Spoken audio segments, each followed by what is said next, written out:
everyone.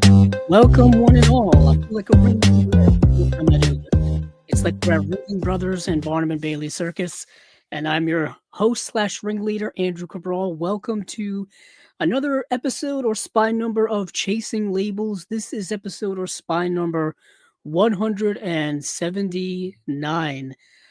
So thank you all for joining me here. If you're here for the first time, welcome. If you're here for the innumerable time, thank you for showing up once again as well.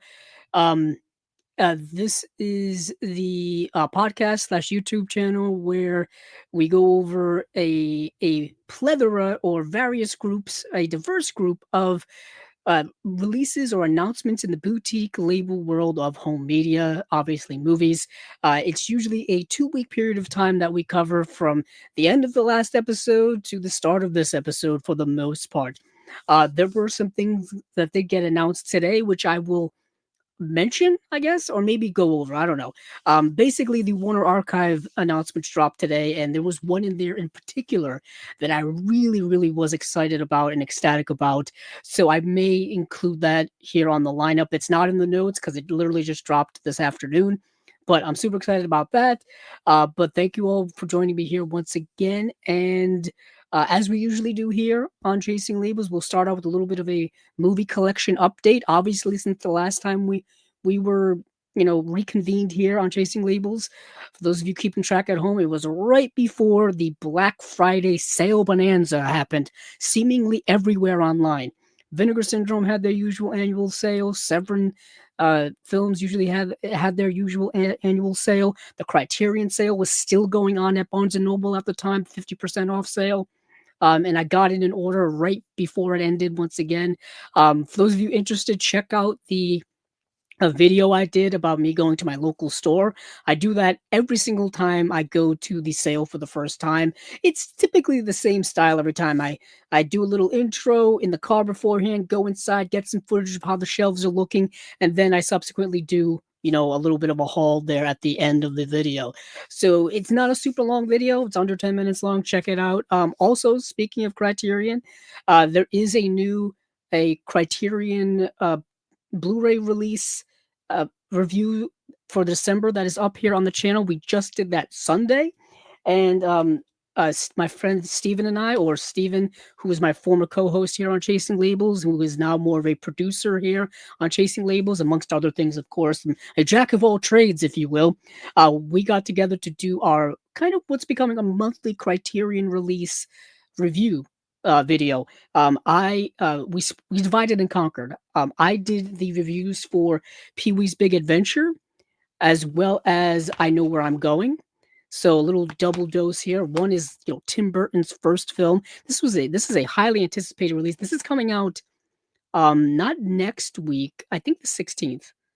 It's either the 9th or the 16th this is coming out. I think this came out this week already. This is I Know Where I'm Going, the Michael Powell and Emmerich Pressburger film. And these are two excellent releases from Criterion. Steven did a review for American Utopia, the David Byrne concert movie, and also did one for was it Salam Bombay? I think it was Salam Bombay, the Mira Near film. And yeah, so we did our reviews for that. That is up here on the channel currently, so you get all the details about both of these releases. Like I said, really great releases, both 4K UHDs from my perspective. I think from Steven's perspective as well. But yeah, so there's some stuff coming from the Criterion sale, and I got some other things. Obviously, like I was saying, the Black Friday sales were fast and furious, so I didn't go crazy this year. Usually this is when I catch up on a lot of mainstream releases, and I had bought a lot of mainstream releases recently, so I didn't really see a need to kind of dive into all of that. So I got some, let me grab some things here. So the one lone thing I did pick up from Amazon is this was on sale literally the entire month of November, pretty much. It's the Rocky Ultimate Knockout Collection on 4K UHD. Now, if for those of you who don't know, big fans of the Rocky franchise here on Chasing Labels. Our previous iteration of the podcast called Cinema Discovery Project, we did a whole 4-hour episode of the whole franchise of Rocky and the Creed movies. I think it was all leading up to Creed 2, which had just come out at the time. I think it was for Creed 2. But anywho, big fans. I've owned this on DVD. I th- I don't think I owned the VHS, but I owned it on DVD. I've owned the Blu-rays, and now I own them on 4K. And I waited for this collection specifically because this collection, I think, is the only way that you can get both the theatrical cut and then the Rocky vs. Drago, the ultimate director's cut for Rocky 4, where Sylvester Stallone went back and used alternate cuts and alternate takes of scenes to kind of change the movie a little bit. Rocky 4 being a fascinating, fascinating movie. And then Rocky 5 is here as well, which less to say the better about that film. It also has Rocky Balboa, of course, the first three Rocky films. The old Blu-rays, when I say old, I mean old. They were from like the late 2000s, and they needed upgrades desperately. Now, Rocky, the original Rocky, had gotten a 4K restoration and remaster years ago. That was put out on Blu-ray. That looks great. That has always looked great. It was the other movies that really needed them.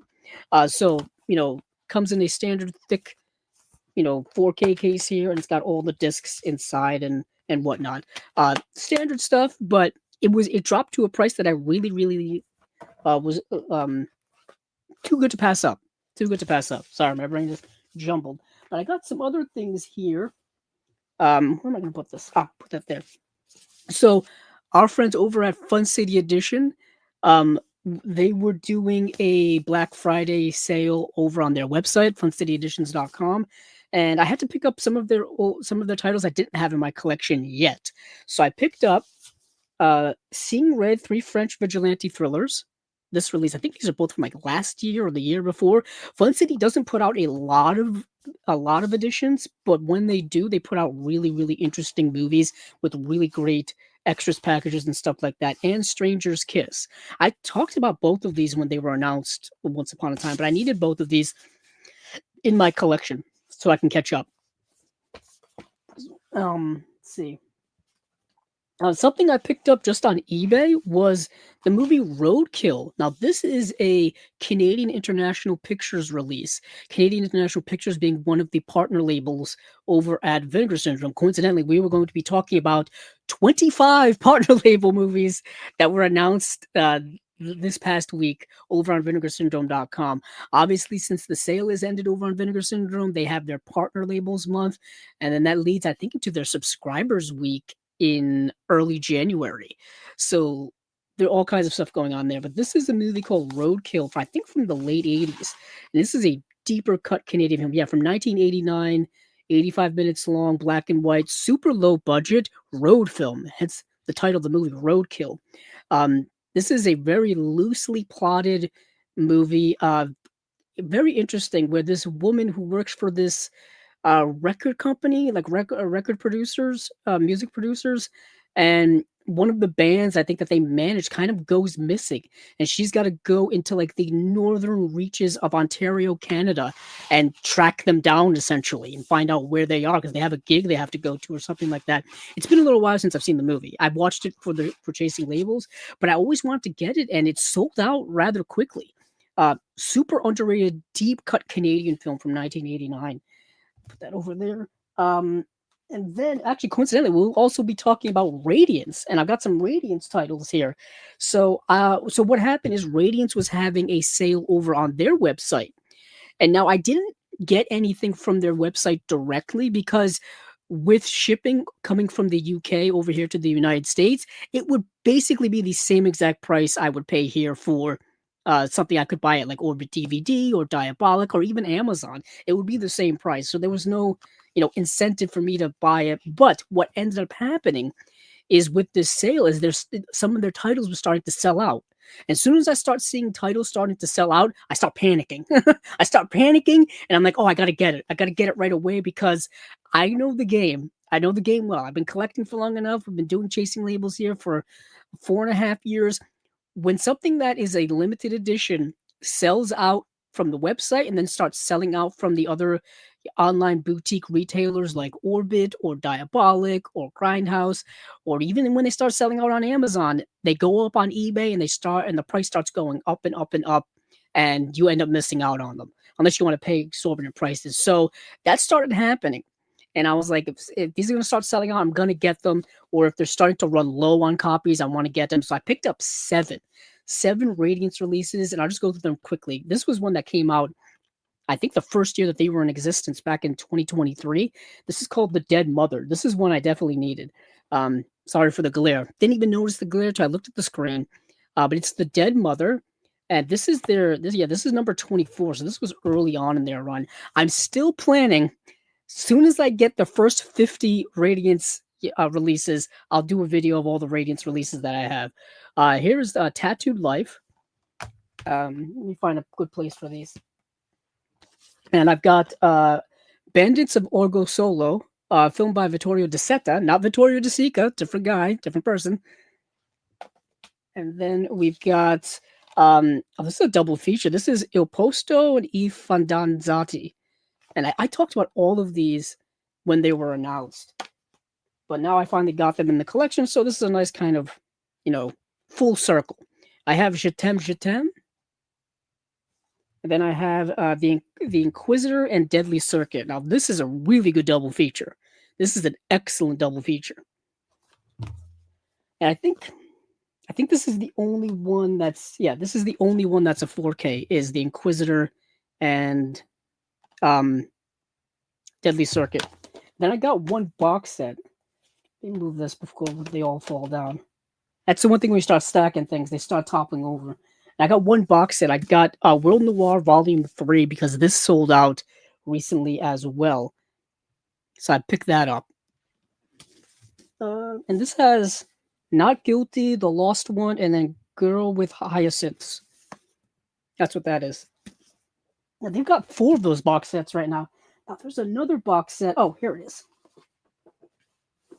So, something that also sold out during a recent sale, or just recently in general, is Universal Noir number 1 from Indicator. Now, this box set came out 3 years ago.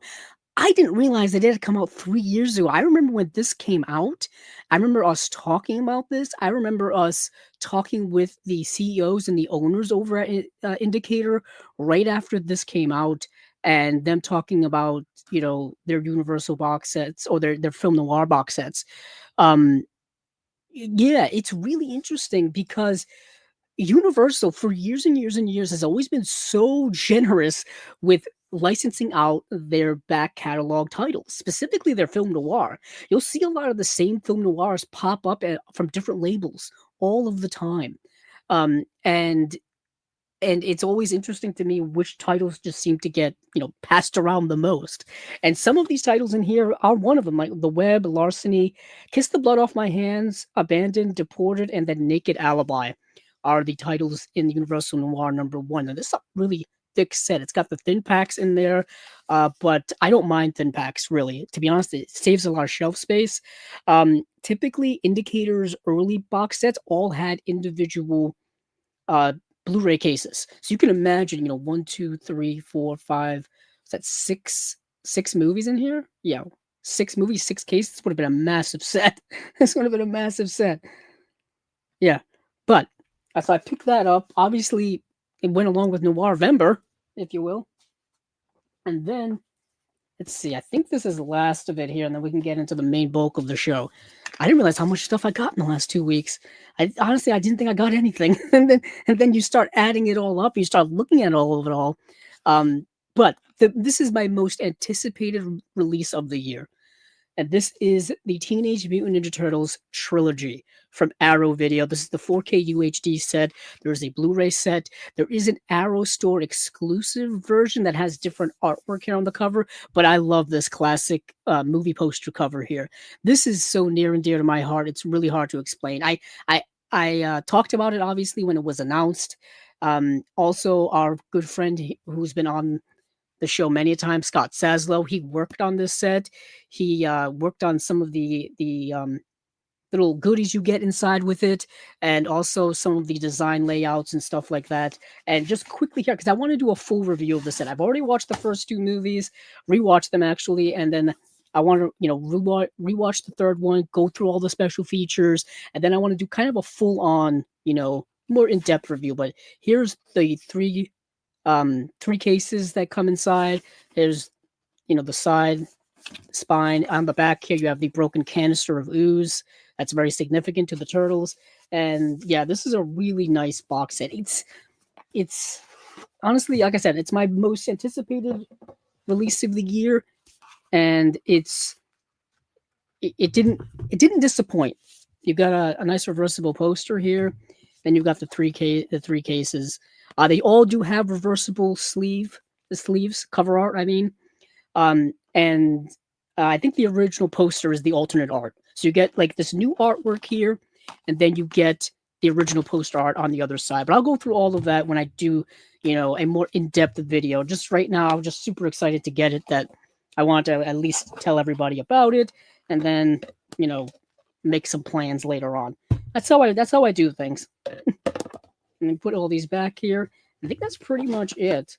Yeah, this was coincided to be released with the 35th anniversary of the release of the first movie, which came out in 1990. I was there. Not there, but I was there. I was around at the time. I didn't go to the movies to see it because I was 3 years old, but I had the VHS tape. Still have the VHS tape, actually. I have the VHS tape of all 3 of the movies. I got the VHS tape. I had the DVDs. I gave those away. I have the Blu-rays from the 25th anniversary. Oh no, the 25th anniversary release. Yeah,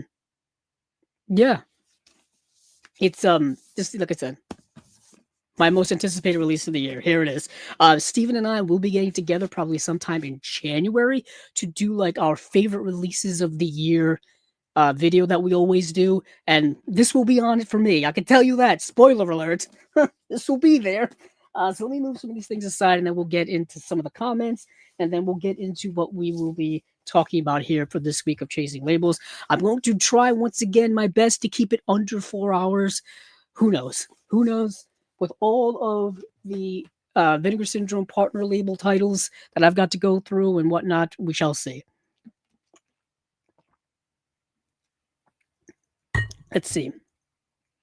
Some comments here. Let's see. Our buddy Illuminated Pro says, "Hey Barflies." That's a nice reference. What's going on, man? How are you? I'm doing okay.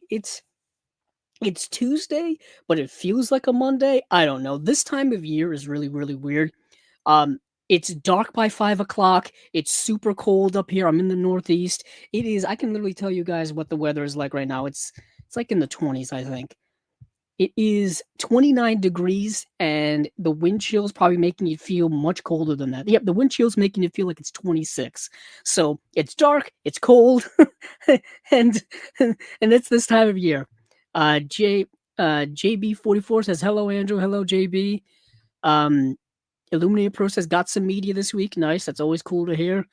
JB44 says, "I got some titles in the past few days. Good deals are afoot on Amazon." They are. Amazon's been going off for like the last month, and I don't know if it's just because of Black Friday, but right now they're having a lot of sales on, once again, Shout Factory titles.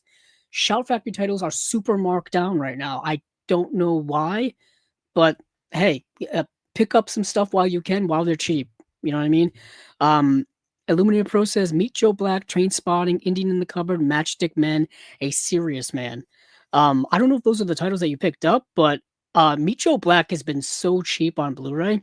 It's like $8-9, and they actually shot that here in Rhode Island. I think they shot it in Newport. I think they did. I think they used the mansions in Newport to shoot that. Indian in the Cupboard is a childhood favorite of mine. I watched that a bunch as a kid. Matchstick Men, I think, is one of Ridley Scott's most underrated movies, starring Sam Rockwell, Nicolas Cage. Isn't Evan Rachel Wood? Is it Evan Rachel Wood who's the girl in that? Let's see. JB says, "I picked up all 5 Rambo films on 4K with slipcovers on eBay." Now that's a steal. Because those slipcovers are harder to get. I bought the first one on at Best Buy with the slipcover on a Black Friday sale years ago, and I still have to replace the other ones. I still have the old Blu-rays. Yeah, I'm looking at them right now on my shelf.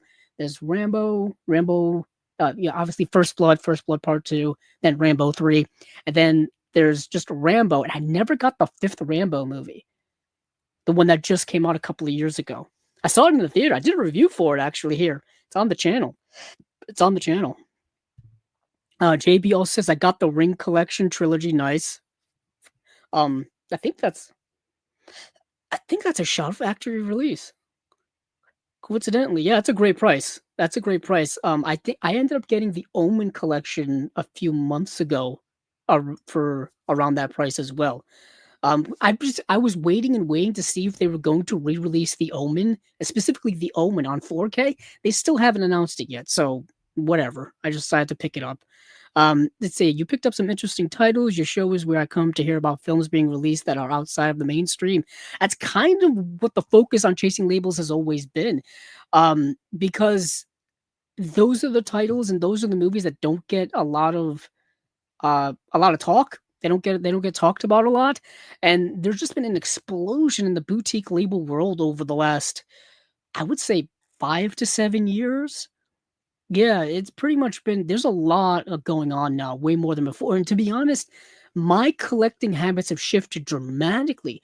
I used to be one of those people who would go to Best Buy, Target, Walmart every single week and buy new releases or check out new releases. And a lot of people still do that, which is perfectly fine.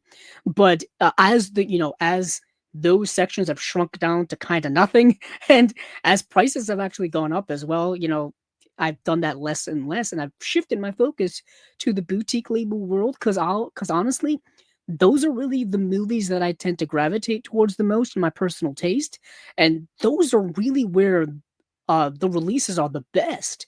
Mainstream releases now are not that great anymore. They used to be pretty cool.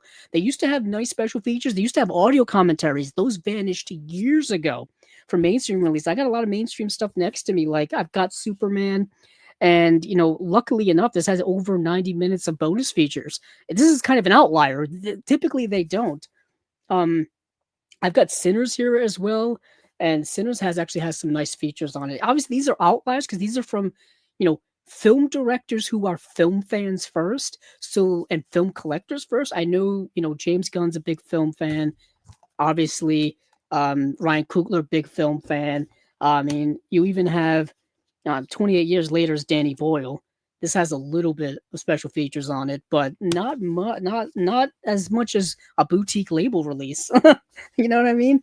I got some other ones around. Actually, I've got a whole bunch of them around, like the Downton Abbey movie. These are stuff I typically don't really show off here because we typically stay in the boutique label realm. Here's the newest Jurassic Park movie, and F1 with Brad Pitt. I'm actually surprised this has as many special features as it does because it is mostly an Apple release, Apple TV Plus, and I think it's a Warner Brothers and Apple like co-release. But I'm still surprised there's as many features on here as there are. And then weapons, of course. This is another Warner Brothers release. Warner Brothers has been nonstop in the news lately. Nonstop in the news, which is interesting to me. It's because I did want to bring this up here on the show now that I reminded myself.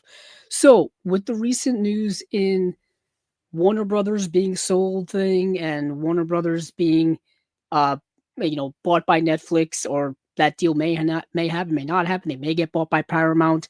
I mean, it's been in the works for a little while, and of course we got bigger and more well-known more information recently, obviously with an agreement between Netflix and Warner Brothers. Um, and my main concern, obviously, is what does that mean for the physical media output when it comes to Warner Brothers titles? Warner Brothers has over a century now, old studio of catalog titles and history and prestige and all this kind of stuff. They're very much embanked in cinema history. So what does that mean for all of that? Honestly, don't really know. Honestly, I don't really know. All I can say is we've seen Warner Brothers already get bought twice over the last decade. We've seen them merge or get bought, acquired, whatever you want to call it, from AT&T, and they became Warner Media. We thought that Warner Archive was going to go away when that happened because they shut down a lot of components from Warner Archive at that time. But the releases kept coming out. The releases kept coming out. Um, and then, of course, they were bought or acquired by Discovery recently, or last couple of years or so. And we kind of also thought perhaps Warner Archive was going to go away then, and it did not. So now we see now when it comes to Netflix, it's a little bit different because Netflix typically does not deal with physical media. That's not their thing. There's a big talk about what they're going to do when it comes to theatrical releases. That seems to be a bigger concern, but obviously for me, it's the more physical releases because they don't really do much in that regard. Now, a couple of their movies have gotten physical releases in the past. Typically, Guillermo del Toro's films. Guillermo del Toro's Pinocchio got a Criterion release. Martin Scorsese's Irishman got a Criterion release. Roma, the Alfonso Cuarón, got a Criterion release, and Frankenstein, the new Guillermo del Toro movie, is going to get a physical media release. Whether it's through Criterion, I'm not sure, but I put some money on it. I would. That seems to be whatever deal they've got going. But when it comes to a lot of their other movies, unless it was something they acquired the license to and not produced themselves, typically do not get a physical media release. The Ballad of Buster Scruggs, which is a Coen Brothers film, that still doesn't have an official physical media release. There's a bunch of other movies that still don't have an official physical media release. What is interesting is that Stranger Things had Blu-ray and 4K releases put out for their first two seasons, and then nothing afterward. I've got both of them actually. I've got Blu-ray releases for season 1 and season 2 of Stranger Things, and they never put out anything else after that. Even their Marvel stuff that they had early on, they put out season Blu-ray releases of season 1 of Daredevil, and I think Jessica Jones, and then nothing after that. So that's the big worry for me.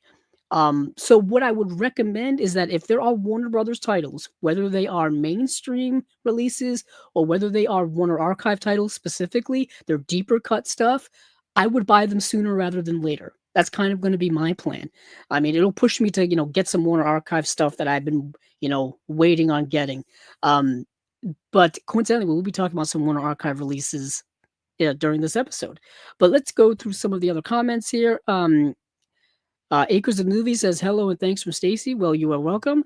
Acres of Movies also says if you were in a noir, what would you choose? If I was in a noir, obviously everybody kind of dies in noir, so you can't really avoid it. Obviously, I would be the main character, the main detective. I feel like I would be a good private eye. I've always wanted to be like a private eye. I know you could become a private detective in real life, but it's not as cool as it was back in the noir days. I guess you can wear a cool trench coat and have a nice fedora or something like that, but it's still probably nowhere near as cool as it was back in the day. But I would want to be like the main detective, like a Sam Spade or um the main character in The Big Sleep, which I'm completely blanking on. Um, yeah, that's what I would want to be. Do you want Netflix? Do you want a WB Netflix Casablanca prequel program? Goodness, no. Goodness, no. Acres of Movies asked that. That's the one thing also. If they get the hands on the Warner Brothers properties, are they going to do anything with them? Like I said, I don't want a Casablanca prequel. We don't need like a Wizard of Oz prequel. I know we have Wicked, but Wicked's something completely different. Completely different. Wicked is a Wicked is an adaptation of a Broadway musical that was an adaptation of a book that was a reinterpretation fan fiction of The Wizard of Oz. That's a whole can of worms. but but yeah, that's a whole can of worms. Let's see. Acres of Movies also asked, can you do a Goldie Hawn Uary for January? Um, it's possible. I just need to get some Goldie Hawn movies. I don't have a lot of Goldie Hawn in my collection. I have Private Benjamin, but I don't have many of her other work. I don't even have Overboard. Overboard actually has, of all people, has a Blu-ray release from Severin, which is rather cheap and probably be the one I would buy. but it's possible. I need to get more Goldie Hawn in my collection in general. A lot of her work was from the 70s and 80s, and a lot of her films don't have Blu-ray releases, at least I don't think of. I would have to look that up. Anywho, one more comment here. Acres of Movies, do you predict Jessie Buckley or Rose Byrne or someone else for Best Actress Oscar? Okay, that's an interesting question. It's an interesting question because the Golden Globe nominations just came out yesterday, and they were both nominated. So I haven't seen Hamnet yet. So I really want to see Hamnet. I'm probably going to see Hamnet. I'm hoping this week. I'm hoping to see Hamnet this week, but I have seen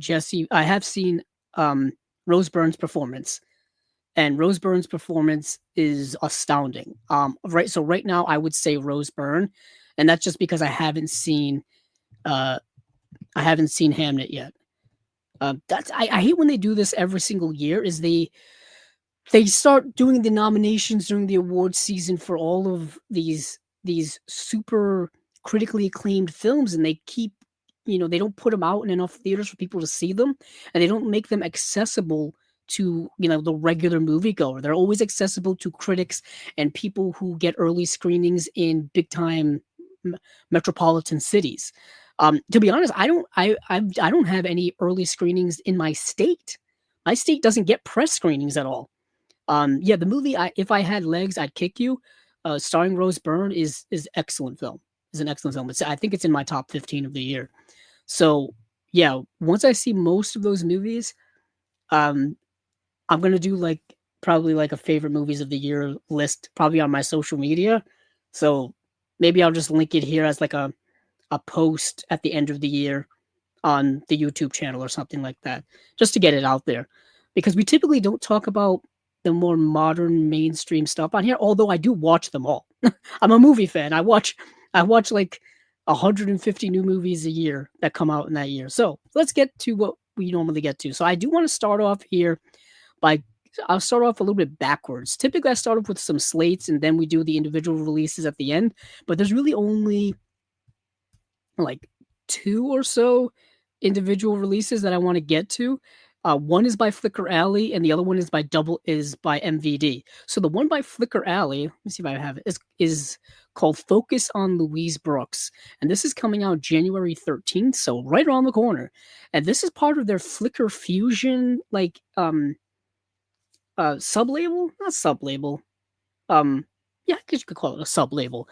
So I think it's part of their Flicker Fusion sub-label. It's supposed to be kind of like a cheaper edition of their main Flicker Alley titles.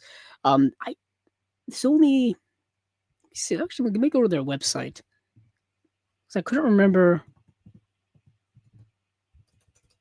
which title are Flicker Fusion and which aren't. There's not that many. They actually coincidentally also had a Black Friday sale.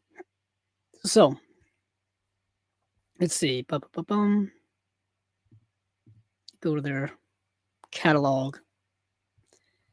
So yeah, here it is. Focus on Louise Brooks. I'll just read from their website. Why not? Let's go straight to the source. Flicker Alley and San Francisco Film Preserve proudly announced the release of Focus on Louise Brooks, a Blu-ray disc compilation of the iconic star's early performances, including her debut in Herbert Brennan's The Street of Forgotten Men. This 1925 melodrama has been fully restored and is being made available for the first time. Joined by extant materials from 3 additional early Brooks features, The American Venus from 1926, Just Another Blonde from 1926 as well, and We're in the Air from 1927. So Street of Forgotten Men stars Mary Bryan as Mary Van Hern, a woman who successfully escapes her difficult upbringing on the streets of New York's Bowery District, only to have her past return to threaten her future happiness.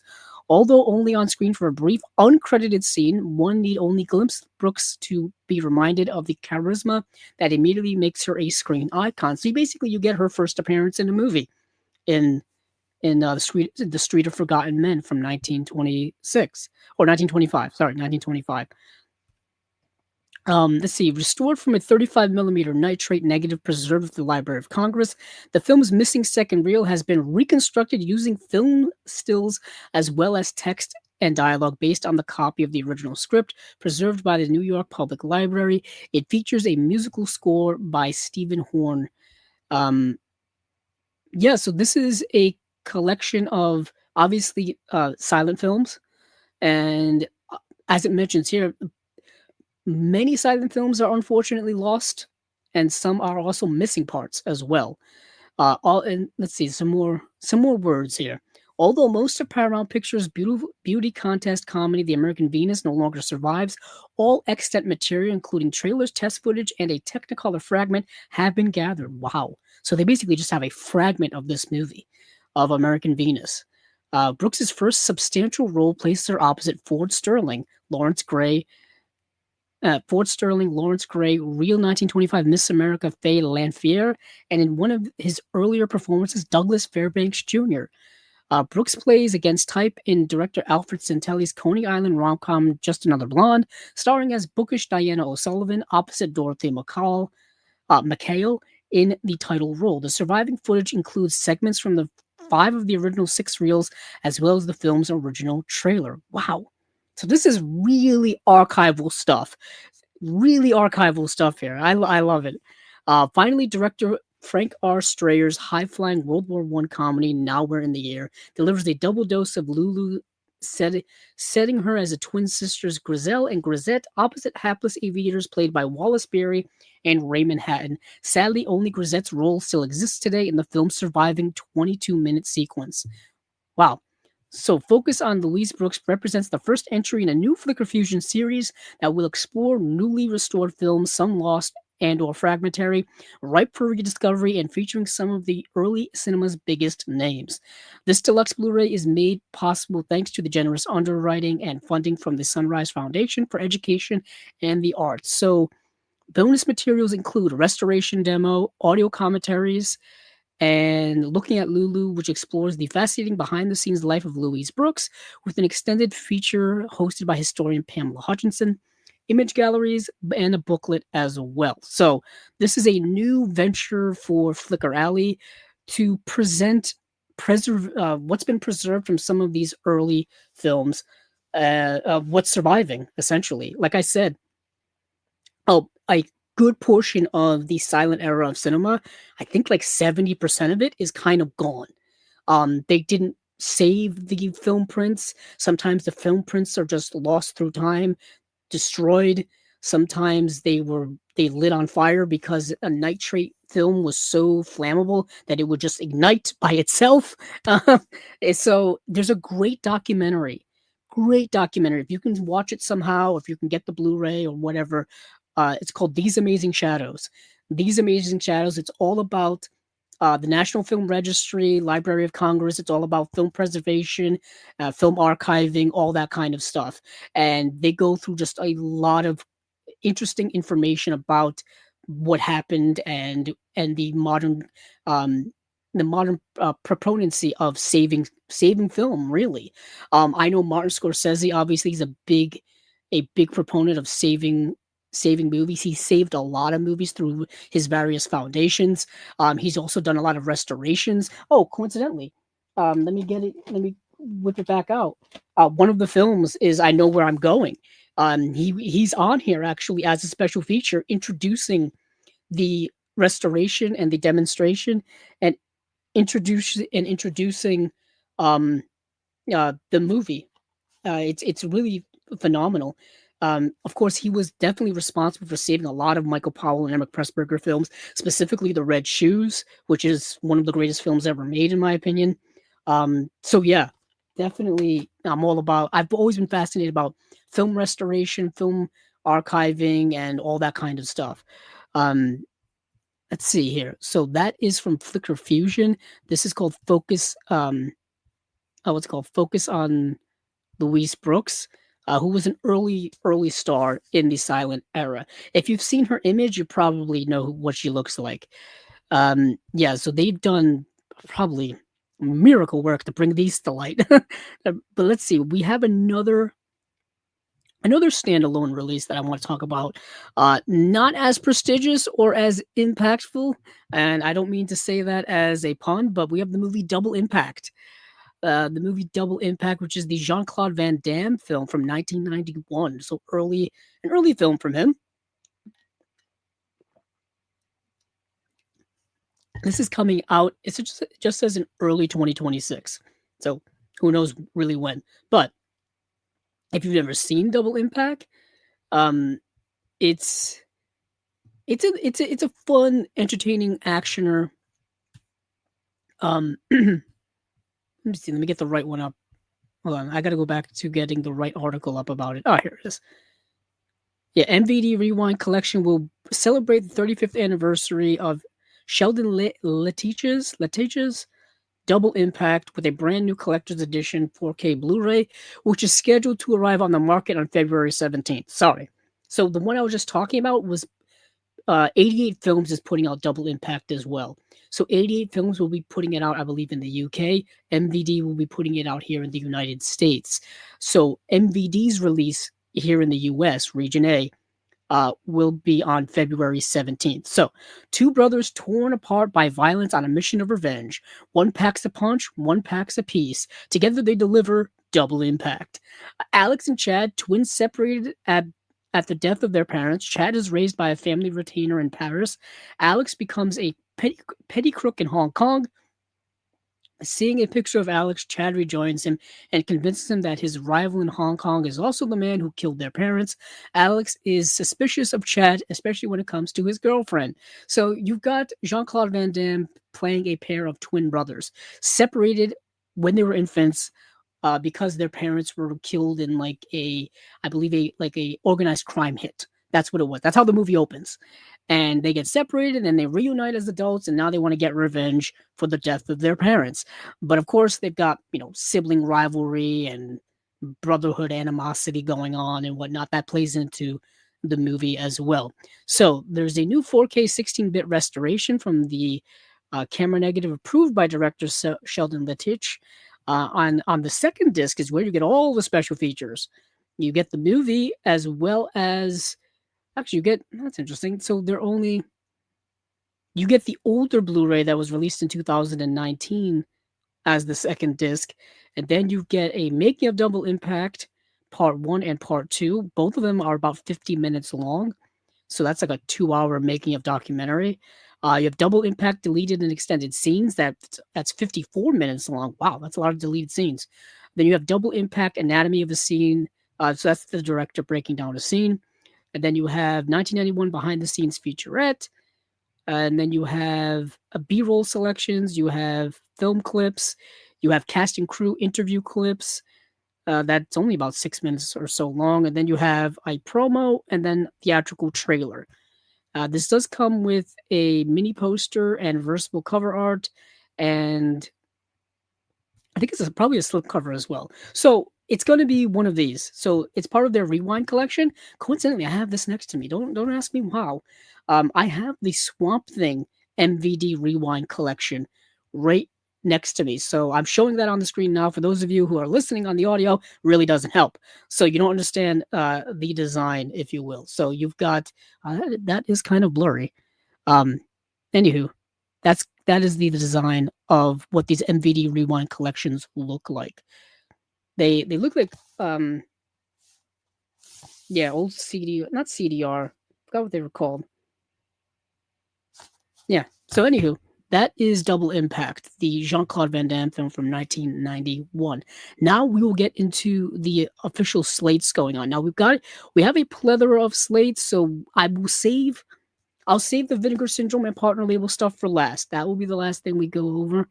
But right now we will hit let's hit Umbrella. Yeah, because Umbrella was like one of the first ones to come out of the gate this week with announcements. And so, I mean, first come, first serve. Why not? So Umbrella's got their titles, and I want to make sure I've got the list up correctly, because when you go to Umbrella's website, it is a little chaotic because they have their collector's editions, and they've got all kinds of special editions that they're throwing up at you. But I want to get a consistent list of what they've got for their release slate coming up. So I'm going to scroll through. What am I going to scroll through? I'm going to scroll through their Facebook page all the way back to about 2 weeks ago or so, because they came out literally like the next day. So we've got a list of, I want to say, March releases. Okay. All right. We have No Escape, which is the movie starring Ray Liotta. We've got Day of the Woman, which is a double feature of I Spit on Your Grave in 4K HD and 4K HDR, and I Spit on Your Grave Deja Vu, which is the sequel, which came out in 2019. So you get um that double feature there. That's a harsh double feature. I'm not gonna lie there. You also get the movie The Dirties from writer, director, and star Matt Johnson. You also get Looking for Alibrandi, which I believe is an Australian film. Then you have the Full Moon Fright Box Volume 3, four fiendish VHS fueled films, including Puppet Master 2 and 3, Trancers, and Slave Girls from Beyond Infinity. And then you have Embrace the Weirdness with Ebony and Ivory from director Jim Hosking, who directed The Greasy Strangler. That movie's insane. And this movie's kind of weird and crazy as well. This movie's actually executively produced by Elijah Wood. And there's an interview with him on this release. So let me go over to Umbrella's website to kind of get a little more in depth on these things. Let's start off with The Dirties. So The Dirties is a super low budget, like handheld film from 2013, I believe. And this movie is fascinating, absolutely fascinating. It's a movie I didn't know anything about going into it. I kind of went into it blind, and it's a movie that I really ended up being captivated by. So let's see. Told with equal parts satire and warning through a raw, painfully authentic feeling, found footage style, and with almost no scripted dialogue, The Dirties is a darkly comic and deeply disturbing exploration of friendship, obsession, and the power of storytelling. Two best friends, Matt and Owen, are outcast at their high school, smart, funny, and constantly harassed by bullies. To cope, they channel their pain into a film project called The Dirties, a revenge fantasy where they strike back against their tormentors on screen. But as the line between fiction and reality begins to blur, their project takes a darker and more unsettling turn. So, this movie is fascinating tonally, thematically, contemporarily. I don't even know if contemporarily is an actual word, but either way, it's very contemporary in terms of our modern society and modern culture surrounding young people and bullying. It's been something that's been talked about a lot lately. It's been talked about a lot. It's always in the news, really. And young people being constantly bullied at school and on social media and just in life in general. And what are the dire consequences surrounding that, or what are the consequences in general surrounding that, dire or not? And this movie is fascinating to me because it starts out satirical. It starts out as a comedy. It starts out as like two buddies who are big time movie fans making a movie, and it's set at their school, and it's all about how bullying is a thing, is a big issue and a big problem there. And they're going to, fictionally make a movie about getting revenge on their bullies in like crazy ways. And they're gonna make it feel like it's a hitman type of movie and whatnot. But what happens is, as the movie goes along, one of the two friends um, starts blurring the lines between reality and fiction. And the movie tonally starts drifting into darker, more serious, more real life ways. And it does it so seemingly so that you almost don't even realize it. And the movie is shot in such a way that it's all shot by handheld cameras, like shaky cam, handy cam style, which makes it even more authentic. And yeah, it's a fascinating work. This movie is interesting. It's really, really good. Um, it's it's a movie that I'm glad I saw and I'm glad it exists. It reminded me a lot of this is it reminded me a lot of Gus Van Sant's film Elephant. If you've ever seen Gus Van Sant's film Elephant, you kind of know what I'm saying, but it explores things in a more dynamic way. It explores things in a more full way. Gus Van Sant's film Elephant is very specific. It's very like this is what this is about, and it's very much points things literally in a certain direction. Whereas The Dirties is a little more a little more widespread in terms of what it's discussing and what it's going into and its greater impact and all of this stuff. But yeah, this is a really great film. And let me check out the extras on this release. So I think there's going to be like a big time collector's edition. Actually, let me go back because I was just yeah, there's a big time. It's called Only the Bad Guys, the Dirties T-shirt collector's bundle. So you can either get this version or you can get the more standard, just the regular version that just comes with the discs and stuff like that. But either way, you I would say get the movie. It says only available from the Umbrella's web store. The Dirties Only the Bad Guys collector's bundle includes the official We're Just Here for the Bad Guys t-shirt, 48-page book of behind the scenes material. You got a custom illustration slipcase. You got a custom illustration rigid case.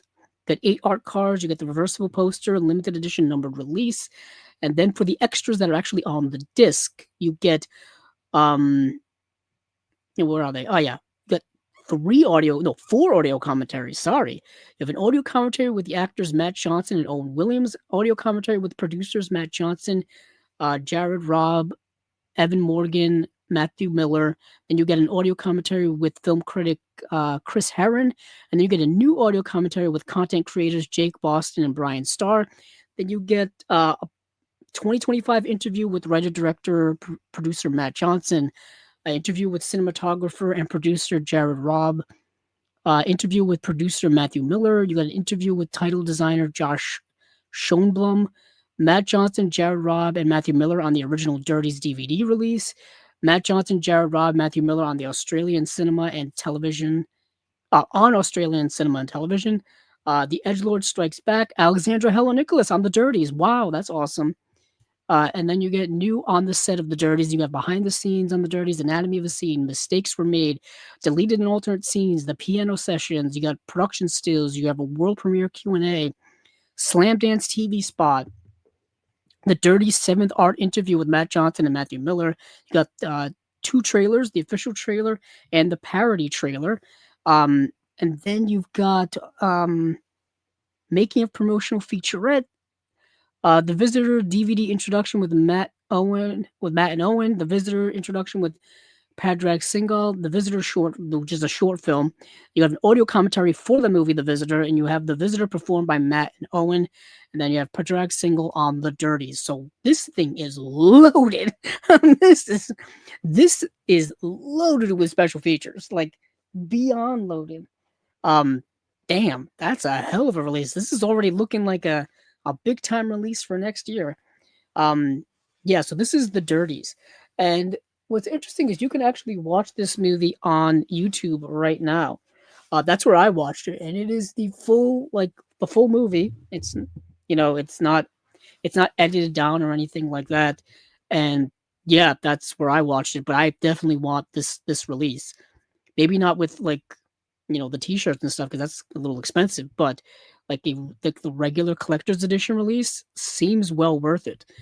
Yeah, because there's a collector's edition that comes with posters and stuff, and that you can pre-order. There's a regular edition you can pre-order. Umbrella does really kind of makes it easier for you to get whichever edition is best for you. If you want all the bells and whistles, if you want none of the bells and whistles, if you just want the discs, you can just get the discs. But The Dirties, definitely one of the better movies I had to watch for Chasing Labels for this week.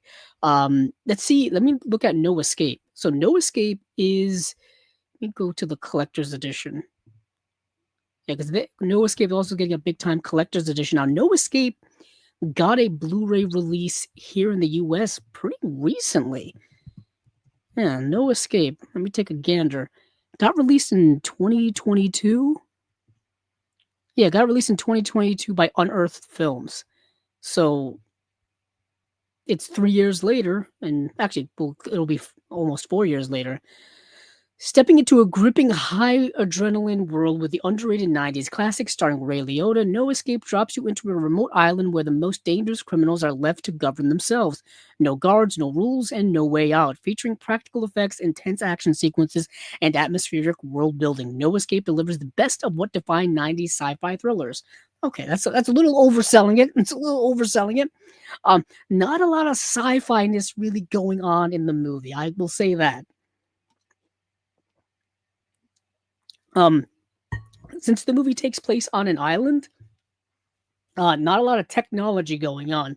Um, but let's see. A remote jungle island where prisoners are abandoned and left to die. For most, Absalom means no escape, no hope, and virtually no chance of survival. Marine Captain John Robbins, Ray Liotta, has been sentenced and banished to the remote prison island for assassinating his commanding officer. So, what happens is, yeah, so I'll read the rest of this. Run by the warden, who's portrayed by Michael Lerner, Absalom is divided into two camps. The outsiders, led by the brutal and bloodthirsty Marek, who is Stuart Wilson, and the insiders, led by the strong-willed, benevolent father Lance Henriksen, who is portrayed by Lance Henriksen, and his followers. So what happens is this is some type of dystopian future.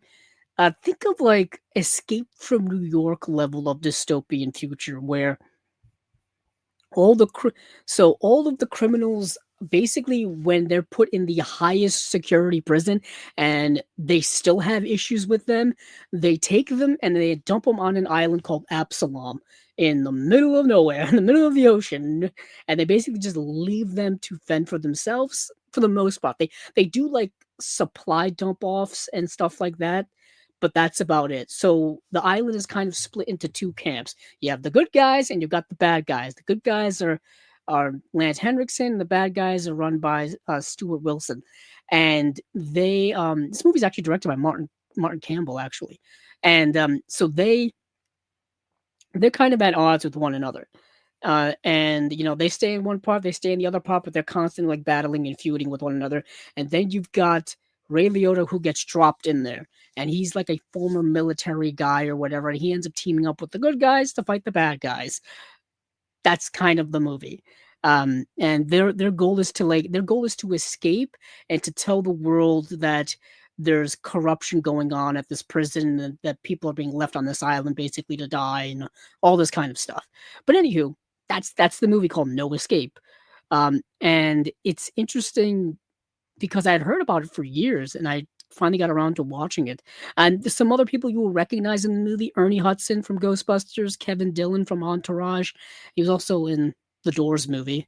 But yeah, like I said, directed by Martin Campbell, who would go on, if I do remember correctly, the very next year, Martin Campbell would go on to direct Goldeneye. Let me check. Yeah, Martin Campbell would direct Goldeneye, the first Pierce Brosnan, um, James Bond film, and he would also go on to direct The Mask of Zorro, and then he would also direct Casino Royale.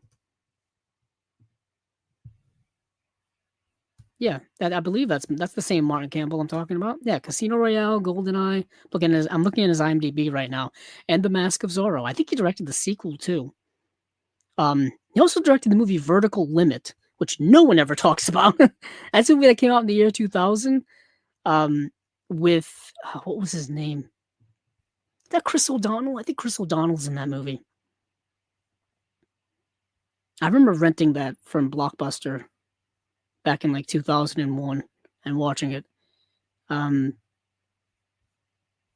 Yeah, so it's a Martin Campbell. Yeah, he did like I said, No Escape, GoldenEye. Wow, what a run! What a run! Yeah, No Escape, GoldenEye, The Mask of Zorro, Vertical Limit, Legend of Zorro, which is the sequel that I was talking about. Then Casino Royale. Casino Royale, for some, may be the best James Bond movie, or at least their favorite. I know a lot of people say that, and I wouldn't disagree with them. I would not disagree with them. But anywho, let me see what we got here for special features for No Escape. So the collector's edition comes with new worldwide first 4K master scan from the original elements, 48-page book of behind-the-scenes material and all kinds of stuff. Custom illustrated rigid case, Original poster artwork slipcase, 8 art cards, reversible poster. Let's see, new audio commentary with Die Hard on a Blank podcasters Liam Billingham and Philip Gawthorne. And then you have a new Recollections from the Penal Colony 2025 interview with prosthetics designer Jason Beard. Then you have some other features as well. Welcome to the Future, the sci-fi worlds of Gail Ann Hurd. Survival of the Fittest, Directing No Escape with Martin Campbell. That's a 2022 interview. These have to be from that other Blu-ray release. Penal Colony, Writing No Escape 2022 with co-writer Joel Gross. Alternate Escape from Absalom intro, and then Making of Escape from Absalom 1994 featurette, and then another 1994 featurette, TV spots, and then trailer. So that is No Escape. No Escape. All right. That's a 4K UHD release. Yeah. Let's see. Let's go to Looking for Alibrandi, because Looking for Alibrandi is an interesting kind of coming-of-age film. It's very much like a Greta Gerwig film. If you've seen Greta Gerwig's Lady Bird, it's similar to that. So let's see. Winner of multiple awards and beloved by generations, Looking for Alibrandi returns in the stunning 25th anniversary restoration set in sun-drenched Sydney's vibrant Italian-Australian community. Looking for Alibrandi is a heartfelt, funny, and deeply moving coming-of-age story about family identity and the journey to knowing yourself. Classic coming-of-age movie. Classic. So, there's never been a man in Josephine Alibrandi's life until now in her final year of high school. 3 men change everything. Her estranged father has reappeared after years of absence, determined to reconnect. John, the polished, wealthy school captain, has his eyes on her. And then there's Jacob, the rebellious working-class boy who challenges everything Josie thought she knew about love and herself. Directed by Kate Woods. Starring Anthony LaPaglia. I think this may be the only recognizable name on it. I think he was in The Sopranos. Either way, this is a really interesting, like I said, coming of age film. I rather enjoyed watching it. Yet again, I really do like coming of age movies. It's kind of my thing as well. For the extras, we have, of course, there's a collector's edition with some extra goods. That's only available at Umbrella's website. 48-page book of behind-the-scenes stuff, custom illustration slipcase and rigid slipcase, 8 art cards, reversible poster. Then we have an audio commentary with the writer Melina Marchetta, director Kate Woods, and producer Robin Kershaw. New commentary with critic Alexia Talopoulos and writer Brody Lancaster. I didn't think I would be able to pronounce that. New roundtable with author/screenwriter Melina Marchetta and director Kate Woods. A new interview with actor Kik Gurry. New interview with Killing Heidi's Ella Hopper on the Alibrandi soundtrack. New interview with musician Hamish Cohen on With or Without You. Deleted scenes with optional audio commentary. There's an original EPK with interviews with cast and director Kate Woods. New restored Holy Card animation excerpts and animatics by Lee Whitmore.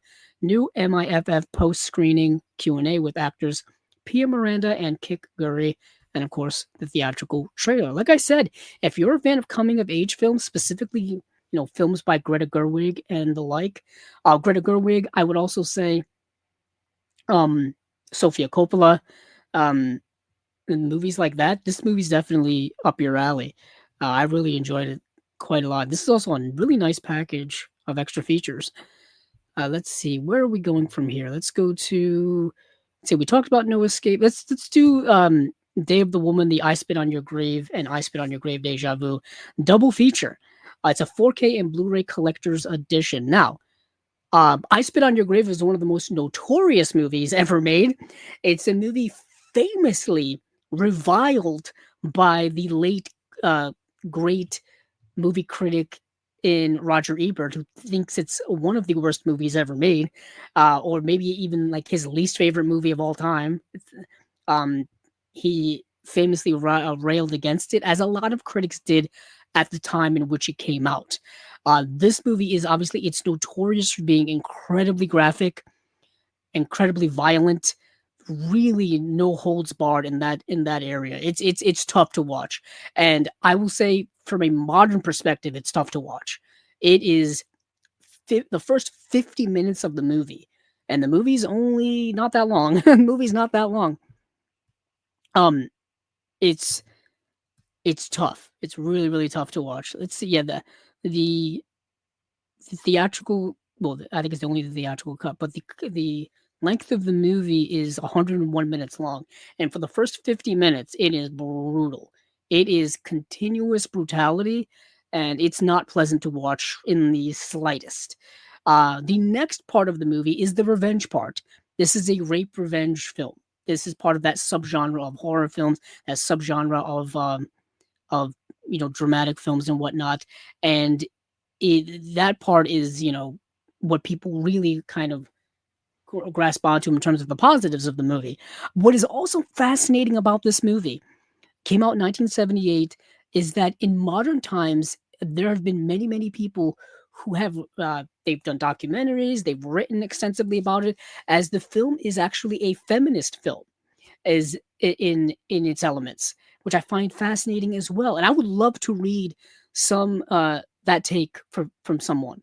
I would love to kind of see what their rationale, what their thoughts are behind it, and what their what their I guess you could say argument is behind that type of thematic thinking. Because I don't disagree with it at all. I mean, there are elements in the movie for certainly that second part of the film, certainly there. But like I said, this movie is one of the harshest films you could ever make, and I think being having it being set in the 70s also adds to that. There's something unique about filmmaking in the 70s that is it's hard to describe without people actually watching movies from the 70s. They're darker, they're gritty, they're nihilistic, they're cold, they're misogynistic, they're patriarchal in many of their ways.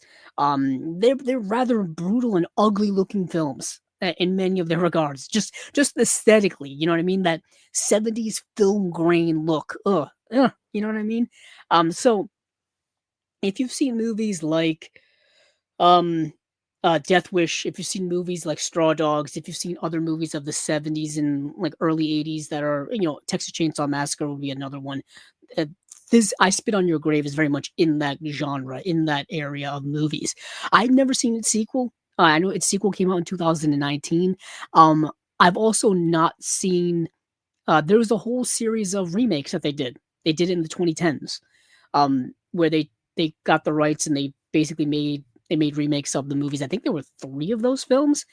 Um, coincidentally, the movie The Last House on the Left is also part of that genre. I want to mention that. And there was a remake in the 2000s, 2010s of that movie as well. Um, so you understand this kind of extreme horror graphic nature of this type of movie. So I just wanted to, fully, tell people about that and whatnot. But because um, there's a lot of fans of that type of genre and whatnot. Not fans, but I guess enthusiasts. I don't know. But let's see what we have here for extras. I don't know. Are there any extras on here? Let me go back some because I'm looking at the collector's edition, and the collector's edition has all of the like extra goodies and whatnot. Let's see. I think it's. Let me check.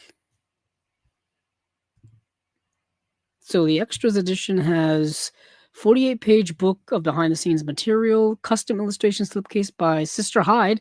Okay, custom illustration rigid case by Sister Hyde as well. So Sister Hyde, um, is, she was a guest here on Chasing Labels once upon a time in the early days, and they've done work on all kinds of stuff, Criterion releases, and obviously work here and all kinds of stuff.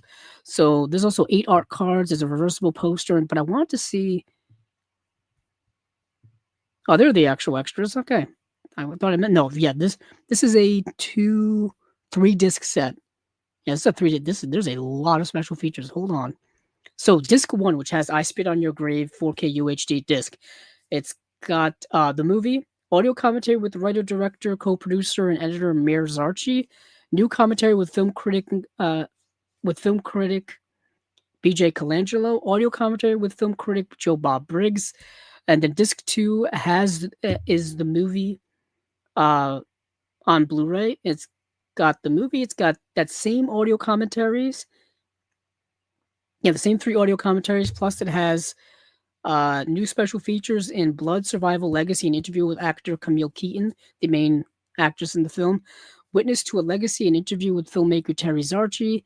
Value of Vengeance, Mir Zarchi remembers I Spit on Your Grave. Jennifer's Journey, the locations of I Spit on Your Grave. Alternative opening day of the woman, and the new video essay with Alexandra Heller Nicholas. So Alexandra Heller Nicholas, that's a name that's popped up on here many a times. She's been a guest here on Chasing Labels. She wrote a whole, I believe, book about the rape revenge subgenre of movies. It's a book I've always wanted to get. So the third disc is I Spit on Your Grave Deja Vu and Growing Up with I Spit on Your Grave documentary. Those are both on just a Blu-ray disc. So you got both of those on the disc, plus there's an audio commentary with critic Joe Bob Briggs, making of I Spit on Your Grave Deja Vu, behind the scenes footage, and then you got new features here with Vengeance Reborn, an interview with actor Camille Keaton, new from the beginning, an interview with filmmaker Terry Zarchi, archival cast interviews, video essay by Miranda Corcoran, and another video essay with Annie Rose Malame. And then there's a theatrical trailers and then documentary deleted scenes. And then there's Terry Zarchi 8mm film, and then home videos, Camille and Mir's wedding. Okay, so that is the double feature of Day of the Woman, I Spit on Your Grave, plus I Spit on Your Grave Deja Vu. The sequel came out in 2019. That is a long time. Let's see. That's 40 years in between the original film and its sequel. Goodness gracious. All right, let me see. So that is that. What else is there? Oh, there's the Super Moon collection. Yeah, and then there's Ebony and Ivory. Let me go to Ebony and Ivory, and then we'll do the Super Moon collection. Super Moon collection, I think I'll just run off the movies because I didn't get to see any of them. So Ebony and Ivory is branded as the year's most batshit insane film. This absurd new comedy comes in a collector's edition, including original artwork, collector's posters, all kinds of stuff. So it has a 48-page book, original artwork across package. Yeah, artwork. Original artwork across package, 8 art cards, a reversible poster. So the movie, from director Jim Hoskins, like I said, who directed The Greasy Strangler, comes a surreal, absurd reimagining of the meeting of two great musical minds. In 1981, two musical legends gather on the Mull of Kintyre for a tense summit surrounded by the smell of breaded vegetarian food and the whiff of potential global smash hit single. Ensconced in his Scottish cottage, Paul McCartney invites a perpetually enraged Stevie for a meeting. Stevie being Stevie Wonder, of musical minds continually running afoul of his sensibilities with every passing interaction. So this movie is weird. It is a hyper weird, surreal version of the meeting of these two musical geniuses, right? Of course, this was before they came out with that song Ebony and Ivory, which is a big old hit even to this day on a cultural level, music level, all kinds of stuff, right? And this is a fictionalized, crazy version of them meeting, and they're just two weird, eccentric guys having weird, eccentric conversations about complete and utter nonsense. This movie is so nonsensical, so dumb, and yet it's still unique in that regard. Yeah, I would say you gotta be really in tune with this type of tone, this type of comedy, to even be able to stand like 20 minutes of the movie, because it's just there's no plot. There's no plot whatsoever. It's just them like sitting around having weird, dumb conversations. It's absurd stupidity. It really is. Yeah. So special features. Let's see. Like I said, it's got all that extra stuff. Plus, it's got a new audio commentary with director Jim Hosking and composer Andrew Hung. New on the set of Ebony and Ivory, and it's got outtakes. It's got an interview with executive producer Elijah Wood. Like I said, Elijah Wood, and it's got a trailer as well. That's Ebony and Ivory. Now let's go to the Full Moon box set, and then we'll move on to something else because we've spent so much time here on Umbrella. But like I said, they've always got so much detail and so much stuff going on. So Full Moon Fright box volume 3. a Blu-ray collector's edition. It comes with a 48-page book with behind-the-scenes stuff. 48 seems to be their magic number. Custom rigid slipcase. Each title comes with a slipcase with custom illustrations. 4 poster stand-up counter displays. It has reversible posters as well. Uh, let's see. This round of Full Moon Madness digs even deeper into Charles Band's cosmic toy chest. From the time-hopping grit of Trancers, where future cops and synth smoke rule the neon underbelly, to Slave Girls from Beyond Infinity, a pulpy space romp brimming with ray guns, jungle planets, and unapologetic B-movie energy. If you thought the Puppet Master saga couldn't get any wilder, Puppet Master 2 and 3, Toulon's Revenge, crank up the chaos, turning the tiny terrors into icons of VHS horror era. Let's see, for special features, we've got on the Puppet Master 2, there's an audio commentary with executive producer Charles Band, new audio commentary with Full Moon historian Nat Bremer. Behind the scenes, the making of Puppet Master 2, you have Devil Dolls puppeteer Chris Endicott on Puppet Master 2, new Toulon is Risen, writer David Pavlon on Puppet Master 2, 97 Puppet Master action figure commercial, then Killer Puppet Master montage. Puppet Master 3, Toulon's Revenge, you got an audio commentary with director David DeCoto and writer C. Courtney Joyner. There's a new audio commentary with Full Moon historian Nat Bremer. Behind the scenes, the making of Puppet Master 3, introduction by executive producer Charles Band.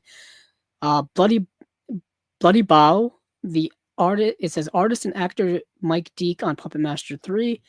The War with the Drawers, C. Courtney Joyner on Puppet Master 3. Pull the Strings, lead puppeteer and second unit director Chris Endicott on Puppet Master 3. You got a 97 Puppet Master action figure commercial, then Killer Puppet Master montage. For Trancers, you got an audio commentary with actor Tim Thomerson and producer Charles Band.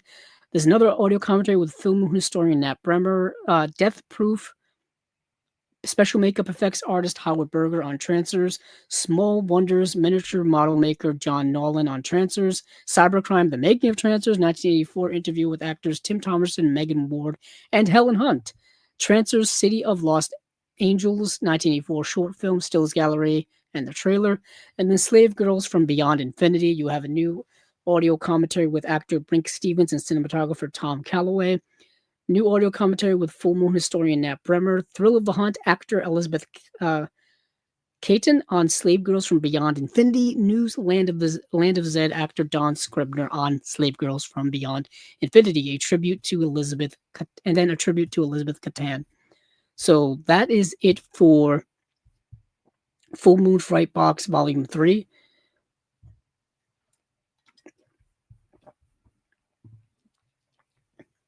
I think that is all of the releases from Umbrella. Yes, yeah. Yep, that's all of them. But I wanted to stay in Australia, stay in that world, because I wanted to go over the Imprint releases. So for Imprint, we've got coincidentally, this week they're going to be dropping more announcements. It feels like I'm literally talking about Imprint on every single episode lately because they're just announcing so much stuff from all of the different lines they have, whether it be their 4K like limited deluxe releases.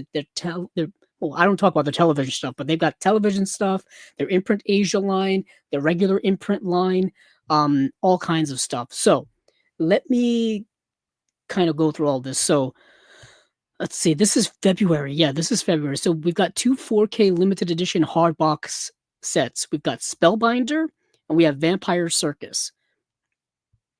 So Spellbinder, we'll go to that one first. These are not cheap. These are not cheap. So a chance encounter, a dream come true, a man would do anything for a girl like Miranda.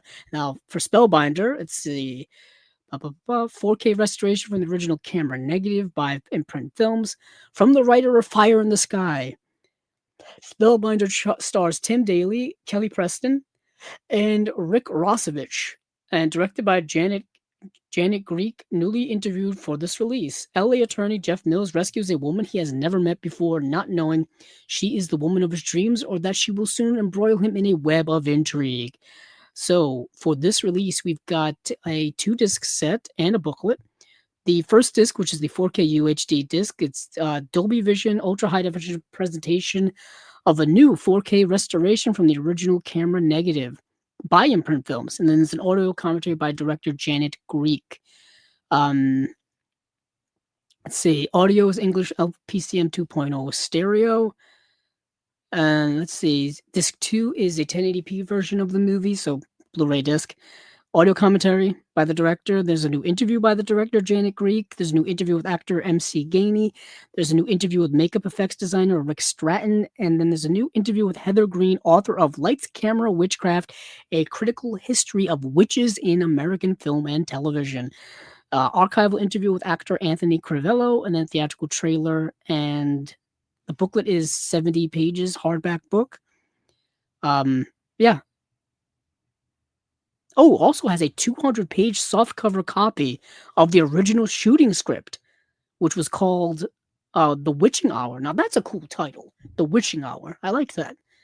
But they obviously changed it to Spellbinder. So I didn't get to see the movie, so therefore I have really nothing to say about it. I just wanted to tell people that that is coming out. I didn't get to see the next movie either called Vampire Circus. Now, Vampire Circus is from 1972. It's getting a hardbox deluxe edition. Let's see. It's a Hammer horror classic, Vampire Circus, making its worldwide 4K UHD debut in a brand new 4K restoration by Imprint Films. Yeah, it says 15 years ago, the villagers of Stettel thought they killed a vampire. Unbeknownst to them, the leader of a traveling circus is the vampire's cousin. Huh? What do you know? Who is intent on reviving his relative and having his revenge. It says Robert Young made his directorial debut with Vampire Circus, written by Judd Kinberg and starring Adrian Corey, Lawrence Payne, and Thorley Walters. Interesting names. Like I said, it's 2 discs and a booklet. So on disc 1, you've got the movie in obviously 4K. It's from a 4K restoration from the original 35mm negative by Imprint Films. There's an audio commentary by critics Kim Newman and Stephen Jones. Audio commentary by Hammer historians Jonathan Rigby and Kevin Lyons. Isolated music and effects. It's got an LPCM 2.0 mono audio track. And then the second disc, the Blu-ray, has the movie, of course, and then it's got those same 2 audio commentaries. Then we got a couple of special features: the bloodiest show on earth, making Vampire Circus; gallery of grotesqueries, a brief history of circus horrors. That's interesting.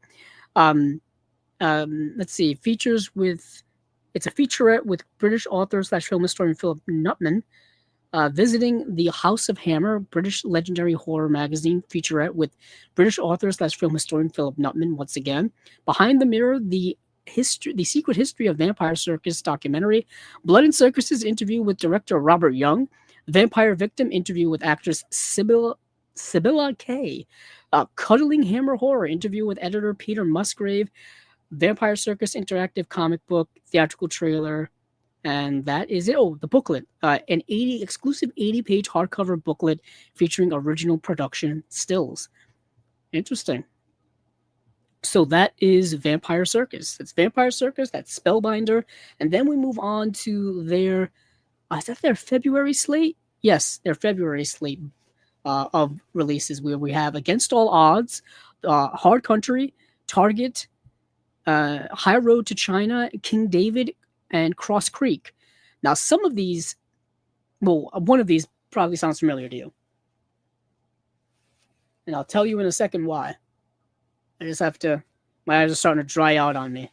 This time of year, if you have chronic dry eyes and you live in a cold climate, your eyes dry out so fast. So, the movie Target, which stars Gene Hackman and Matt Dillon, already has a Blu-ray release. It got a release from Kino. And when did this come? I think this came out, because we talked about it, I think it came out last year. Either way, it's the same movie. But I guess while we're here, we'll go over it together. So we'll go to Target. Obviously starring the late, great Gene Hackman. And this movie, I talked about it when the Kino came out. If you like the movie Taken, you may like this movie. So what happens is... Gene Hackman and Matt Dillon play a father and son combo, and Gene Hackman's wife, Matt Dillon's mother in the film, gets kidnapped, and Gene Hackman and Matt Dillon go to save her. And it turns out there may be more to the Gene Hackman character than we know of, or that his son knows of, really. And that's the movie. And so they end up having to go to, I think, Europe, and Gene Hackman's past comes back to get him, and they've got to go rescue the mother character. Now, this release here only came with an audio commentary. It's got an audio commentary by entertainment journalists / authors Brian Reisman and Max Every. Now, typically, the commentaries on Kino releases are exclusive. That's usually the main difference between Kino releases and releases of the same movie from other labels. Is usually the audio commentary is it. So that seems to be the case once again. That's exactly the case once again. So for the Target release from Imprint, you get obviously the movie on Blu-ray, and then you get a new audio commentary with film critic Adrian Martin, our friend. Adrian Martin's been on here twice, actually. And then you get archival interviews with actor Gene Hackman, director Arthur Penn, and producers Richard D. Zanuck and David Brown. So those archival interviews are not on this Kino release. Neither is the commentary by Adrian Martin. All you get is the commentary by entertainment journalist and authors Brian Reisman and Max Every. So if you have this release already, you may be fine with not having those other features. It really all depends on how you feel. For me, I don't think the movie's worth owning twice. It's fine. The movie's fine. It's a fun, like I said, it's a fun romp, if you will. Father and son having to rescue a mother, all this kind of stuff. But that's the movie Target. So let's go back and see some of these other movies. Oh, Cross Creek is actually another one that Kino put out, and I did not get Cross Creek. I do not have it. Although I saw it when Kino was having a sale at Barnes & Noble earlier this fall. I think it was it September? May have been September or October, one of the two. I did see Cross Creek was on sale. But anywho, so Cross Creek, we've already talked about Cross Creek as well. Like I said, it came out from Kino. In the late 1920s, columnist Marjorie moves to rural Florida to write in peace. Despite her husband's eventual departure, the initial suspicion of the locals about her work, and the challenge of finding a worthy subject to devote herself to, she soon discovers the perfect theme for her novel. Based on author Marjorie Kenon Rawlings' memoir, this moving biographical drama stars Oscar-winning actress Mary Steenburgen. Yeah, it's about a famous author and the inspiration for her most famous work, portrayed by Mary Steenburgen. I've always been a fan of Mary Steenburgen, great actress, even to this day. Directed by Martin Ritt, who directed great films. Martin Ritt, super underrated director. He directed The Long Hot Summer, which is a movie starring my favorite actor of all time, and Paul Newman. His wife, Joanne Woodward. Well, they weren't married at the time. They got married, I think, after they met making that movie, or during making of that movie. Either way, Joanne Woodward is in that movie as well. Orson Welles, Angela Lansbury is in that film. I love that movie. Martin Ritt also directed several other movies. He directed HUD. He directed what's the movie with Sally Field where she leads the strike? Norma Ray. He directed that movie, Norma Ray. Martin Ritt, super underrated director. Let's see. So, but Cross Creek, let me see. For special features, there's a new audio commentary with film historian Scott Harrison. Cross Creek, a look back with Mary Steenburgen from 2002, and that's it. And that is it. Just for the sake of argument here, I don't have time to do it, but I guess I'll go look at the Kino release to see what it had. Let's see, it does not even have a review on Blu-ray.com, so I gotta go even further back. So it's got that same look back. So the Kino release has the same look back with Mary Steenburgen, and it's got an audio commentary with film historians Julie Kurgo and Peter Hankoff. So Same look back special feature, different audio commentaries. That's the difference between the Kino release and the Imprint release. Alrighty, let's move over to some of the other ones I did not get to see, but I got to see Against All Odds.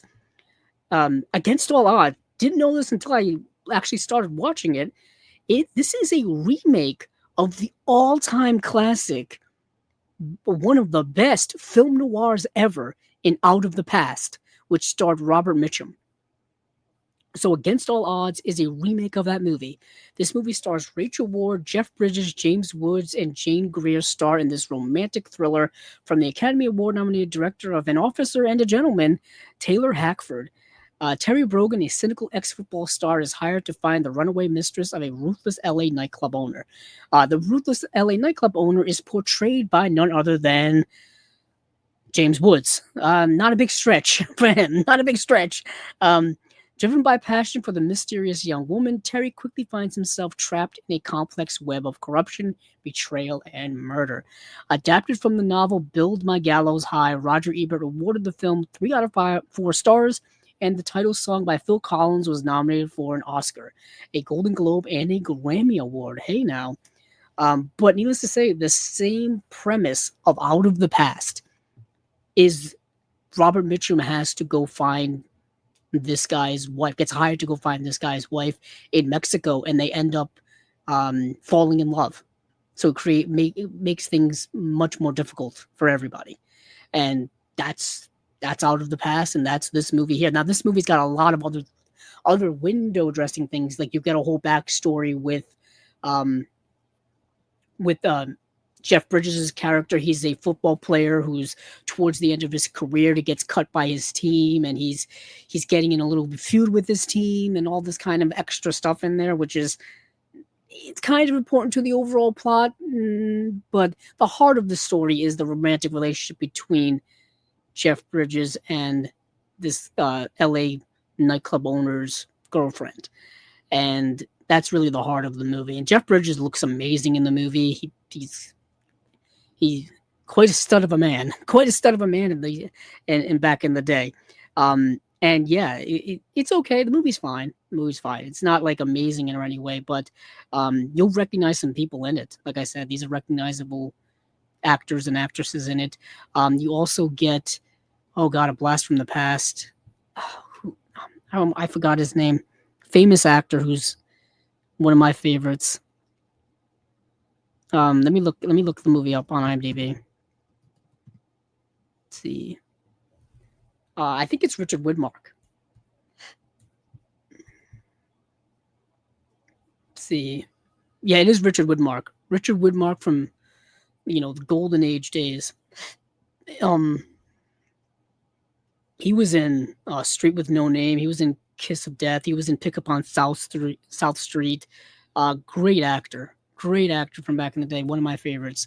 He's in this movie, and he plays, I think he's like the co-owner of the team, or the part owner of the team that Jeff Bridges gets cut from. Anywho, Against All Odds, let's see what we have for special features. We have an audio commentary with director Taylor Hackford and writer Eric Hughes. We have an audio commentary with director Taylor Hackford, actor Jeff Bridges, and actor James Woods. Wow, that's seems like a lot of fun. Deleted scenes and optional commentary. DTS HD 5.1 surround sound. And there's also an LPCM 2.0 stereo audio track as well. So that's the movie Against All Odds. Let's move on to Hard Country, because Hard Country I did get to see. I actually watched that yesterday. Now, this is an interesting movie. This is one of Kim Basinger's first films. She was in like a 70-minute film that's technically, I think, came out before this, but I keep saying that this is her first theatrical or first feature film, but I'm not sure. Either way, it's the movie Hard Country from 1981. A gritty portrayal of small-town Texas life, Hard Country is a contemporary Western from director David Green, starring Jan Michael Vincent, Michael Parks, and Oscar winner Kim Basinger in her film debut. They say it's her film debut, sure. I go to IMDb and I see a little different. Who knows? Jody dreams of the big city, but her boyfriend Kyle is content with factory work, beer, and pranks. As Jody yearns for the thrill of life beyond their community, she's faced with a difficult choice. Can she chase her dreams without leaving Kyle behind? So, obviously, Jody is portrayed by Kim Basinger, Kyle is portrayed by Jan Michael Vincent, and they're this, like, I would say, relatively small blue collar town Texas couple that are they're a young couple. I want to say they look like they're in their, mid to late 20s, something like that. Maybe early 30s, probably more like late 20s. But either way, Kim Basinger's character kind of wants more out of life than just this small town blue collar life of, like, you know, working 9 to 5 or whatever, going out drinking at the local bar at nights, hanging out with the same old friends you've known since you were younger, and then doing it all the next day. She wants more out of life than just that. And her boyfriend Kyle, Jan Michael Vincent, doesn't want more out of life than that. Like, he's fine doing that. I mean, he's willing to, like, make certain other type of changes to his life, but nothing as grand as she wants to do. And so the movie's definitely playing on those types of themes of, wanting more out of life, escaping a small town, small life setting, and doing more, and being kind of held down by personal attachments. In this case, obviously, a boyfriend. And we've seen movies like this before. We've seen movies where people are being held back by whether it be family obstacles or personal obstacles, or whatever the case may be. And yeah, this movie explores that. Michael Parks is in the movie in a small role. He plays Jan Michael Vincent's brother. He's like a more successful brother. I think he has like a mobile home selling business in a bigger city, and even that's too small for something like Kim Basinger to want to do to want to move to. But yeah, it's a good movie. It's rather solid. I liked it. Let's see. For special features, all we have here is a new video essay on the work of director David Green by filmmaker Chris O'Neill, another name from Chasing Labels lore. Our buddy Chris O'Neill did a video essay on this movie, and yeah, that's the movie Hard Country. Now, I think the last one we've got left here to talk about. No, we have two more. My bad. Two I did not see. One is High Road to China, starring Tom Selleck. Yes, starring Tom Selleck. Let's see, from 1983, Tom Selleck landed his first major role as an alcoholic pilot in adventure classic High Road to China, directed by Brian G. Hutton, who directed Where Eagles Dare, and also starring Bess Armstrong, Wilford Brimley, Robert Morley, and Brian Blessed. A hard-drinking biplane pilot teams up with a spoiled heiress in 1920s China to find her missing father, only to get caught up in a deadly clash with a ruthless warlord. To be honest, just looking at the poster, it looks like Tom Selleck as Indiana Jones. that's that's what it looks like to me. Ironically, yeah, that's exactly what it looks like. I was gonna say ironically, but I was going down a different road there. Loosely inspired by the novel by John Clary, High Road to China features an original score by composer John Barry and was nominated for 2 awards at the 1984 Saturn Awards. Let's see. For special features, we've got audio commentary by film historian Steve Mitchell, archival interview with actress Bess Armstrong and actor Jack Weston, and that's it. That's it. All right. That is High Road to China. I didn't get to see it, so I can't really comment on if the movie's good or not. If you're a fan of Tom Selleck, you may want to check it out. King David, I did not get to see either, but I'm familiar with the story. So, as one could guess, or maybe not guess, depending on how biblically inclined you are, Richard Gere stars in this gripping biblical drama from Academy Award nominated Australian director Bruce Beresford, who directed Double Jeopardy, Puberty Blues, and Breaker Morant. Breaker Morant is a Criterion movie, actually. This epic chronicles the life of David, a young shepherd who becomes king of Israel. Begins in the year 1000 BC and follows his rise from a humble warrior to beloved monarch as he faces betrayal, sacrifice, and the weight of destiny. Also stars Edward Woodward, Alice Kriege, Dennis Quilly, and Sherry Lungi. All names I do not know. all names not familiar to me, other than Richard Gere. So there's a new audio commentary by film historian and critic Jim Hemphill, and video essay by writer and podcaster Suzanne Boland. And obviously this is about the biblical figure of King David. David and Goliath, that story and all that stuff. That's what this is about. But it's Richard Gere portraying him. Yeah, there you go. There you go. So that is it, I think, from all of the Imprint releases. That went a lot smoother than Umbrella. Um, yeah. So just a quick recap before we move on. These are all coming out in February. You have two 4K UHD releases in Spellbinder and Vampire Circus. You've got their February slate of Imprint releases um in Cross Creek, King David, High Road to China, Target, Hard Country, Against All Odds.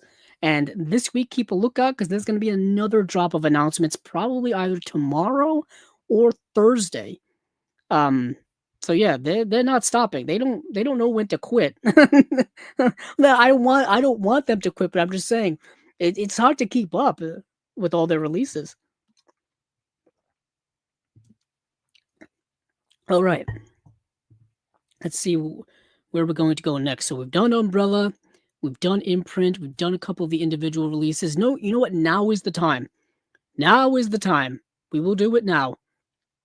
Remember earlier, if you've been paying attention earlier, I said that there was some news that dropped today of some release announcements, and I wanted to incorporate it into the show. We'll do it now. It was the Warner Archive releases.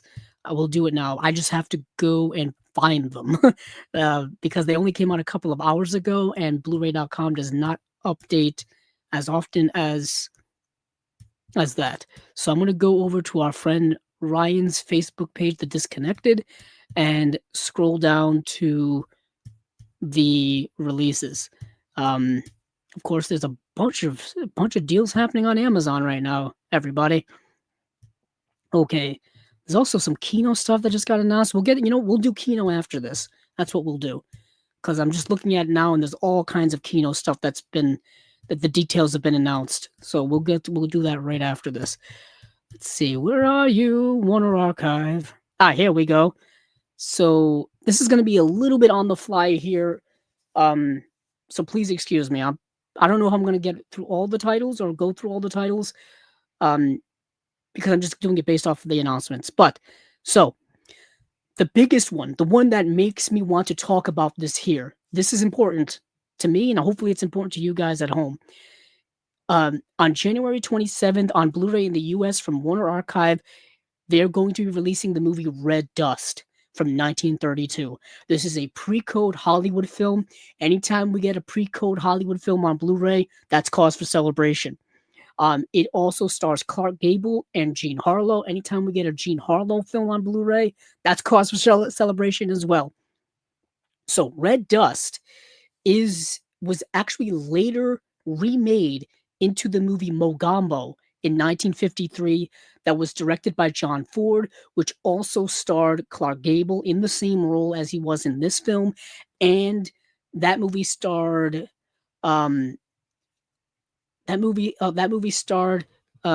Kelly. Let me actually go look up Mogambo. It started Grace Kelly and I think Ava Gardner as well. That movie, I can't remember if that movie has a Blu-ray release or not. I don't think it does. Mogambo stars Clark Gable, Grace Kelly, Ava Gardner, and yeah, that's Mogambo. But the original film is Red Dust. Came out 1932, like I said, pre-code goodness.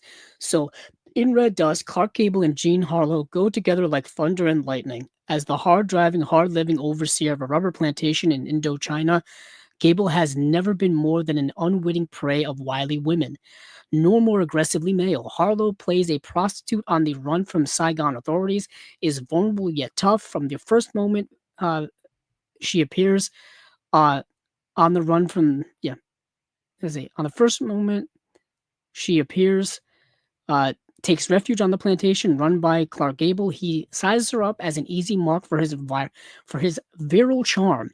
But when research engineer Gene Raymond and his elegant wife Barbara, who is portrayed by Mary Astor, appear on the scene, Carson, who is Clark Gable's character, falls hard for the beautiful Barbara, discarding, Jean Harlow's character as nothing more than a cute little trick. The steamy rivalry between the women soon boils into a jealous rage with violent consequences. This movie is directed by Victor Fleming, who directed Gone with the Wind.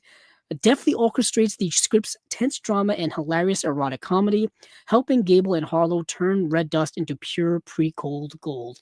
That's what this movie is. It is pre-code gold. I love this movie. It's one of my favorite pre-code films. Let's see. For special features, there's 2 MGM Technicolor shorts, Over the Counter and Wild People. There's an audio-only Gulf Screen Guild Theater broadcast with Clark Gable and Ann Southern. Original 1932 theatrical trailer containing alternate scenes from the final feature. I think it's this, yeah. And then, let's see, it's from a 2026 1080p master from a 4K scan of best preservation elements. I love this movie. I'm so ecstatic. You have no idea. Anytime a classic deep catalog movie from the 30s and 40s gets a Blu-ray release, a good Blu-ray release, because we know, by this point, we know Warner Archives transfers are masterful. Anytime this occurs, oh, it's the best. It's the best. It's the best feeling in the world. So I had to mention that. Oh, I love it. Let's see what else we've got here.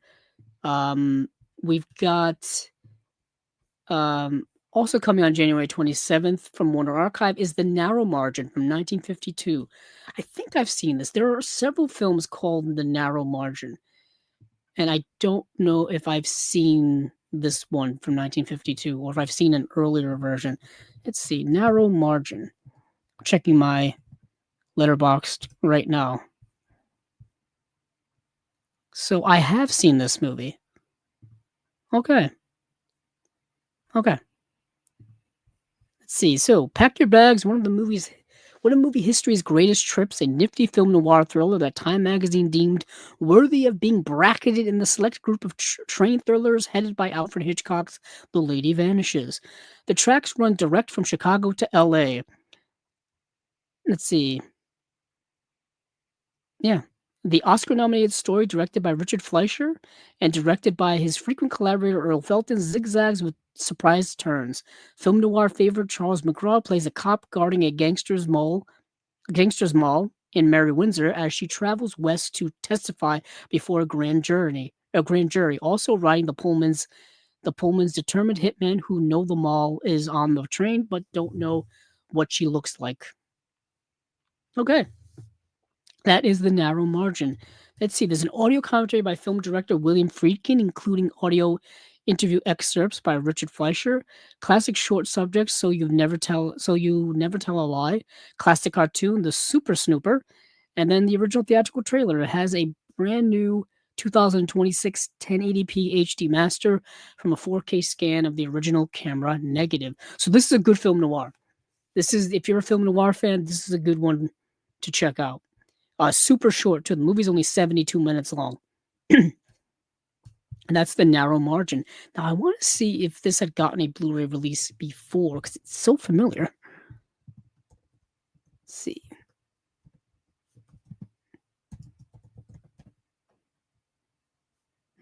Apparently not. Oh. So you know what it is? So there's The Narrow Margin, the 1990 film, that I believe is a remake of this 1952 version. That's why the title sounds so familiar to me. The Narrow Margin from 1990 just got a Blu-ray, just got a 4K release actually. That's the Peter Hyams film starring Gene Hackman and Ann Archer. I have that here somewhere. It's either here or I may have put it on the shelf. Let's see.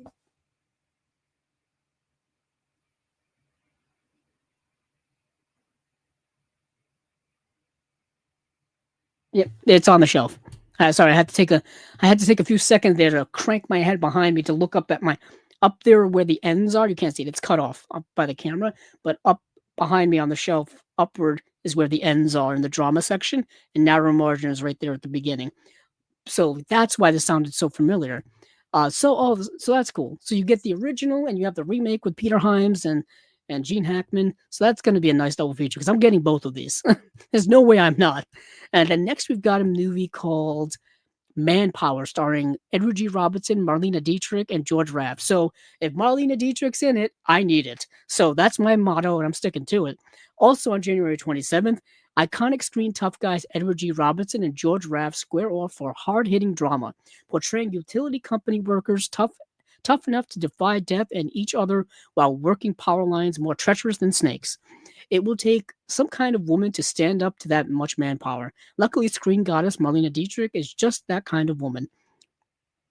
She plays an ex-con and nightclub floozy who marries one of the men, but falls hard for the other. With three great stars and plenty of breathtaking, high-tower action under the taut, muscular direction of Raoul Walsh, who of course did White Heat and High Sierra and a bunch of other good movies. Manpower is a cinematic depth charge. And let's see, for special features, we've got Snow Time for comedy and Joe Glow the Firefly, which is two Warner Brothers cartoons. And that's it. And then it comes from a new 2026 1080p HD master from the 4K scan of the original Nitrate camera negative. They snuck a little nitrate in there. I like that. So yeah, I'll be getting that too. These are so far 3 for 3 for me. I got to get it. Let's see. Next we have The Verdict. So The Verdict, let's see. Superintendent Rodman of Scotland Yard built an airtight case into a noose around a killer's neck. Then, too late, evidence exonerates the hanged man. Grodman retires in shame. Then a new case, a diabolical locked room murder, gives Grodman the chance to redeem himself. Sidney Greenstreet and Peter Lorre, whose charismatic screen teamings began with The Maltese Falcon and continued through many beloved films during the 1940s, play Grodman and his effete artist comrade hunting for clues in the fog-bound, gaslit streets of 1890 London. Memorable for its stars, chilling atmosphere, and unexpected turns, The Verdict also marked the feature film debut of noted director Don Siegel, who directed, oh goodness, Dirty Harry and plenty of other films. Two classic WB cartoons, Hair Raising Hair and Birth of a Notion. Radio program with Peter Lorre, Inner Sanctum, Black Sea Gulf for 1943, Suspense Till Death Do Us Part from 1942, and New Adventures of Nero Wolfe, Stamped for Murder from 1950 with Sidney Greenstreet. And this is a 1080p HD master from a 4K scan of the original camera negative. New, of course. This is another one that I'm very interested in. You got two great character actors of their time in Sidney Greenstreet as well as Peter Lorre. You got, 1946. I need it. I need all of these. There's so many great Warner Archive releases that I still needed to get.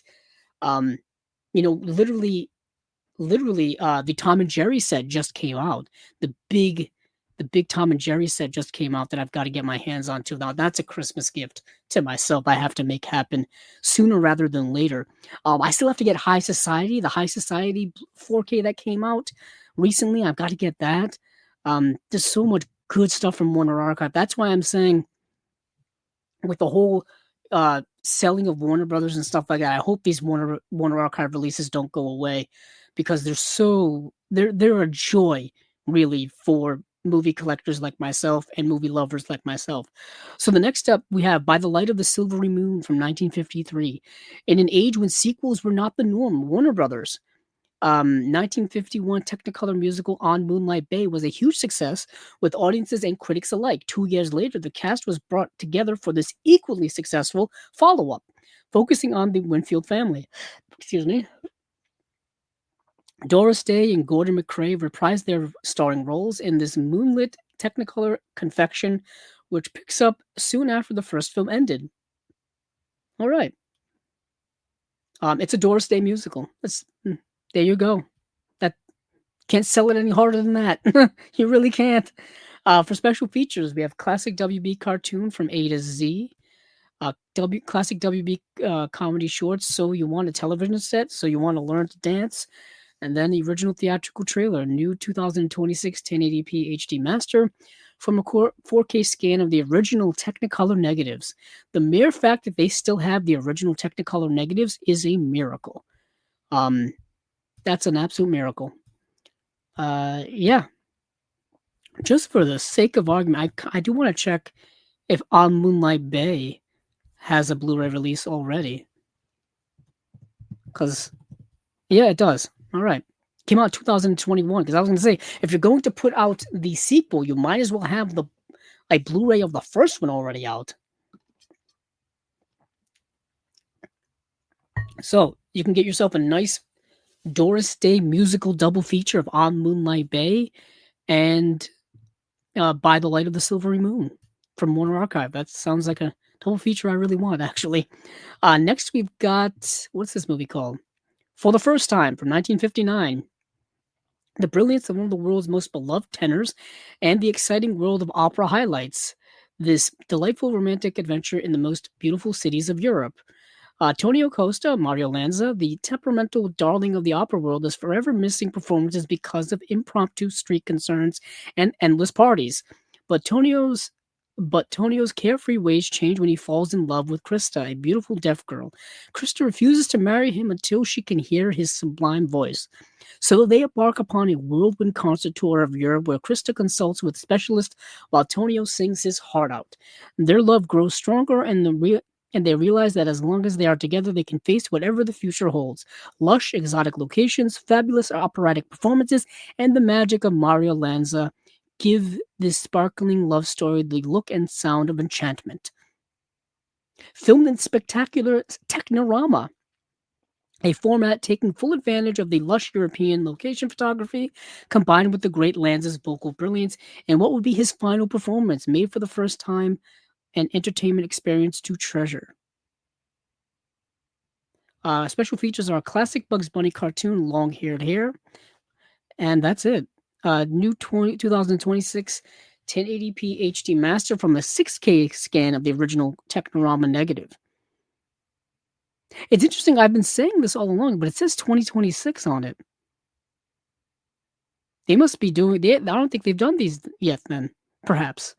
Or they could just be lying to us and they've already done all these masters and they're just saying that they're since it's coming out in 2026, it's a 2026 master. But anywho, and then last but certainly not least, if you've been following me here long enough, you know that I love classic animation on Blu-ray. Give me all of it. I just talked about Tom and Jerry. I need that Tom and Jerry set that just came out from Warner Archive. Um, I need the Looney Tune Vault Collection Volume 1. I still need to get that. There's some other animation I've got to get too. But here's another one to add to the list. Here's another one. I might as well just talk about it here. It's not movie related, but screw it. It's my show. I can do what I want, I guess. This is the new Fred and Barney show, obviously from a spin-off of the Flintstones. Almost 20 years after its television debut, Hanna-Barbera brought the Flintstones back to network television in 1979 with an all-new series entitled The New Fred and Barney Show. Originally broadcast on Saturday mornings on NBC, this collection contains all 17 episodes of the quote-unquote revival series, which captured the essence of what made the original series such an endearing fan favorite, featuring the voice characterizations of Henry Corden as Fred, Mel Blanc as Barney, Jean Vanderpeel as Wilma, and Gay Otterson as Betty. The new Fred and Barney show is cleverly written and is making its official home video debut with this all-new Blu-ray collection. Yeah, I don't ever remember seeing this even on DVD.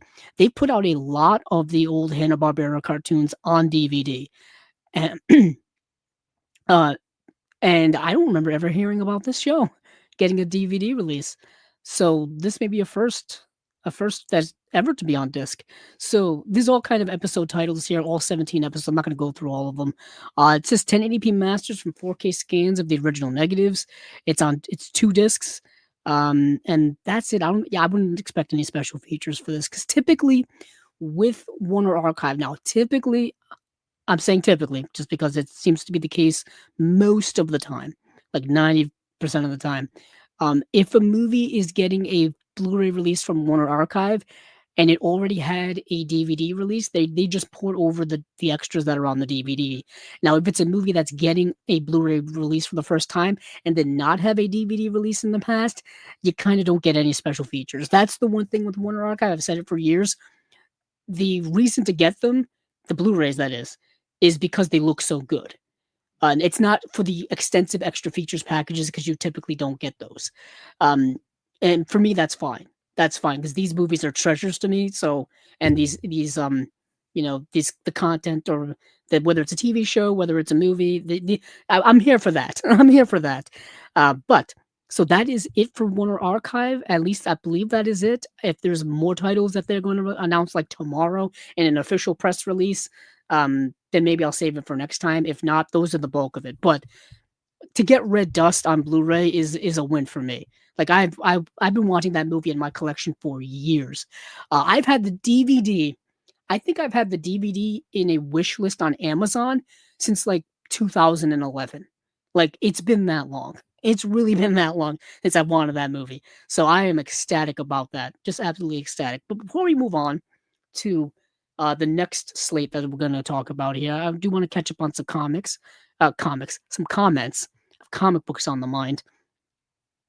Let's see. Bum. See, I'm just scrolling back up to check out the comments. So I haven't seen, so I'm going all the way back. Acres of Movies asked, do you like Hamlet? I haven't seen Hamlet yet, so I can't comment on it. I'm assuming I'm going to love it.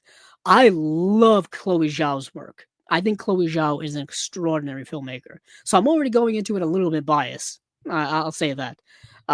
So Acres of Movies also asks, what comedy would you remake? That's interesting. So I don't know, actually. It's tough because I don't necessarily think of all movies that comedies need to be remade. Of all the genres, like comedies. Uh, hmm. What comedy would I remake? The thing is, all the old ones I find so perfect. I mean, they tried doing things like the Pink Panther in modern times. It really didn't work with Steve Martin. You can't really do things like the old Monty Python movies, like Monty Python, The Holy Grail, and Life of Brian, and stuff like that. That comedy kind of doesn't work today. I don't know if it would work today. They just did The Naked Gun, which I thought worked really, really well. People want them to bring spoof movies back. They weren't really good when they came out in the 2000s. They weren't really that good back. They are doing. It's not a remake, but they're doing a sequel, another movie in the Scary Movie franchise. That could be bringing that back could work, especially with the state of horror movies today. That could work. But yeah, like I was thinking of It's a Mad, Mad, Mad World, but they kind of did that with Rat Race. Granted, that Rat Race is what 25 years ago. Maybe they can do another one of those. I'm trying to look at my comedy section. There's a lot of stuff that I don't think needed to be remade. Maybe the Full Monty. That would be interesting, kind of because when the Full Monty came out, our relationship or our thought process behind the LGBTQ plus community and stuff like that, it's a little bit different. So maybe do something like that. I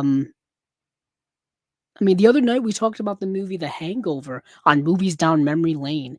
The Hangover, which came out in 2009, is such a time capsule piece for 2009 that I don't know if you could make that movie today or what the modern equivalent of that movie would look like. Even Bridesmaids, which came out a couple of years after that, I don't know what that movie would look like in a modern time. So another movie is something like that, but capturing the modern comedic and cultural tone and cultural actions of what a modern day like Hangover movie or Bridesmaids would look like.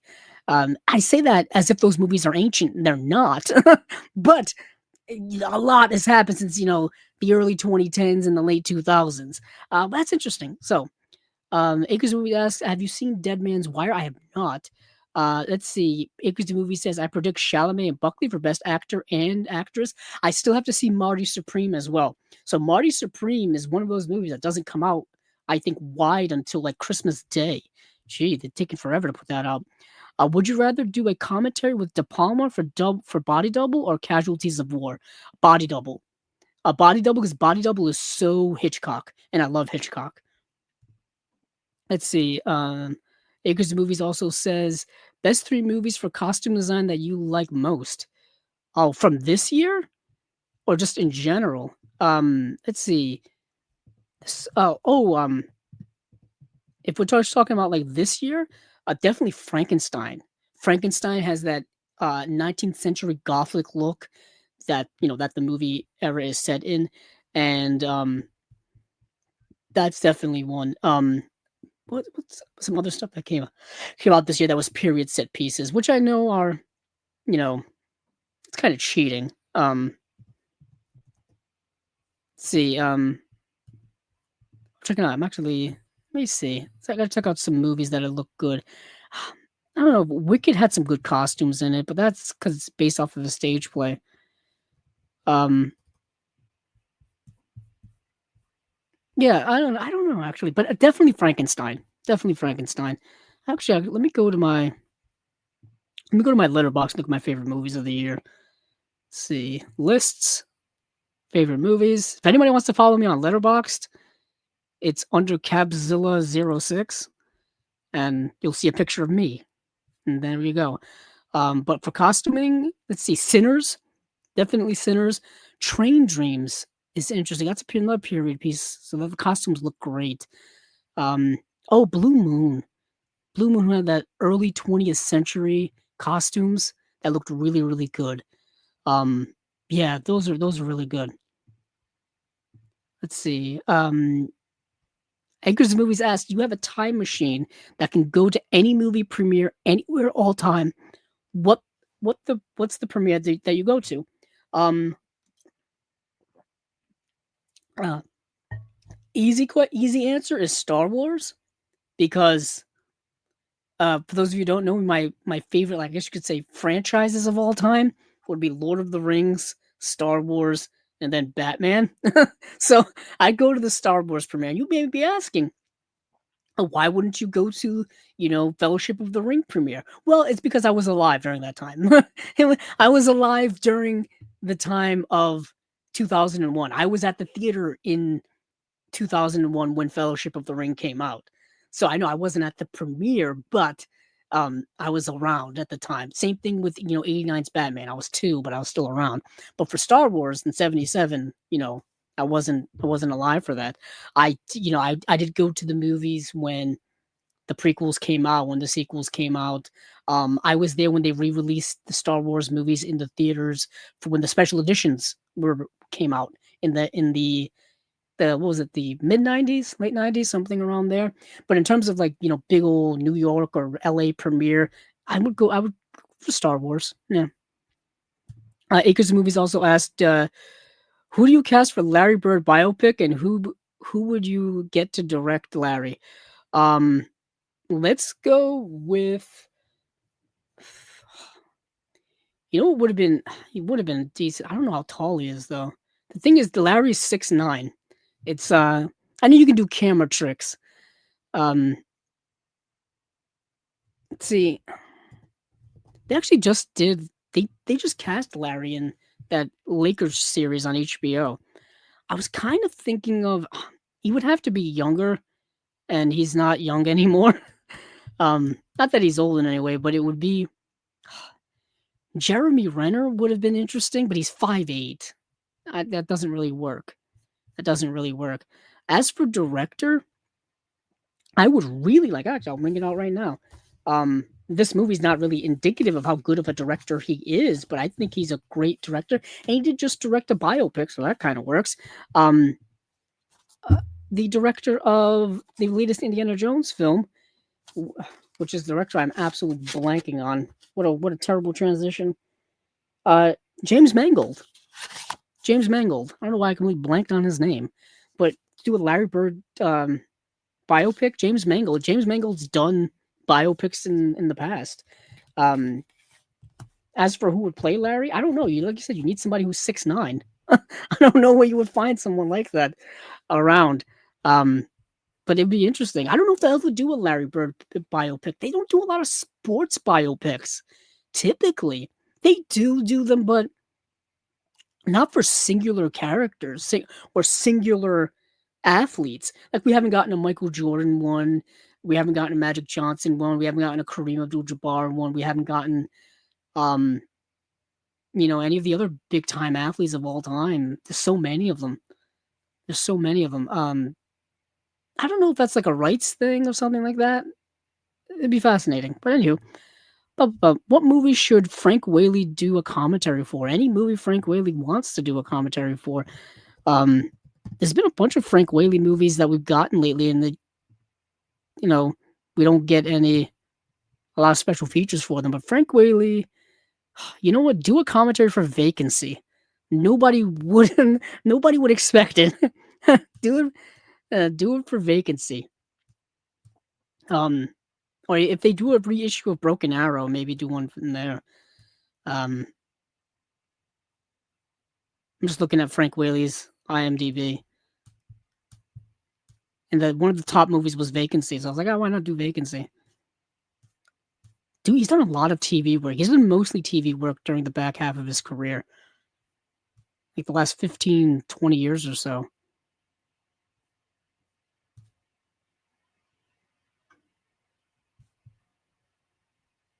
Okay.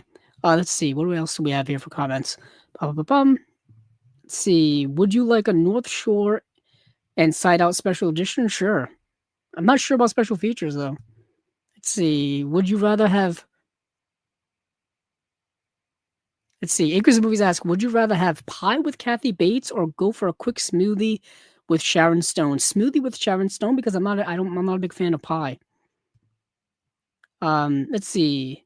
Acres of Movies ask, Kino Lorber calls you. They want you to pick out 7 movies from the 90s that you think would be good for them to do next. I would love for them to talk to me about that. First of all, we're getting a Blu-ray 4K of The Phantom, so that's number 1 on the list. that's number 1 on the list. Don't mess with me on that. Let me look up some 90s movies. Let's see, 90s. Let's see. Let's see. So many of these have gotten releases already. You know what? Gremlins 2, the new batch. Yeah, we're doing that. We're doing Gremlins 2, the new batch, just because. Some of these already got great releases already. Key thing is, Kino's already put out a couple of these. Like, for example, Barton Fink. I would love a better. Didn't they put out? They put out a Blu-ray of Barton Fink. Anywho, we got Gremlins 2, the new batch. We've got The Phantom. That's 2.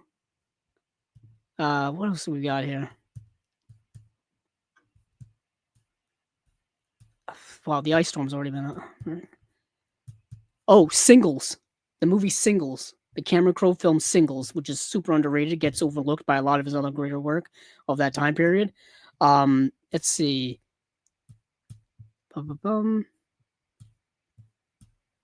Oh, Velvet Goldmine.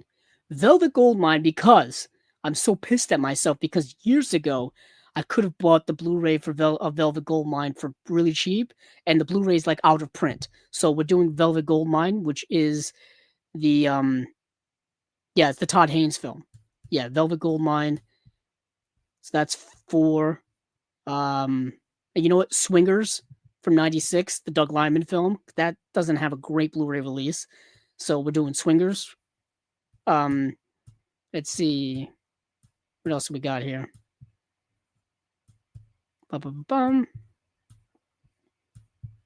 So many of these movies already got great releases. I'm just looking at movies of the '90s. So many of these have so many great releases already. Oh, that has a Criterion release. Let's see. Let's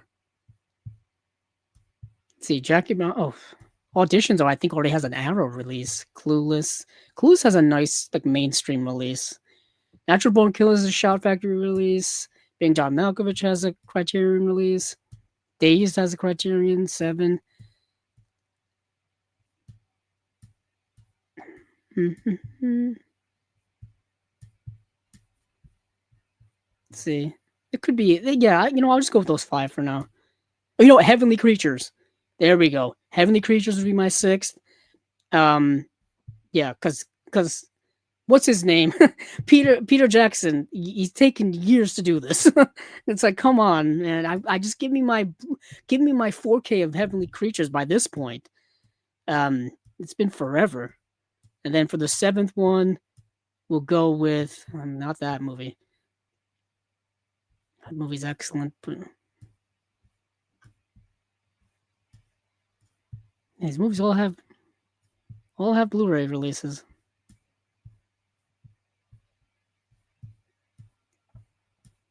Let's see. Yeah, these are all good. Anywho, those will be. I'll just go with those six. Those six. So we've got like Heavenly Creatures, The Phantom. What are the other ones I mentioned? Doesn't matter. But Heavenly Creatures would be up there. The Phantom. I'm blanking on the other ones now, but yeah, those would be my six. Whatever ones I just said, completely blanking. But anywho, any Oscar predictions so far? Do you think it will be Amy Madigan, Best Supporting Actress? That's from Weapons. It's gonna be tough because the Academy Awards don't like genre films, especially horror. At least not right now.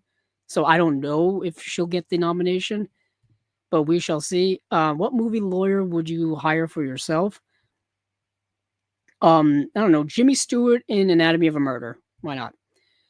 If you made a new movie studio, what would you call it? Capzilla Productions. Yeah, there it is. What commentary most comforts you? Any commentary with Martin Scorsese. Who would you cast as Carmen Sandiego, and do you think it would be a good 4-quadrant hit? What director? I don't know why they've never done a Carmen Sandiego film. You know what? Robert Rodriguez as director, and for Carmen Sandiego, Salma Hayek. Why not? We'll make it's an older Carmen Sandiego. But yeah, it's let's get back to what we were talking about before. Sorry, I was blanking out. Let me go back to my notes and see what I was looking at. We'll move on to another slate here. Let's see.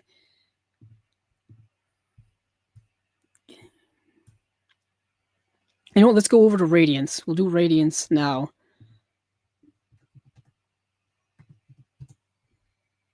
Can't get So Radiance has their releases for which month are we doing now? Radiance has their releases for March. Holy hell, they're already in March. So we've got special effects, The Dancing Hawk, Cutter's Way, Underworld Chronicle 3 Yakuza Fables by Takashi Miike.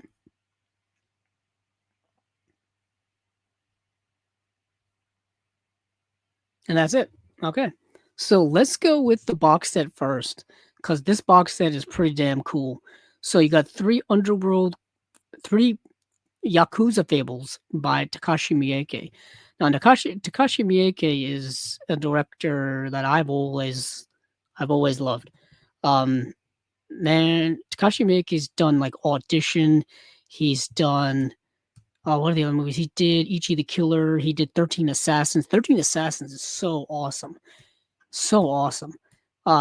He's directed over 100 films in his career. So he's got a massive amounts of stuff to choose from in terms of different genres and different eras and all kinds of stuff. So let's see. The late 90s and early 2000s saw director Takashi Miike make the transition from his origins in direct-to-video V-cinema to one of the most critically and commercially successful Japanese directors on the international stage. A multi-talented director who would come to work in almost every established genre. It was his often outrageous takes on the gangster genre that first brought him attention outside of Japan. 3 of his most notable Yakuza films from this period are collected here in a landmark new box set. So you've got Fudo, The Next Generation, you've got Agitator, and you've got Deadly Outlaw Rekka. So I've only seen Fudo, The New Generation, so I guess I'll talk about that one the most. So Riki Fudo is a high school student juggling academic work with a secret life operating as an underworld boss. As the leader of a group of larger-than-life school-age assassins, Fudo is waging a campaign of violence against the entire criminal underworld as part of a revenge plot against his own father. A high-ranking Yakuza in his own right who was forced to murder Fudo's brother, originally planned for release as a direct-to-video V-cinema title, Fudo was granted a theatrical release after producers viewed the film, leading to it becoming a festival favorite around the world and establishing Miike on the world stage as one of the film's great provocateurs and a key figure in extreme cinema. And this movie is extreme. So, Fudo, the New Generation, is also based on an unfinished manga, and it feels like a manga. It feels like an anime come to life in every sense of the word.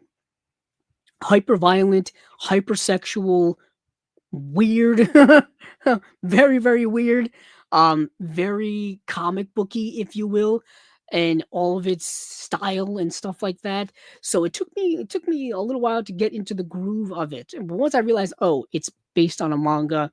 Manga is notoriously is a format that's been adapted to anime, and then anime to live screen adaptations are a thing, but you can tell there is a style to that, and there is a style that sometimes is not for everyone.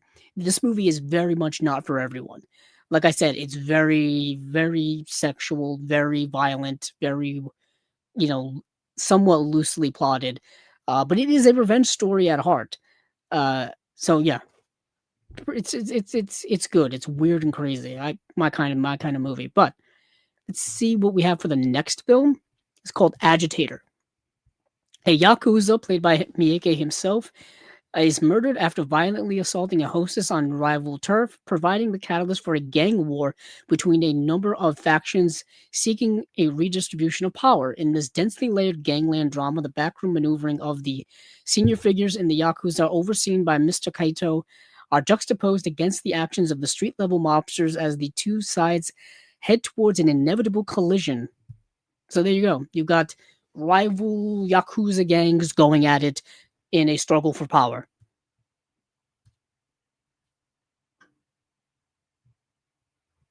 The original theatrical version of the movie was 200 minutes long. It says, epic in scope, the film is presented here in its original theatrical version and in a two-part, 200-minute extended version until now only available on Japanese VHS. Wow. All right. So it's two cuts of that movie. And then lastly here you have Deadly Outlaw Rekka. Kunisada has his world turned upside down after learning of the death of his mentor Saneda.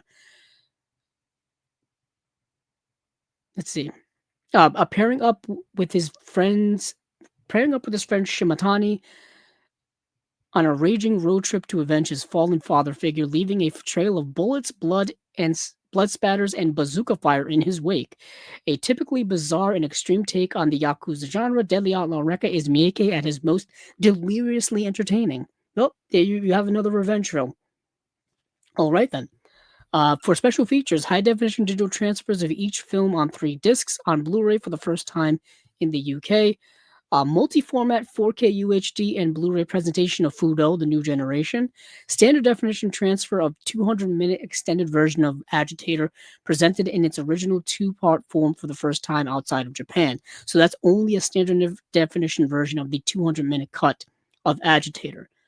Uncompressed mono PCM audio, newly filmed interview with Takashi Miike on Agitator and Deadly Outlaw Rekka, audio commentaries on Agitator and Deadly Outlaw Rekka by Tom Mess, audio commentary on Fudo, the New Generation with Takashi Miike and Shosuke Tanihara, Electric Yakuza Go to Hell documentary on Miike featuring interviews with Kinji Fukasaku, Takeshi Kitano, Shinya Tsukamoto, and others. That's from 2009, and that's an hour long. Archival interview with Shosuke Tanahara, archival interview with Yoshinori Chiba. You have trailers, and you got subtitles, of course. Reversible sleeve featuring original and newly commissioned artwork. Limited edition 80-page bound book featuring new writing by Tom Mess, Colin Geddes, and archival writing from Tony Raines. Limited up to 5,000 copies. All right. Let's see. And this is Region B. Okay, so this is Region B locked. Well, other than the 4K is obviously region free. So this is coming out in March. Okay, let me go back to. Let's see, Josh. I got a comment here from Josh4011. Have you seen Chan is Missing? That's a slept-on title from Criterion. I have seen Chan is Missing. It's interesting you mentioned that, Josh, because I just mentioned Sister Hyde, and Sister Hyde, I believe, did the cover art for Chan is Missing. Chan is Missing is a great film, super underrated.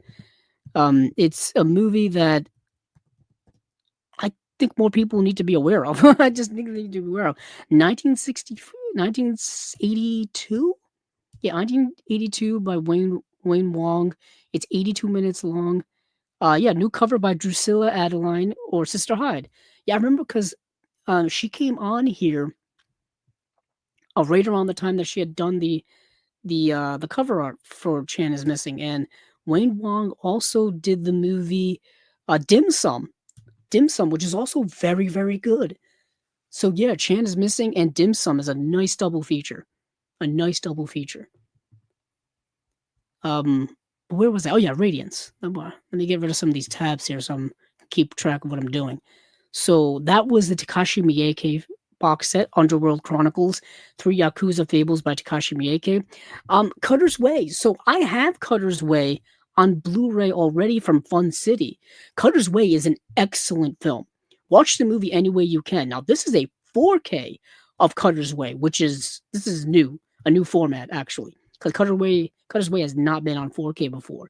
So if you've never seen Cutter's Way, highly recommended. And this is what the movie's about. The laid-back Californian gigolo Richard Bone, Jeff Bridges, finds himself suspected of murder when he happens to see the wrong thing at the wrong time. The body of a young girl being dumped into a garbage can in a quiet Santa Monica neighborhood. Bone's friend, the capricious and paranoid Vietnam veteran Cutter, portrayed by John Hurd, begins to suspect a conspiracy behind the killing with a local oil tycoon who is local oil tycoon J.J. Cord, Stephen Elliott, at its center. He persuades a reluctant Bone to try and take Cord down, leading to a sinister escalation of events that will change their lives forever. Yeah, the movie's excellent. This movie's excellent. Like I said, I've got the it's the Fun City. Yeah, I think it's. Let me go check. Hold on. I want to check my Fun City shelf.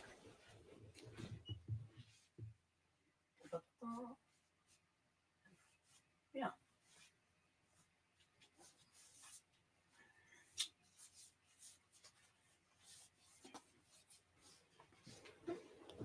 And also gave me an excuse to stretch my legs a little bit. I don't know if you guys have ever sat in the same place for 4 hours in the same position, but it stiffens the legs a little bit. So here's my copy of Cutter's Way by Fun City Editions. Now, Fun City Editions has a partnership with Radiance where they put this exact edition out in the UK.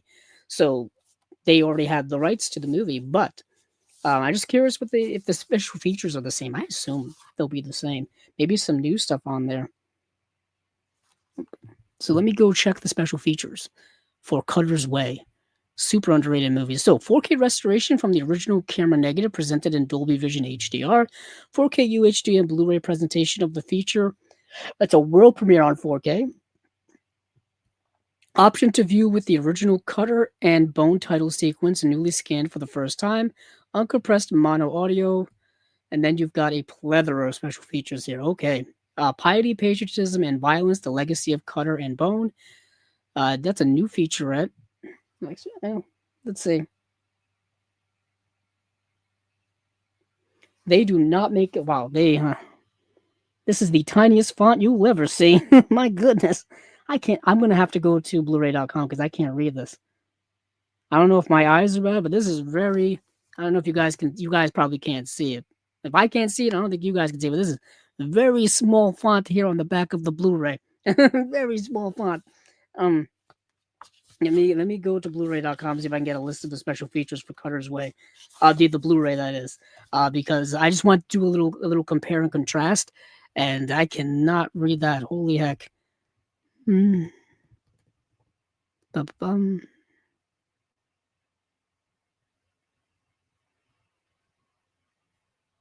There you are.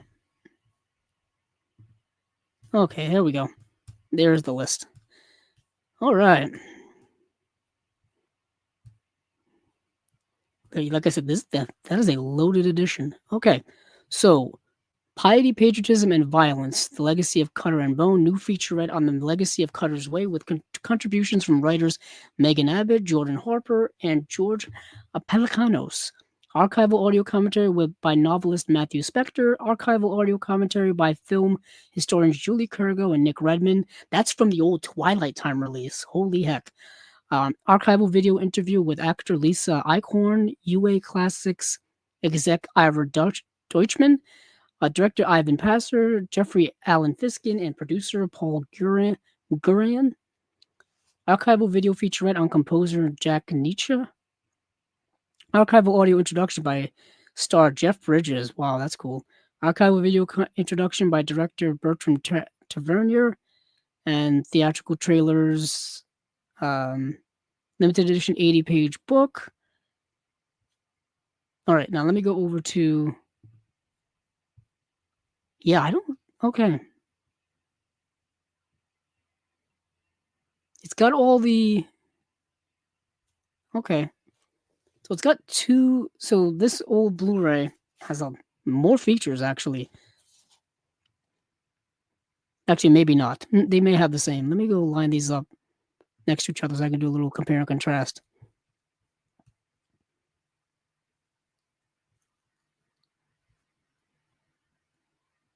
Yeah, it's got all the same commentaries. This may have all the same.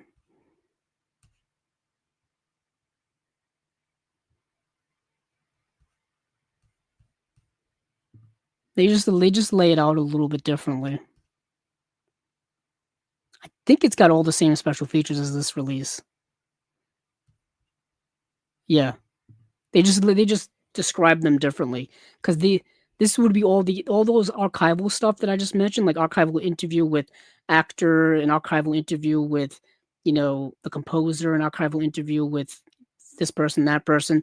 That's all on this release. It's listed differently, and on Blu-ray.com, it gives you like the time and gives you like an in-depth review of like each one and what they are.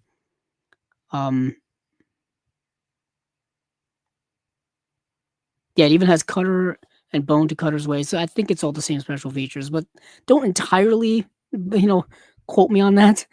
Anywho, that's Cutter's Way, the 4K UHD release. You know what's crazy? I'm trying to buy every Radiance release, so I'm probably going to buy it. So I probably will end up owning Cutter's Way twice. And for a movie this good, I don't mind. I really don't mind at all. The movie's so good, you don't mind owning 2 copies of it. Some other comments here. We have another one from Josh. This is a question I like to ask fellow Criterion collectors. What do you consider the best film of the year you were born? That Criterion has been released. Mine has to be One False Move from 1992. So I was born in 1987. So I would have to go to criterion.com and look at the Criterions that came out that were put out from 1997. Let me see if I can look. How am I going to look that up? If I go to the list of. Let me go to the list of all Criterions. Because you can do, if you go to Shop the Collection, you go to all films. You should get a list of every single film on here. And if I type in to look for 1987, we shall see. All right. We got some here. There's 23. So we have, let's see, Au revoir les enfants, which is the Louis Malle film, is very good. Is very good. La Bamba is also very good. Border Radio, I haven't seen. Broadcast News, that's such a good. When are we going to get a 4K UHD upgrade of Broadcast News? That's what we need. So let's see. I have to consider what's the best film. Okay, not my favorite. All right. So far, Au revoir les enfants by Louis Malle is kind of the best that came out in '87. Let's see. Oh, The Dead by John Huston. This is pretty good, actually. Eastern Condors, Epidemic by Lars von Trier. Hollywood Shuffle by Robert Townsend. House of Games by David Mamet. That's pretty good. Let's see. Okay. I'm so biased. I'm gonna just quickly go through the rest of these, but The Last Emperor just showed up from 1987 for Criterion, you know, for Criterion Films. I unapologetically really like that movie a lot. Like I think that movie's kind of a masterpiece. Oh, Mate One. Okay, never mind. So John Sayles, man, Mate One's good. Okay. So right now there's a battle between Au revoir les enfants, The Last Emperor, and Mate One. Let's see. Moonstruck, The Princess Bride. That'd probably be everybody's pick. Oh, god damn it. RoboCop. I forgot Criterion put out RoboCop, which came out in 1987. There's the movie Rouge, which is very good. Walker by Alex Cox. Let's see. Oh, Game. Here it is. Yeah, absolute. Yeah. Yep, just found it. Um, which I completely forgot came out. I gotta check actually because did that come Wings of Desire. Not a chance. Never mind. It wasn't. It's no longer a three. It's Wings of Desire. Never mind. Wings of Desire by Wim Wenders. I cannot stress this to people. I think is one of the greatest movies ever made. It may be the greatest movie ever made. In my opinion entirely, but that movie is astonishing. Yeah, I don't have to look anymore. That's the best movie of 1987 that Criterion's put out. I know I mentioned Au revoir les enfants. I mentioned The Last Emperor. I mentioned RoboCop. I mentioned Mate One, but Wings of Desire takes the cake for me. That takes the cake for me. Let's see. Josh also asked which I first found out about it from seeing Siskel and Ebert here on YouTube about their top 10 of 1992. Siskel named it his number one. He's referring to One False Move. One False Move is excellent. One False Move is a great 90s neo-noir. Bill Paxton, late great Bill Paxton's in that movie. Yeah, I totally agree. It's a great movie. It's a great movie. But yeah, 1987, Wings of Desire. There you go. All right, so let's move on now in Radiance. We're at the Dancing Hawk. I tried to see this movie. I couldn't find it. Yet again, Radiance bringing out movies that I cannot find to watch. So a peasant's son rises through the ranks of post-war Polish society like none of his ancestors ever could. Moving to the big city, he becomes part of a new socialist order, but in leaving his rural roots behind, does he also abandon his soul? Taking inspiration from Orson Welles' monumental saga Citizen Kane. Oh, okay. You sold me. you got me. You got me. That's I don't have to read anything about the rest of this description. You just compared it to Citizen Kane. I'm good. I want to see this movie now. So, 4K restoration by Filmoteca Narodowa. I probably butchered that pronunciation. Uncompressed mono PCM audio soundtrack. New interview with critic Carmen Gray. 2 short films by cinematographer. I can't pronounce. These are Polish names I can't pronounce. You get newly improved English subtitle translation, reversible sleeve featuring original artwork by people whose names I cannot pronounce. I'm not even going to try. Limited edition booklet featuring new writing. And then limited edition of 3,000 copies. All right. So this is coming out in March as well. I don't know why I mentioned that. It's region A, B, and C, so region free. And this is The Dancing Hawk. So I believe this is a Polish film. Yeah. Yep, it's a Polish film from 1977. And lastly, here we have a 4K. No, is that a 4K? No, it's just a movie called Special Effects. Excuse me, it's a Larry Cohen film. So, aspiring actress Andrea has run away from her domestic life in Dallas to New York City with dreams of becoming a future movie star. Director Christopher Neville promises Andrea a role in his next film, but when she visits him at his apartment one night, a sexual encounter turns violent, and Andrea is murdered while Neville's camera captures the whole sordid affair. Kind of reminds me of the movie Peeping Tom, when Andrea's estranged husband, Keith, arrives to look for her, he is immediately suspected of her murder until he finds an unlikely ally in Neville. In exchange for helping secure his freedom, Neville persuades Keith to help him with his new film and to find him a new leading lady, one who bears a remarkable resemblance to Andrea.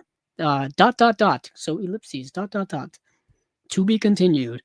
Special effects is a pungent, grindhouse-friendly riff on psychosexual thriller classics such as Vertigo, Peeping Tom, and Blowout. I was thinking of Brian De Palma's Blowout immediately as well. So, from the king of low-budget New York genre cinema, Larry Cohen, who did The Stuff. If you've never seen the movie The Stuff, it's bonkers. He also did the movie The Winged Serpent. So this is a UK Blu-ray premiere, high-definition digital transfer, newly recorded interview with star Eric Bogosian, new audio commentary with director of King Cohen, Steve Mitchell, Cohen on Cohen feature-length interview with Larry Cohen himself from 2017, archival director's commentary with Larry Cohen, moderated by Steve Mitchell, new interview with critic Christina Newland on Zoe Tamerlis Lund. She plays the Andrea character. And Eric Bogosian plays the director character. So this has optional English subtitles, includes O-Card featuring original and newly commissioned artwork, limited edition booklet featuring new writing by Juan Barkin, limited edition of 3,000 copies, and this is Region B locked. Okay. All right. Movie came out in 1984. Kind of want to see it. I really want to see it, actually. I plan on getting all of Radiance's films at one point. They're all their releases, so I'll be seeing it eventually. We have another comment here from our buddy JB. I picked up that High Society 4K tonight a couple of hours ago. Nice. What timing? Great coincidence of timing. I've mentioned it earlier. It's one of my most anticipated releases of the year because I love Grace Kelly, and that was her last movie. That's the last movie she did before she left Hollywood. It's got a historical significance for that. It's also I think a adaptation of the play High Society, which had also been done in the Philadelphia Story, the movie starring Katharine Hepburn and Jimmy Stewart and Cary Grant. So in this movie, of course, High Society stars, like I said, Grace Kelly, Bing Crosby, and Frank Sinatra. And the Warner Archive 4Ks, from what I've seen so far, look really, really good. I only have the Searchers, and the Searchers looked pretty amazing to me. It looked kind of astonishing, considering the old Blu-ray of the Searchers from Warner Brothers was from 2006, I think. It was somewhere around there. So that movie needed any type of remastered upgrade like you wouldn't believe. It really needed it. It needed it so much. So it looked revelatory. And High Society has never gotten a Blu-ray release until now. And I just want to check that to make sure that I'm not losing my mind. High Society never got a Blu-ray release, at least not in the US. So it got one in Germany, it got one in Spain, but that's about it. So nothing in the Region A area, I would say. And I remember seeing that DVD so many times and so many bargain bins for cheap. And I was like, I'll wait for the Blu-ray. And 2025, here I am. It finally comes out.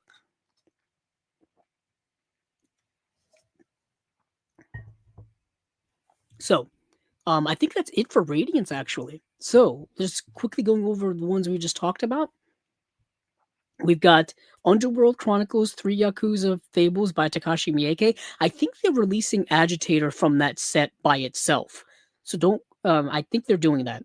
We also got Cutter's Way, a 4K UHD of that film. That's a re-release. And also kind of a new release.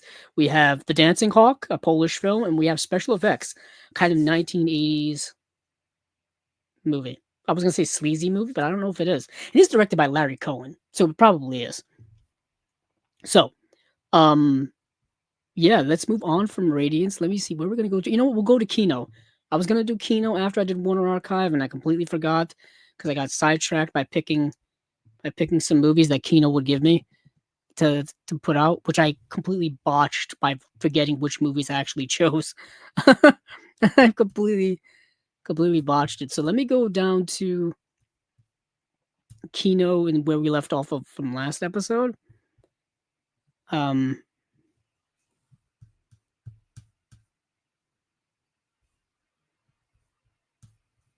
me see. Am I in the right Kino? Nope. I'm in the wrong Kino. I have to go to Kino Lorber Studio Classics. I was like, so Kino Lorber has 2 Facebook pages. They have Kino Lorber and they have Kino Lorber Studio Classics. And what we do here for Chasing Labels is typically the Studio Classics stuff.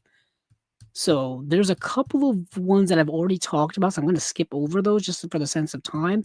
And there's some that I'm more interested in terms of finer detail of certain titles. So let's see. I don't even know what I put in my notes. I probably should check. Okay. Now, where did I put in my notes to start from? We still have to do shout stuff too, so I got to make sure to go pull up the shout titles as well. Okay, we started with that. All right. We started with this movie called Diva, which is kind of funny. Oh, here it is, Diva. So Diva's getting a 4K UHD release coming on January 20th. It's a 2-disc set. Let's see, director Jean-Jacques Benet launched the Cinema du Look movement with this stylish cult thriller that remains as innovative today as when it premiered in 1981. Jules, a young postal carrier, illegally tapes a concert of a reclusive opera singer. Jules' attempts to woo the diva are interrupted when Taiwanese bootleggers come after the recording. His problems worsen when a prostitute slips another tape, one that incriminates a police chief, into his bag. Now Jules must escape the police chief, the cops' henchmen, and the bootleggers to keep both of the precious tapes safe and to stay alive. All right, we got a bad scenario here for this poor guy. A really bad scenario. So yeah, he's got to escape the police. He's got to escape bootleggers. He's got to stay one step ahead of everybody here. So this is the movie Diva, and it's a pretty stacked release. So disc 1 is the 4K UHD, which has a brand new HDR Dolby Vision master from 4K scan of the 35mm original camera negative. Got an audio commentary by film critic and author Simon Abrams. Got a scene-specific audio commentary by director Jean-Jacques Benet. Let's see, disc 2 is the Blu-ray. You got the movie, of course. You have the same audio commentary and the same scene-specific audio commentary. You have an introduction by Professor Phil Powry, author of Jean-Jacques Benet and Eric Grinda. You have Holding Ground interview with director Jean-Jacques Benet. In the cafe interview with director. Interview with star Frederic Andre, interview with actors Annie Raymond and Dominique Pignon, interview with actor Richard Bohringer, interview with composer Vladimir Kozma, interview with cinematographer Philippe Rousselot, interview with set designer Hilton McConaughey, interview with casting director Dominique Besnard.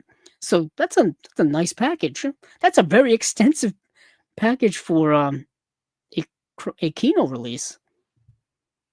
Yeah, that's the movie Diva. All right, and then next you have a movie I watched last night. It was actually, this was the last movie I watched in preparation for today's episode. This is the movie The Prisoner of Zenda from 1979. This movie stars Peter Sellers. That's kind of why I watched it, because I watch anything with Peter Sellers in it. Directed by Richard Quine. I think it was his last movie that he directed, and this is yet again another adaptation of the story, The Prisoner of Zenda, which I'm going to look it up because I forget the dates when it comes to these things. But this is a story that's been adapted many times over the years in many different formats. It's been adapted into movies, it's been adapted into comic books, it's been adapted into stage plays, it's been adapted into television programs as well. It's The Prisoner of Zenda. Let's see, The Prisoner of Zenda is an 1894 adventure novel. Yes, so from 1894 till now, there's been a lot of adaptations. So let me see. For our purposes, we're just going to do the films, obviously. So The Prisoner of Zenda had an adaptation in 1913, in 1915, in 1922, in 1937, and what's the other one here? 1952, which I think is the one that people remember the most. because it stars Stuart Granger, Deborah Carr, Jane Greer is in it, and the one from 37 has Ronald Coleman in it as well. So I think the one from 37 and the one from 52 are the two main adaptations. I think the one from 37, I think, was produced by David O. Selznick as well. That could be also a thing. Um, it's also that these are the two most beloved adaptations. The ones from 1937 and 1952. And then we had 1979's. I mean, there's a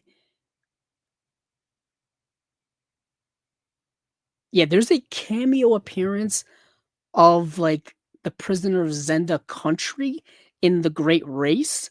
That movie, The Great Race, where they're racing across the world. So like, it's not quite an adaptation, but it's kind of an adaptation of the story of the Prisoner of Zenda. And it's not the story of, but like certain characters pop up in The Great Race that mimic characters or like, how do I say it? Represent characters from the Prisoner of Zenda. Anywho, 1979. Here we are, a comic version starring Peter Sellers. So let me get the synopsis of the Prisoner of Zenda, at least the 1979 version. So they're actually all the adaptations are relatively the same, to be quite honest with all of you. Wow, nothing there. Let's see. I mean, I'm on Wikipedia. I might as well just read this here a little bit. So,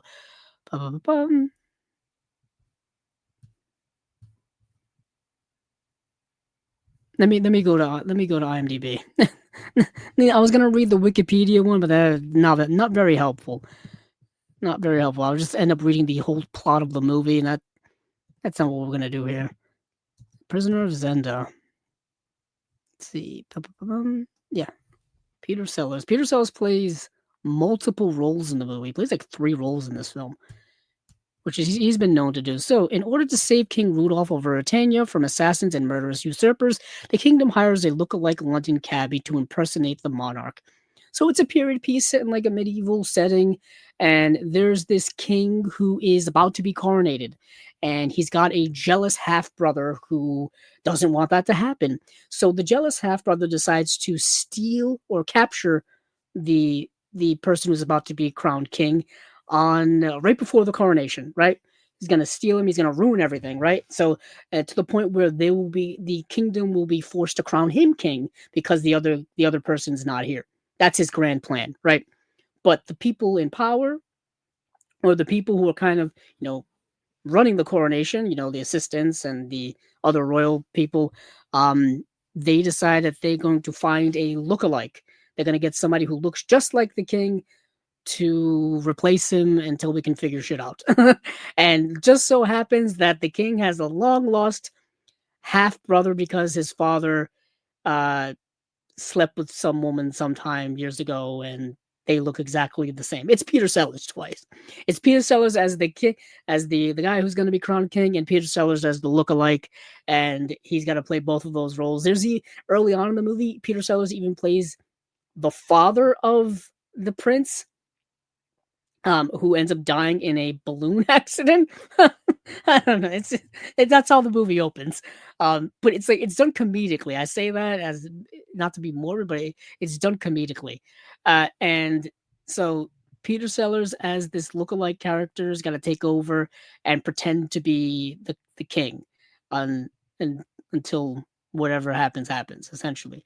And he doesn't know how to be a king. He doesn't know what to do, and it's all comedic and a lot of physical comedy when it comes to Peter Sellers. If you know Peter Sellers' comedy from like the Pink Panther movies and all that kind of stuff, you know the type of comedy it is. Speaking of which, the Pink Panther movies the 4Ks are coming out very soon, so keep your eyes out for that, because those are definitely something I want to make note of and check out, because I love the Pink Panther movies.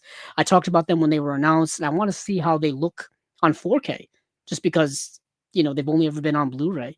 So let's see what else we got here. When it comes to Kino releases.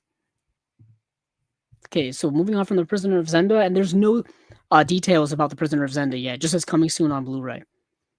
Next, we've got the movie The Island, or just called Island. It stars Michael Caine. That's It's got music by Ennio Morricone. It's from 1980. Directed by Michael Ritchie, who did Prime Cut, and he did the movie Fletch. Um, Let me see if I can get a synopsis of Island. Just see. I type in Island, you'd be surprised how many movies with Island in the title there are.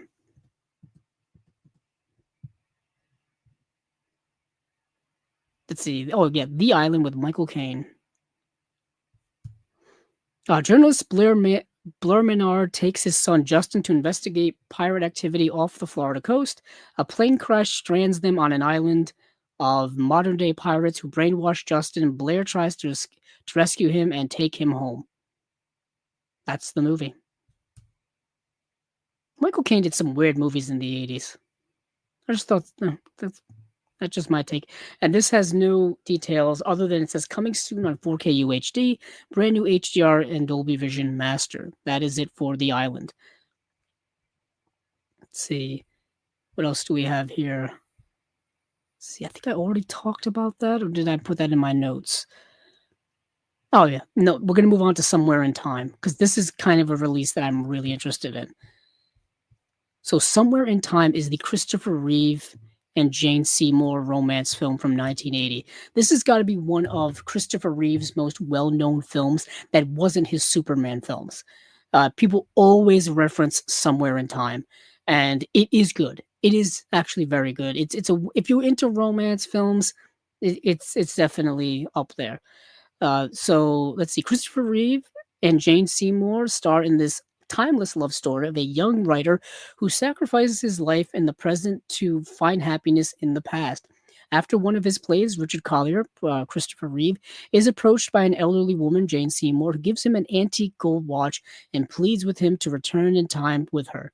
Years later, when Richard sees a photograph of a beautiful young woman at the Grand Hotel, he realizes she is the same woman who had approached him and becomes obsessed with returning to 1912 to find her. Directed by Richard Matheson, written by Richard Matheson, written by Richard Matheson, directed by Jeanette Swark, and co-starring Christopher Plummer and Teresa Wright. This romantic fantasy is an unforgettable story of passion, obsession, and love that will live on forever.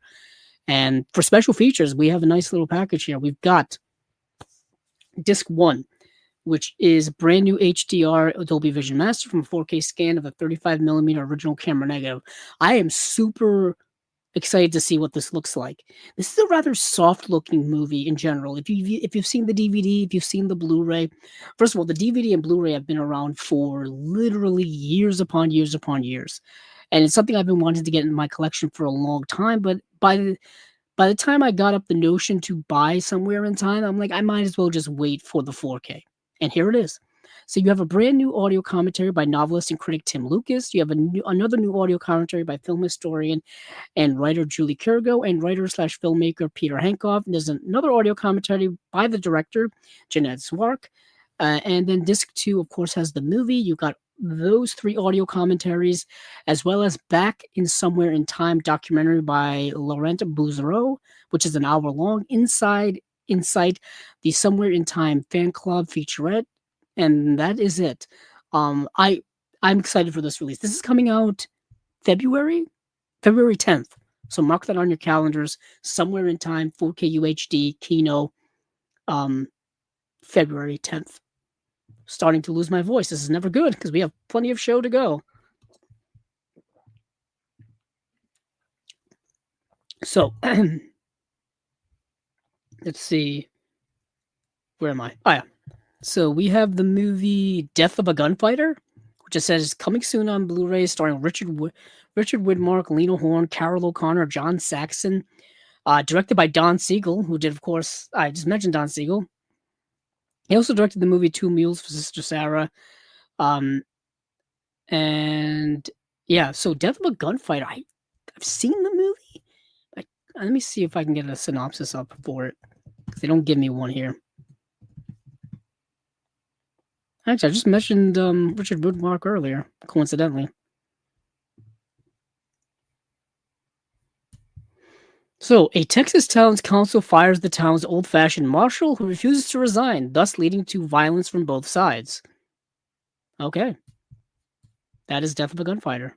From what I remember, it's very good.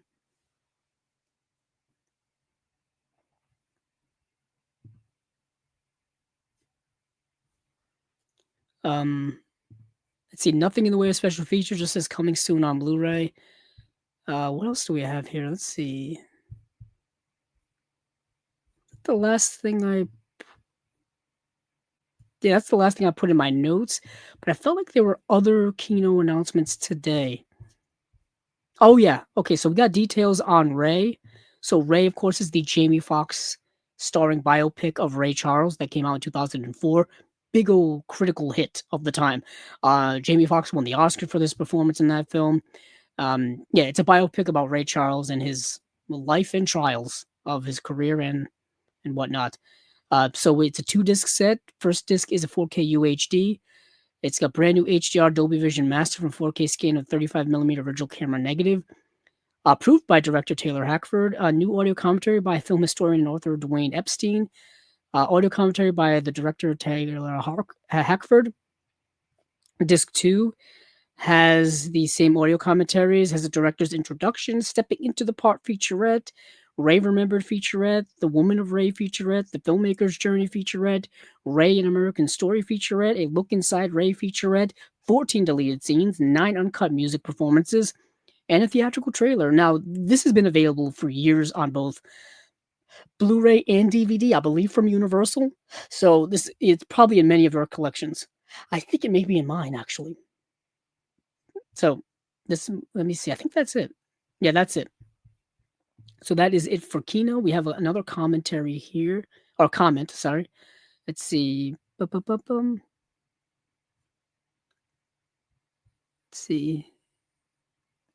Ah, so Acres Movie says, here are some 90s and 2000s one I like and recommend. Love and Other Catastrophes, Let Him Have It, After Dark, My Sweet, that's a good one. And During Love, The Trigger Effect, um, let's see, Lantana, Night of the Comet. Night of the Comet's great. I really like Night of the Comet. That just got a nice 4K release from, I think, Shout Factory last year. I want to say last year. I really like that movie. Let's see, Acres of Movie says Stuart Wilson villain in No Escape and Lethal Weapon 3. He is. Let's see. Acres Movie says I highly recommend Rosemead from this year. I think Lucy Liu was the best actress. They're so great. Lucy Liu's a great actress. Let's see. Also, Luke. Probably it's probably meant to say Lucy Liu. Also, Lucy Liu is great to both get Independent Spirit and award nomination. Okay. Excited for No Escape new features. Yes, No Escape's getting a bunch of new features. And then Josh says, when it comes to 4K Arrow US releases, which is your personal favorite and which do you think is the best? My personal favorite is Donnie Darko, and the best I'd say is Tremors. Okay. Now, best all time or best off the top of my head? Let me see. So, Arrow's done a lot. Like I said, they literally have my most anticipated release of the year. Josh, I don't know if you were here earlier, but the Teenage Mutant Ninja Turtles trilogy set, their 4K set that just came out. This thing is kind of a dream come true. It's really a dream come true. It's 4K restorations of each of the movies. There's a bunch of special features, but pretty much for the first two. The third movie, not so much. But this is one of my favorites of the year. But for other great Arrow releases, I got so many of them around me. I had a whole stack of Arrow releases. Where are they? Tremors is good. You are right. Tremors is good. Why am I blanking on Arrow? Oh, Outland. Outland just came out. And I really, really I've wanted for years for that movie to get a nice deluxe release, and it finally got one. Now watch me as I scramble for Arrow releases around me, because they're probably all on my shelf. Let's see. Oh, here we go. I got some Arrow releases here. So, Cobra. The 4K UHD of Cobra. I've got their 4K UHD of Dark City. This was nice. This needed an upgrade badly because that old Blu-ray just wasn't cutting it anymore. And then they just put out a 4K UHD release of William Friedkin's Cruising, the Al Pacino film. Now the Blu-ray was out for years for this, so pretty sure everybody had it in their collection except for me.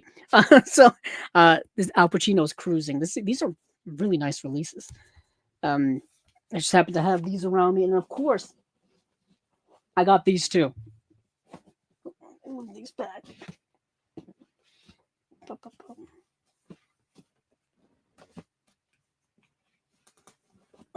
I have the Man with No Name trilogy. So you've got, I have that backwards there. Of course they are. So you've got A Fistful of Dollars. That's a great release. You've got For a Few Dollars More. That's another great release. And then of course, The Good, the Bad, and the Ugly. You know, you can't have two without the third one. These are all great Arrow releases. I've got so many on my in my collection over there. The Dario Argento releases I think are really good for Arrow. I still need to get Phenomena. That's the one I'm missing, but I've got like Deep Red. I've got no, I have Phenomena. I need to get Tenebrae. Tenebrae is the one I need. I have Phenomena. I have Deep Red. I have Cat of Nine Tails, Bird with Crystal Plumage. I've got that. Yeah, but Tremors I do have. That's great. What else do I have? Oh, the Hellraiser Arrow box set. That's also really good. That's also really good. I also got Wild Things behind me. Wild Things. That's a good one for Arrow. Like I said, I also gotta find it. It's around here somewhere. Oh, it's in the mail. I completely forgot about it. Thank you for reminding me. I bought Return of the Living Dead, the Arrow release. And I bought it from Diabolic, and I think it's still in the mail. Let me check actually. I don't know. I shouldn't be doing this live on air, but we're here, you're here. Let's do this thing. That's a line from Patton, the movie Patton with George C. Scott, where he was like, "Yeah, that Patton was one heck of a character." He wanted to go to war with the Russians, like right after World War II ended. It's like we just fought like the most grueling war possible. I don't think now is the time. So yeah, I bought Return of the Living Dead, and I've got to it's still I think coming in the mail. But that's the limited edition 4K Arrow release. I've wanted that movie in my collection for so long, so long. That movie is so great.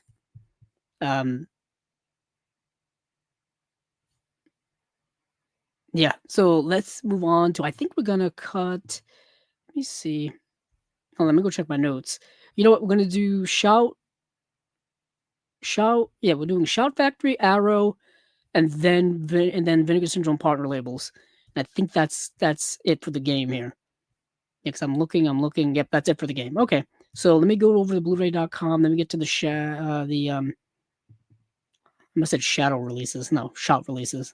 Losing my mind. Let's see. Okay, I'm trying to pull up the shout releases. They are putting out another one of their Hong Kong films, which I am trying to currently get the. Speaking of Arrow, I'm trying to get the Arrow releases of the Hong Kong movies. A City on Fire just came out, but Diabolic doesn't have it. Orbit doesn't have it. Well, they're sold out, and I'm trying to get City on Fire. They just coincidentally we're going to talk about Arrow. So yeah, we're going to talk about Arrow, and they're putting out their version of Peking Opera Blues, which Shout Factory's already put out, and I want to get that as well. So yeah, oh, the Mexico trilogy. Thank you, Josh. So Josh says the Mexico trilogy will probably be my favorite had all three movies been redone in 4K, but since only Desperado got a 4K, it missed the boat. Yeah, so that's interesting that you mentioned that because I have that as well. I have that in my Robert Rodriguez section. Actually, it's down near my Robert Rodriguez section. Um, it's yeah, they tried. They really, really tried to make that happen. We had one of the producers of Arrow's work here on Chasing Labels. Is it Michael McKenzie? I can't remember which McKenzie it is.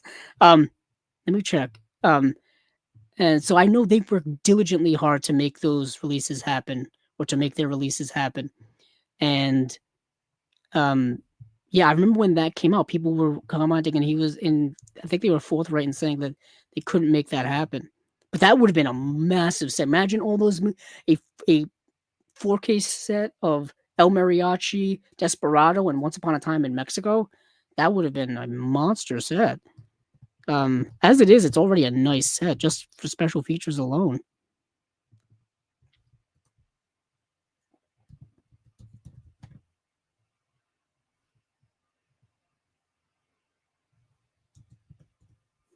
Let's see. Yeah, it's fast. I was actually looking to see. Well, that's not what I'm looking for at all. I was looking at the wrong list of people. I always do. Let's see. That's what it is. There it is.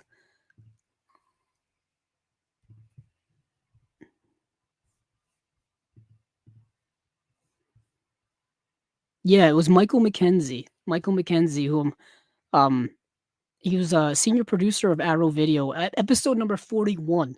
Uh, Before we were doing the video portion here of Chasing Labels, we had him on. And he was responsible for a lot of our releases. I think he worked on that one too. And yeah, they tried to make that happen. But yeah, that would have been a monster set. Like I said, I just wanted to make sure I get the right name and the right credits.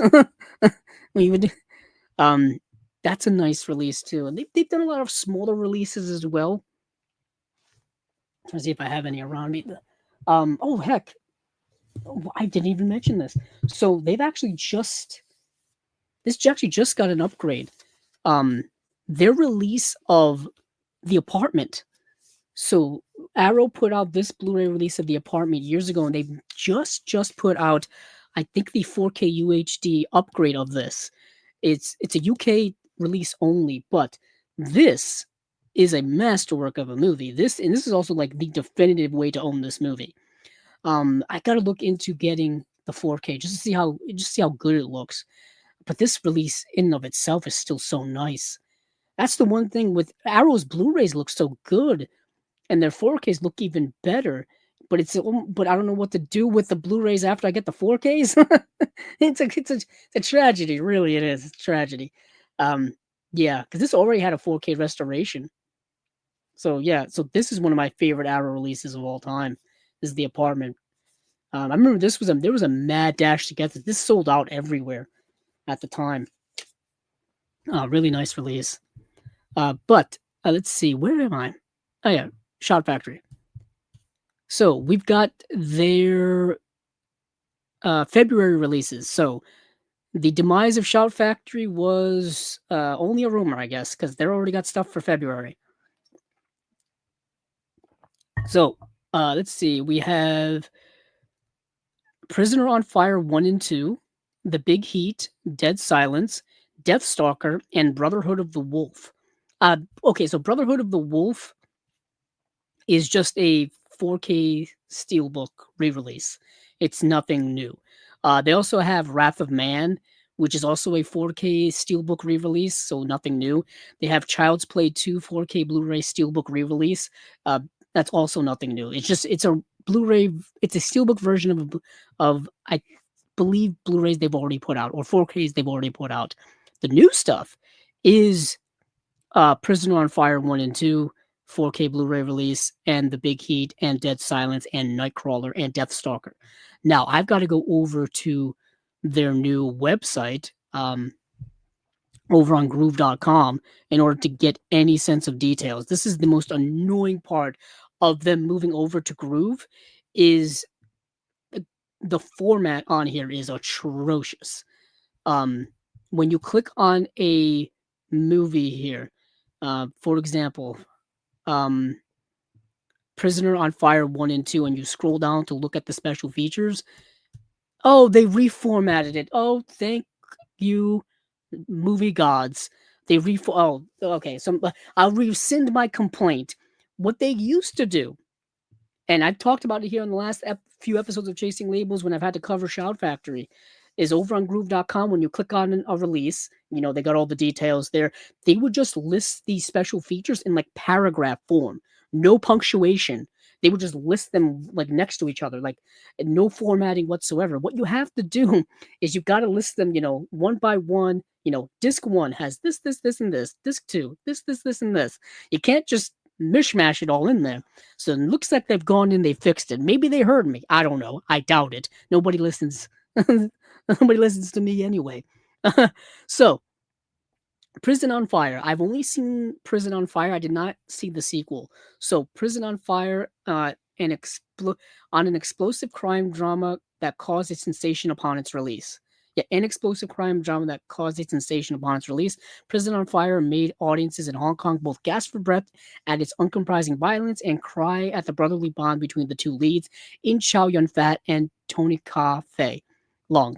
Riveting as the inmates navigating the prison system. So you got these two inmates in this prison, and things are happening. You've got infighting within the certain gang elements within the prison. You've got corruption and favoritism and just overall evil bad guys in the police that are running it, and the commissioner that's running it, or the warden rather that's running it, and all these things are kind of mishmashing and colliding together. Really good movie. I did not get to see Prisoner on Fire 2, so this is new to me. Ching is a prisoner in Hong Kong jail that has a large population of mainland Chinese prisoners. When he escapes to see his young son, who's been put in an orphanage, he's set up by a vengeful chief of security, Zhao, who arranges for his downfall at the hands of the mainlanders and their leader, Dragon. That's a cool name. Little does he know how much he and Dragon have in common. Okay. So, for special features, we've got Disc 1, Prison on Fire, 4K scan from the original camera negative, presented in Dolby Vision. Optional English subtitles newly translated for this release. Audio commentary with James Mudge, Hong Kong film critic at Eastern Kicks. And then you've got Disc 2, which is a 4K scan of the original camera negative for Prison on Fire. Yeah. And this is where you get all the special features. Bravery Behind Bars, interview with post-production manager Tony Chow. Burning Ambitions, interview with production manager Chan Lam. Hong Kong Confidential, inside Prison on Fire with author Grady Hendrix. Convicts and Convictions, interview with author and critic David West. Audio commentary with James Mudge, Hong Kong film critic at Eastern Kicks. Archival interview with director Ringo Lam. Yeah, it's a Ringo Lam film. I forgot to say that. Then Disc 3 is Prison on Fire, 4K scan of the movie, original camera negative, presented in Dolby Vision. Audio commentary with James Mudge, and then Disc 4 is the movie and special features, which is a fiery follow-up interview with editor Tony Chow, Hong Kong Confidential, inside Prison on Fire 2, with author Grady Hendrix, Hong Kong, and then we have Stars Behind Bars interview with author and critic David West, audio commentary with James Mudge, archival interview with director Ringo Lam. Okay. I think I said the same thing twice. Looks like, anywho, that is Prison on Fire 1 and 2, the 4K UHD release from Shout Factory. So let me go to the other films. So we have The Big Heat.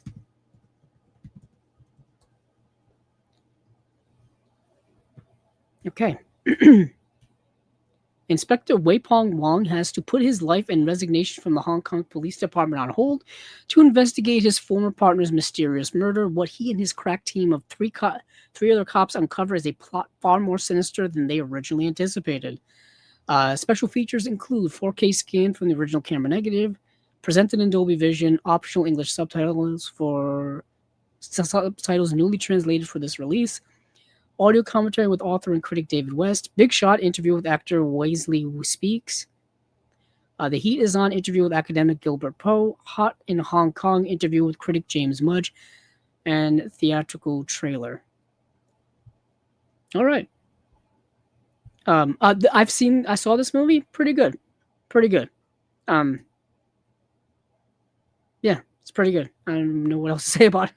Starting to fade fast now. Have we hit the 3 hour mark? Yes, we did. We hit the 3 hour mark. Let's see what is else is here on the Shout Factory board of excellence. Let's see. We did that. We did that. Dead Silence. We check out Dead Silence.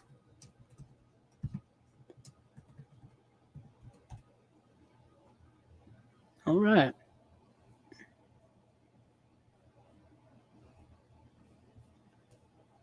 So after his wife meets a grisly end, James Ashen returns to their creepy hometown of Ravens Fair to unravel the mystery of her murder.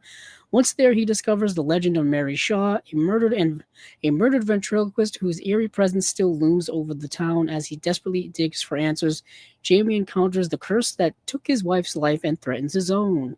I've never seen the movie. I've heard about it for years.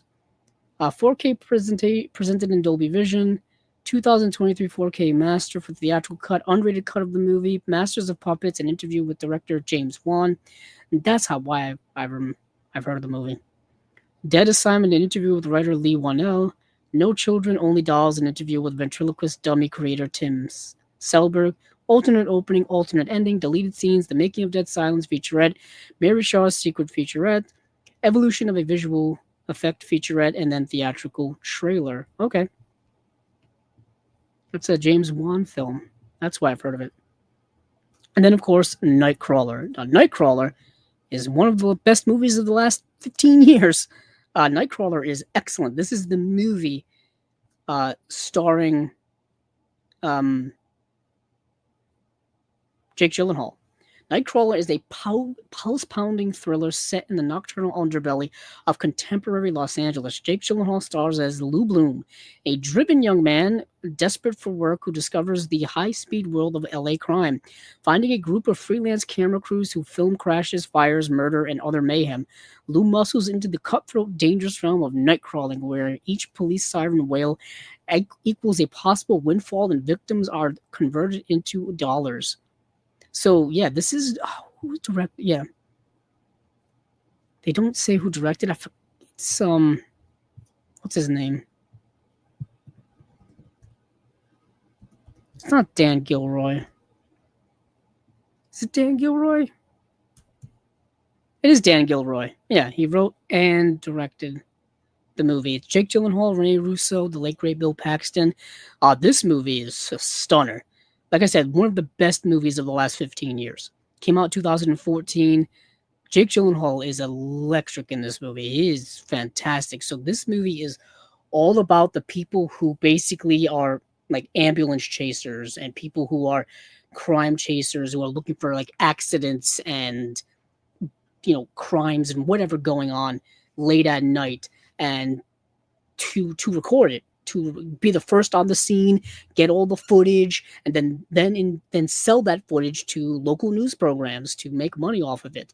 And you see this character of Lou Bloom just get viscerally enraptured in that world. And yeah, it's a dark movie. It's great. It's also a lot of themes about modern day sensationalism when it comes to our news broadcasts and what people like to see on the news. If it bleeds, it leads. That's the saying, isn't it? And this movie definitely kind of shows that. It's so good. It's so good. I've had the Blu-ray for years. It may be worth a 4K upgrade if it indeed looks really, really good. And so I want to see if it's getting a steelbook. And hopefully it gets a regular release soon too. I like steelbooks, but they're a little more expensive just for the packaging, really. I think that's it when it comes to Shout Factory, though. So yeah, Deathstalker. Sorry, Deathstalker which is that new movie.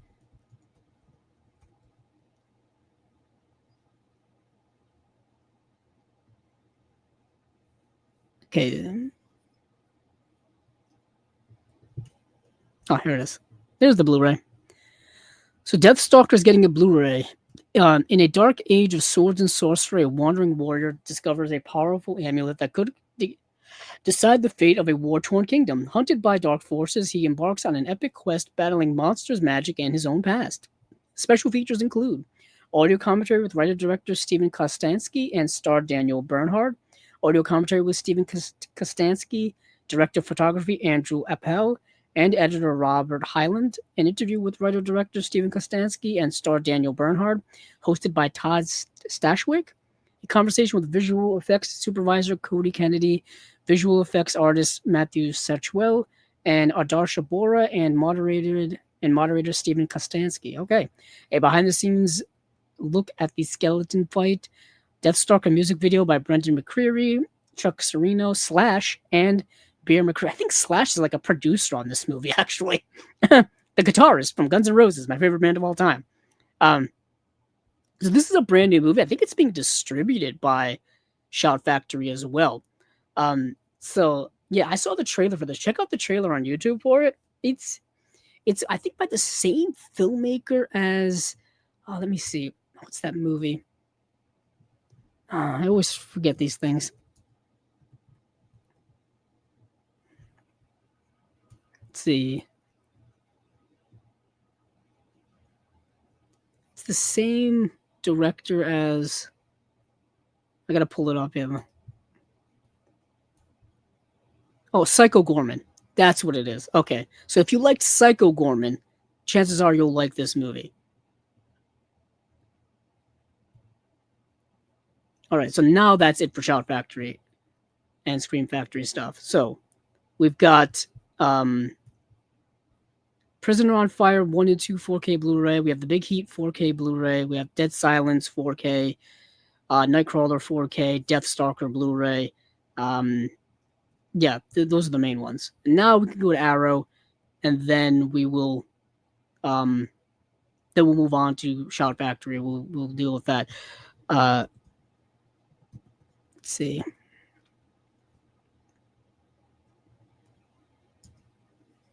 I'm just pulling up the Apple releases now. The Arrow releases now. So these are the Arrow releases for February. And we've got Excalibur, Westworld, The Visitor, American Yakuza, Save the Green Planet, The Sonic Collection, and Peking Opera Blues. Okay. I am weary. We are 3.5 hours into today's Spy Number and episode. But I need a rejuvenation here with Excalibur. I need my own Excalibur. I love this movie so damn much. I cannot believe we're finally getting the 4K release of this movie. When this was announced, I was so damn happy. It had been rumored and rumored and rumored. I thought we were going to get it a year ago. Because a year ago, they teased Conan the Barbarian. And I thought when they were doing the teases for Conan the Barbarian that it was going to be Excalibur. It ended up being Conan the Barbarian. Great releases, by the way. Those are another two Arrow releases that are really, really good. Are Conan the Barbarian and Conan the Destroyer. Those 4Ks are really nice. Very, very nice. If you get the double feature pack, that's also really nice too. That's what I got. Those sold out very quickly. But Excalibur, John Boorman's Excalibur. This movie is the best movie we've gotten of the Arthurian legend ever, in my opinion. There have been other good ones, but Excalibur is the best. 1981. Oh, I love this movie so much. I have the Warner Brothers Blu-ray. It doesn't hold. It's probably not going to hold a candle to this, because I have a John Boorman section. And I have it in there.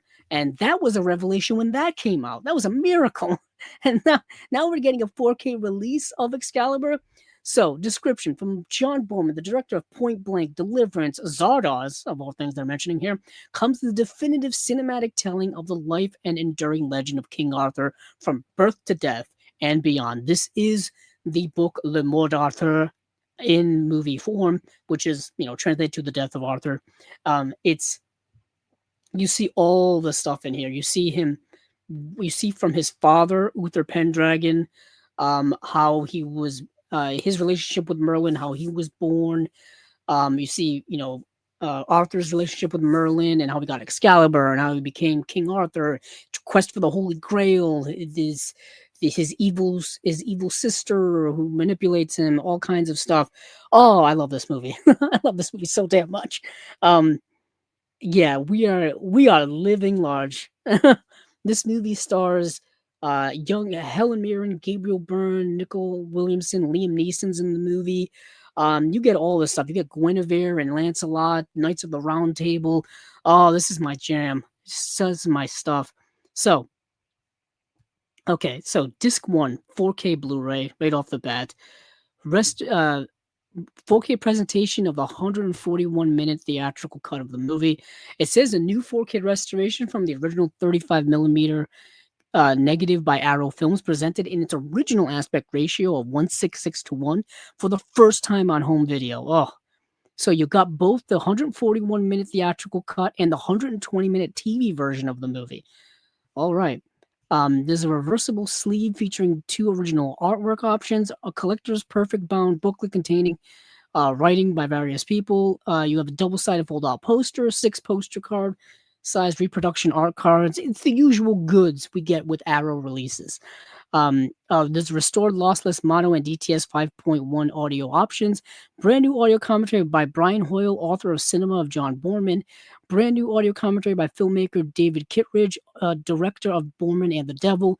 Archival audio commentary by director John Borman himself. That's 3 audio commentaries. All right. Now, disc 2 has the special features. You have the making of Excalibur, Myth into Movie, a never before released 48-minute documentary directed by Neil Jordan during the production of Excalibur, To Be a Knight and Follow a King, a newly interviewed interview with director John Borman and actor Charlie Borman, When Death Was But a Dream, a newly filmed interview with creative associate Neil Jordan, The Charm of Making a newly filmed interview with production designer Anthony Pratt, Confessions of a Professional Pain in the Ass, a newly filmed interview with second unit director Peter McDonald, Anam Kara, a new featurette on the working friendship of John Borman and co-writer Rosbo Pallenberg, featuring a newly filmed interview with Pallenberg. Divided Nature, a brand new featurette by film historian Howard S. Berger and Kevin Marr, trailers, image galleries. And then the third disc here is the high definition presentation of the 120-minute TV version of the film, previously unavailable on home video. Um, and then there's a Excalibur Behind the Movie, a 50-minute retrospective documentary in which cast and crew look back on the making of the film. So 3-disc edition, 4K UHD, coming out on February 24th in the UK and in US and Canada. The UK street date is February 23rd. This is already going to be one of my most highly anticipated releases of 2026. Book it, mark it, sign it in stone right now. That's the one. That's the one. And then we have Westworld. So this is another one that's part of the whole Warner Brothers and Arrow Video deal they've got now with distribution. So in 1973, novelist turned filmmaker Michael Crichton made his directorial debut with Westworld, a groundbreaking fusion of science fiction and action thriller that would prove decades ahead of its time, laying the groundwork for his later hit Jurassic Park and changing the face of sci-fi. Yeah, Michael Crichton wrote the Jurassic Park novels. Yeah. So if you've seen the show Westworld, if you've seen this movie, then you know what it's about. But yeah, so welcome to Delos, the futuristic resort where for $1,000 a day, wealthy vacationers can live out their wildest fantasies in hyper-realistic theme parks. In the Old West Zone, yeah, there's the Old West Zone. Friends Peter and John saddle up for adventure, unaware that their dream holiday is about to turn into a nightmare when a malfunction sends the park's android host off script. The gunslinger begins a relentless pursuit, obliterating the line between simulation and survival. The gunslinger is portrayed by Yul Brenner as a robot run amok. So for special features, we've got 4K restoration of the original camera negative by Arrow Films, Dolby Vision HDR presentation of the film, original restored lossless 4-channel stereo, 2.0 stereo, and 1.0 mono audio options. Let's see, optional remix 5.1 DTS HD master audio, surround audio, optional English subtitles for the deaf and hard of hearing, brand new audio commentary by filmmaker and film historian Daniel Kramer. Cowboy Dreams, a newly filmed conversation between actor Richard Benjamin and producer slash screenwriter Larry Karaszewski. At Home on the Range, a brand new video interview with actor James Brolin. Hollyworld, producing Westworld, a brand new video interview with producer Paul N. Lazarus III. Sex, Death, and Androids, a brand new appreciation of the film by author and film scholar Alexandra Helen Nicholas. On Location with Westworld, an archival behind-the-scenes look at the making of the film from 1973. Beyond Westworld, the 48-minute pilot episode of the 1980 follow-up television series. Theatrical trailer, image gallery, a reversible sleeve featuring original and newly commissioned artwork, collector's perfect bound booklet featuring new writings on the movie, double-sided fold-out poster, 6 postcard-sized art cards coming out February 24th. This is another one that I really am interested in greatly. And then you have The Visitor. That's getting a 4K as well. What a weird movie. You may think you've seen it all, but nothing can prepare you for The Visitor, an excursion into the realms of cinematic insanity. Producer extraordinaire Alvidio G. Asanitis. Asanitis, creator of such delicious guilty pleasures as Beyond the Door and Tentacles, bring together an extraordinary ensemble cast in a mind-bending tale of a girl and her pet hawk, kind of. Killer birds, psychokinesis, satanic conspiracies, exploding basketball hoops. Any attempt to explain the exact plot of The Visitor is an exercise in futility, but in the maelstrom of madness and mayhem is the tale of an ancient intergalactic entity capable of bearing earthly children endowed with great powers. Powers with which are keen to harness and some to destroy. 8-year-old Katie Collins is one such child, and as her powers emerge, the battle for her soul is about to begin. This movie is kind of nuts. A bizarre collision of The Omen with Close Encounters of the Third Kind and The Exorcist. The Visitor is a veritable cult phenomenon that combines stunning imagery and breathtaking set pieces with a jaw-dropping cast that includes John Huston, Mel Ferrer, Glenn Ford, Shelley Winters, Sam Peckinpah, and Franco Nero. Yeah, it's a cavalcade of people in here. and I have no idea why these famous people are in this movie. The movie is a weirdly religious, intergalactic, sci-fi, philosophical, surreal mishmash of insanity. John Huston in this movie is like this intergalactic warrior that comes down to Earth to stop this group of like evil people from basically unearthing their version of the evil messiah. It's like I said, it's like The Omen with an intergalactic sci-fi twist to it. And it's so like it's also part of like the bad. It also feels like the bad seed, but the movie's way less interesting than its premise. Like way less interesting. That's what sucks about the movie, is that like all of this cool crazy shit on paper, none of it's really on the screen. Yeah, none of it's really on the screen. But it's interesting. It's interesting. I'll say that. Let's move on to the special features. New 4K restoration of the 109-minute European version of the film from the original 35mm camera negative by Arrow Films. Dolby Vision and HDR presentation of the film.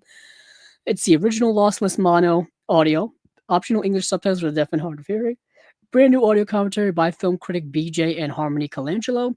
A Biblical Battle for the Cosmos, a brand new visual essay by film critic Megan Navarro, a Cosmic Right to Choose, a brand new visual essay by film critic Willow Caitlin McClay, archival interview with actor Lance Hendrickson, archival interview with screenwriter Lou Camici, archival interview with cinematographer Ennio Guarnieri. So yeah, Lance Hendrickson is in the movie as well. Just to throw him in the hat. So, theatrical trailer, image gallery, reverse sleeve featuring original and newly commissioned artwork, collector's booklet featuring new writings and such. You know the deal. All right. That's The Visitor. Now you have an American Yakuza starring Viggo Mortensen. Description: when Japanese filmmaking powerhouse Toei Pictures decided to expand their iconic V-Cinema line to North America, the first result was the explosively violent American Yakuza, featuring an early lead performance from Viggo Mortensen in the title role. Featuring an outstanding supporting cast, including Michael Nori, Franklin Ajay, Nikki Cat, and Robert Forster, director Frank Capello weaves an exhilarating tale of deception and betrayal in this undersea transcontinental gangster thriller. So, the movie is about Viggo Mortensen, who's an ex-convict who gets out of prison and starts working in this warehouse place. I don't know, but anywho, he's in there one day, and he uh, a a gun battle shootout happens between two rival Yakuza gangs, and he ends up saving like one of the main big time Yakuza guys. And so now he's in with them. Um there you go. I don't want to say anything else. Um so new 2K restoration from the original camera negative by Toei Pictures, original lossless stereo audio, brand new audio commentary with director Frank Capello and actor Anzu Lawson. Yakuza style, a newly filmed interview with director Frank Capello, decoding honor, an archival interview with actor Viggo Mortensen, newly filmed interview with actor Ryo Ishibashi. That is American Yakuza. That's only getting a Blu-ray release. Yeah. And then you have Save the Green Planet. Now this is fascinating. The reason why it's fascinating is because the new movie by Yorgos Lanthimos, Begonia, is a remake of this movie. So when you see Begonia by Yorgos Lanthimos, if you do see it, if you have seen it, it's actually coming out in 4K this month already. So you can see it very, very soon. It's a remake of this movie called Save the Green Planet. And if you've seen Begonia, you'll get the reference here because it's a very similar premise. So let me get my eyes ready to read this gigantic paragraph they put in here. So, in 2003, the same year as Old Boy and Memories of Murder, Korean cinema welcomed its most audacious debut, Jang Joon-hwan's delirious Save the Green Planet. Manic yet focused, outrageous yet grounded, the genre-defying smorgasbord was destined to become South Korea's ultimate cult classic. The world is in grave danger, but no one seems to realize it. Thankfully, Byung-gu is our salvation. To everyone else, Chairman Kang is a pillar of society, but Byung-gu sees him for who he really is, an alien from the Andromedon galaxy. Byung-gu's only course of action is clear: kidnap the chairman and extract the truth via torture. With his tightrope walking girlfriend by his side and city cops on his heels, he must use any means necessary to prove himself to the world and save us before it's too late. Boldly blending sci-fi, horror, comedy, procedural, and social commentary, Save the Green Planet is the gift that keeps on giving. Returning to the home video market after over 2 decades with an electrifying new director-approved 4K transfer, this tale of conspiracy wrestling with reality beams down just when we need it the most. Special features and technical specs. Okay, disc 1 is the 4K Blu-ray. New 4K restoration approved by director Jang Joon-hwan, Dolby Vision and HDR presentation of the film, original DTS HD mastered 5.1 surround audio and lossless stereo audio, brand new audio commentary by critic and disc producer Piers Conrad and special effects artist Dan Martin, archival audio commentary from 2003 with director Jang Joon-hwan and actor Shin Ha-kyun, introduction to the film by director Jang Joon-hwan, Q&A session with director Jang Soo-hyun from the 2024 screening at the British Film Institute, the BFI. Storyboard and script photo galleries as well. The second disc 2, is the Blu-ray. More special features. Extraterrestrial Perspective, a newly filmed interview with director Jang Joon-hwan. Bringing the Truth into Focus, a newly filmed interview with director of photography Hong Kyung-pyo. Early Imaginings, a newly filmed interview with director Jang Joon-hwan on his 1994 short film, 2001 Imagine. Hair and Lazy Mirror, 2 original short films by the director. Archival extras including making of featurettes, interviews, promotional videos, deleted scenes and trailers, promotional artwork, and production photo stills gallery. Double-sided fold-out poster featuring original and newly commissioned artwork. Collector's Perfect Bound booklet, of course, reversible sleeve featuring original and newly commissioned artwork as well. Excuse me. So I've seen Yorgos Lanthimos' Begonia. It's one of my favorite films of the year. And So the main character in this film is portrayed by Jesse Plemons in the Yorgos Lanthimos film Bugonia, and this and the um, corporate executive that is perceived to be an alien in Bugonia and, obviously in this movie too, is portrayed by Emma Stone in Bugonia. Great performances by both in Bugonia. So if you've seen Bugonia and you're interested in, hey, what's this? What is the original movie that this movie is a remake of? Check out Save the Green Planet. I'll tell you this: Save the Green Planet is darker, more violent, and and I would say more interesting a film than Bugonia, and that's saying a lot because Yorgos Lanthimos is no slouch of a director, but I think he was holding back. I think he was holding back compared to Save the Green Planet, in typically the more violent sequences, and Yorgos Lanthimos has not been shy about putting stuff on screen. Also interesting, check out his Criterion Closet video that was just released. Very interesting. Um, I'll say this: he pulls out the Louis Buñuel triple feature, and he says, "Oh, this is my favorite filmmaker of all time." Makes sense. Yorgos Lanthimos is very similar to Louis Buñuel. He's kind of our modern day Louis Buñuel, if you think about it. And if you know Louis Buñuel's work, if you know his sense of surrealism and his sense of weirdness in his films, Yorgos Lanthimos has a lot of that in it, especially social commentary and stuff like that.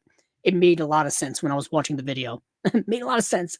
But what else do we've got here? I think that will Save the Green Planet. Then we have the Sauna collection.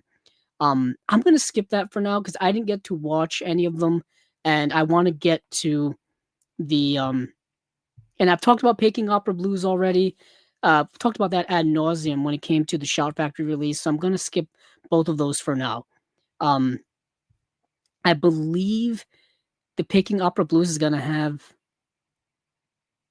it may be similar special features, but just for now, just for my sense of sanity, and I really want to get to the Vinegar Syndrome stuff, so I'm just gonna skip those two for now because, like I said, Sauna, I didn't get a chance to really watch these two J horror movies, and I also Picking Up the Blues I've talked about before. I think I just talked about it in the previous episode actually, or maybe the episode before that. So um, just for the interest of time, let me move over to Vinegar Syndrome, and that'll be our grand finale of Spy number 179 here on Chasing Labels. So for those of you keeping track at home, we had the big old Black Friday sale at Vinegar Syndrome, and then they take off all of their Vinegar Syndrome proper titles. They take off all of their sub labels and all this kind of stuff, and they just leave the partner labels. It is partner labels time. It's partner labels month. Partner labels, and I think on the third or fourth couple of days ago, I think it was Wednesday or Thursday, they dropped 25 new partner label titles, and uh they also having sales throughout this month as well. So it's all kind of stuff centered around partner labels. I'll list off all of these and then we'll go into some of the ones I got to see, some of the ones I want to mention. I can't go through all 25 of them because I didn't see all 25 of them. Plus, if I did, we'd be here until the sun rises. We'll be here until the sun rises. So I'll just mention some of these, and once we hit the 3.5 hour mark here on Chasing Labels, I am worse for the wear. So let's go through them, shall we? So starting off at the very tippity top, we have 100 Yen Love by Film Movement. We have Asylum of Darkness by Wild Eye Releasing. We have Bad Things by Shudder. We have Blue Sun Palace by Dekanalog. We have Bronco Bullfrog by 77. We have A Candle for the Devil by Bizarro. We have a double feature here. It says Courtesans and Criminals, The Underworld of Hideo Gosha. That's by Film Movement Classics.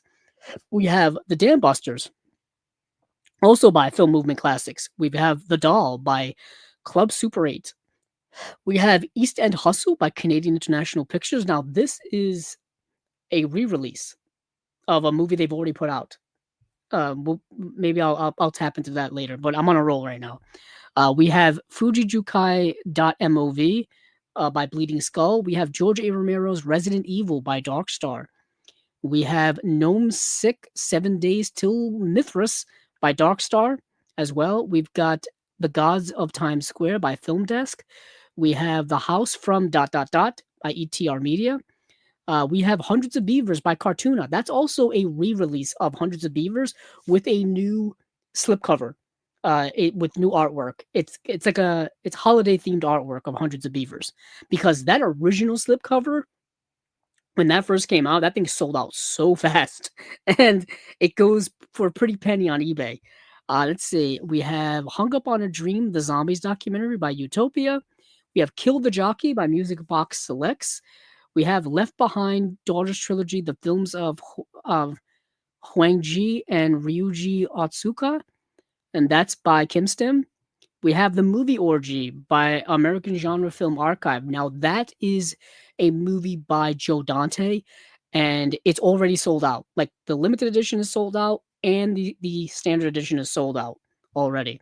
So you'll have to wait until, like, Orbit DVD gets their allotment, as well as Diabolic gets their allotment, um, before you can get it, I guess. Or you can always, wait for eBay and whatever. We have the movie No Sleep Till, which is Factory 25. We have North Hollywood by Brainstorm Media. We have the Reveries trilogy by Cartoona. We have The Sadness by Shudder. Now, The Sadness has already been released by Shudder, so this is just a re-release of that. I believe it's a 4K re-release with a gross cover, gross slip cover. The artwork, at least. Satan Hates You by Glass Eye Picks. And we've got Slapface by Shudder as well. And we have Spectre's Rock by Saturn's Core. And we have Twin Cheeks by VHS Hitfest, which is, of course, a take on Twin Peaks, I'm assuming. It even has kind of the Twin Peaks font and Twin Peaks green color in there.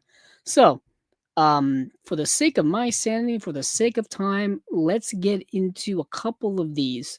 Actually, let's get in, there's a comment here, of course, from Acres of Movies. Pick 2 Al Pacino roles and 2 Michael Douglas roles for their mutual Mount Rushmore. Okay, Al Pacino, The Godfather, obviously, and second role for Al Pacino, so tough because he's got so many good ones. Dog Day Afternoon. Oh, you could do Serpico as well, and it'd be just as good. But let's go Dog Day Afternoon. Yeah. Michael Douglas, obviously Gordon Gekko in Wall Street. And what's another good Michael Douglas role?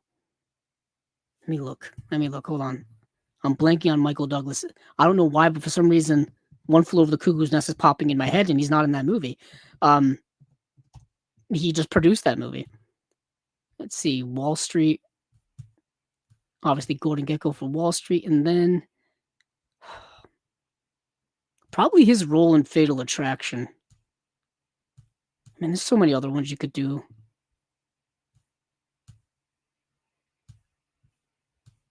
Ooh, Traffic role is not bad. That's more of an ensemble film. Ooh, The Game. You know what? The Game. That's what we're doing. We're gonna do Gordon Gekko from Wall Street, and we'll do Nicholas Van Orton from The Game. There you go. That's a good double. All right. So let's see. Where was I? Let me get rid of some of these tabs so I don't lose my mind. Let's go back to the top here. So we have 100 Yen Love. So 100 Yen Love. First of all, most of these actually, the limited editions already sold out. So 100 Yen Love is an interesting movie. So 32-year-old Ichiko lives at home in self-indulgent grunginess with her parents and recently divorced younger sister. One morning after a particularly heated argument, Ichiko decides to leave for good. With few options to support herself, she finds a job at a 100 yen shop, which is like a convenience store. Each day on, like a 7-Eleven, if you will. Each day on her way home from work, Ichiko passes a boxing gym where she watches Yuji Kano silently practice. The two make plans to see each other, and suddenly life starts to change for Ichiko. At last, the bell rings, and this long-time loser's rematch with life begins. Now, this reminds me of a movie I've seen before, because there is a movie similar to this that came out recently. So this movie came out in 2014, and let me see if I can find the I guess you could say remake of it. Excuse me. Um, yeah, it's the movie called YOLO. So there was this movie called YOLO that came out in 2024, so last year, and it's the same premise. It's the same premise, but it takes place in where does it take place? Let's see. It takes place. It's in China. It's a Chinese film. Yeah, so YOLO is a Chinese film. So you've got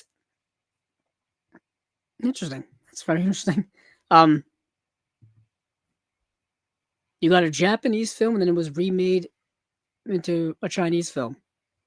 But same premise. You have these um, kind of down and out, lethargic, don't really care about their life, don't really care about their parents, don't really care about anything at all. Person who decides to change their life, decides to change their life, and they turn it around through boxing. That's the movie. That's the movie. No, there's a making of documentary for special features, and that's it. So that's the movie, 100 Yen Love.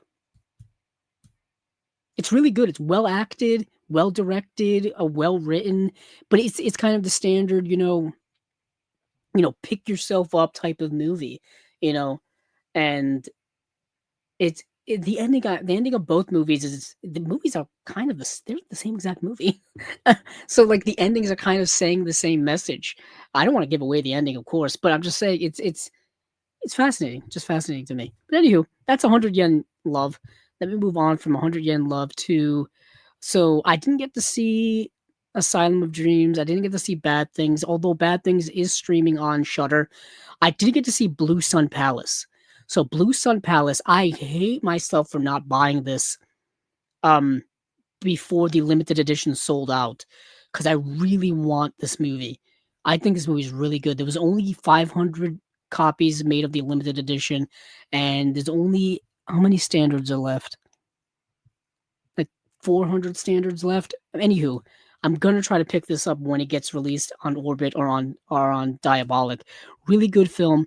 Winner of the French Touch Prize in the Critics Week's lineup of the 2024 Cannes Film Festival. It's a Constance Sang's intimate, sensitively observed drama stars frequent Tsai Ming Lang collaborator Li Kang Shang alongside Wu Ji and Zhu Jia. Oh boy, I am ripping these into shred. Hage Pang as three Chinese immigrants living in Flushing, Queens. He's a construction worker. They're employees of a massage parlor, and they dream of being able to leave. Whose routine, whose routine lives and relationships are changed forever following a tragic Lunar New Year incident. A tender study of social isolation and messy emotional entanglement, infused with melancholic atmosphere by the standout work of uh, the, the the cinematographer Norm Lee shooting on film. That makes a lot of sense now that I think about the way this movie looks aesthetically. Looks very film-like. This movie's got all kinds of themes that I gravitate towards when it comes to movies. Um, Inner turmoil, inner existentialism, inner depression, inner search for longing, for connection, being isolated, being lonely, trying to reach out and cure those ailments. All stuff that I go through in my own life are very much reflected on screen in this movie, and it all centers around a tragic event. I don't want to give away what the tragic event is because I want people to experience this film for themselves. But this movie is excellent. This movie is really, really good. Um, it's meditative. It's beautifully acted, genuine, heartfelt. I really love this movie a lot. It's really great. The movie is called once again Blue Sun Palace. What we have here for special features. This movie came out in 2024, by the way, so it's a relatively new film. Interview with filmmaker Constance Zhang. Interview with actor Li Kang Shang. Interview with actress Wu Ji. Theatrical trailer. Constance Zhang short film Bo. Booklet essay by film critic Mariah Gates, my friend Mariah Gates, or friend of Chasing Labels. Really, she was on one of our episodes when it came to covering um, uh, noir, film noir. She's the I say this all the time, but she is the originator, the creator of the Noirvember hashtag. Mariah Gates. She has a new book that came out this year as well about women in film, and she has an essay here in the booklet for this movie, Blue Sun Palace. So it's probably the best movie I think of all the movies I've watched here for uh the partner labels. So Bronco Bullfrog is the next movie that I watched, and this is an interesting film. Debut film by Pawnee Blatz Mills, one of the forgotten heroes of British cinema. This is like um British new wave kitchen sink cinema of the 1960s. That's the genre that this is in. So 17-year-old Dell with no money and nowhere to go breaks into the train cars with his cool, fresh out of Borstal reform school pal Bronco Bullfrog. Then one day he meets the lovely Irene, and after getting an earful from his dad and her mom, the young lovers run away together, but to where? Shot in London's East End in 1969, cast with Dark Marlin wearing suit-head locals and set to a dynamic soundtrack by art rock pop band Audience, Bronco Bullfrog has been compared to the work of Mike Lee, Ken Loach, but with punk rock spirit. After a minuscule American release following its Edinburgh and Cannes premieres, this lost gem returns as a cult landmark in black and white and Cockney with subtitles. You do need the subtitles. The accents are quite thick. So, you got that, like I said, 1969 British new wave, British neo-realism cinema here. Very, nuts and bolts, very ground level. They compare it here to Mike Lee and Ken Loach and so many others of that time as well. They're just my mind's just blanking on some of the others of that time, but very much in that vein. And for special features, you have Everybody's an Actor, Shakespeare Said, a 30-minute documentary charged legendary theater director Joan Littlewood's teen acting workshops with future Bronco Bullfrog cast members. Joan Littlewood interview from 1968 in the company of Joan. A feature-length documentary about life and work of Joan Littlewood. Bonnie Platts Mills and actor Roy Haywood in conversation. Never seen Q&A with moderated by critic Jason Solomons, and theatrical re-release trailer and teaser. Newly recorded commentary by director of photography Adam Barker Mill. Cinema 60 podcast episode on Bronco Bullfrog, hosted by Bart DeLauro and Jenna Ipcar. Booklet with 2 essays, including a new piece by critic Christina Newland. Yeah, this movie's interesting. Tony Richardson is another director from that time. Just popped into my head. But yeah, that's the movie Bronco Bullfrog. If you like British neo-realism from the 60s, it's one to check out. I didn't get to see A Candle in the Devil, Film Movement Classics, Courtesans and Criminals, The Underworld of Hideo Gosha. I didn't get to see them, but I do want to mention this release because it looks like something I may want to buy. It's got 2 films, Onimasa, and it's got Tokyo Bordello. One film's from 1982, the other one's from 1987, and they're both by Hideo Gosha, so it's something I'm definitely interested in getting. Let's see. The Dam Busters I did see. So The Dam Busters is, talk about British film. This is a British film from 1955, actually, directed by Michael Anderson, starring Michael Redgrave as well. An epic war story of World War II scientist Dr. Barnes Wallace believes World War II can be shortened by destroying the Ruhr dams, thus paralyzing the enemy's industrial nerve center in spite of the difficulties caused by the critical situation of the time. He works steadily to perfect a special bomb of his own invention for the purpose. Air Ace Wing Commander Guy Gibson is chosen to form, train, and lead the hand-picked squadron flying at treetop level. They cross the Rhine and attack the first dam on the Moan, and the bombers seem unable to maintain the accuracy essential for the success. Then suddenly, this spoils the whole goddamn movie. I know it's based on history, so we know what happens, but don't spoil the whole movie in the synopsis here. But what's most significant about this movie, the final attack scene inspired the attack on the Death Star in Star Wars.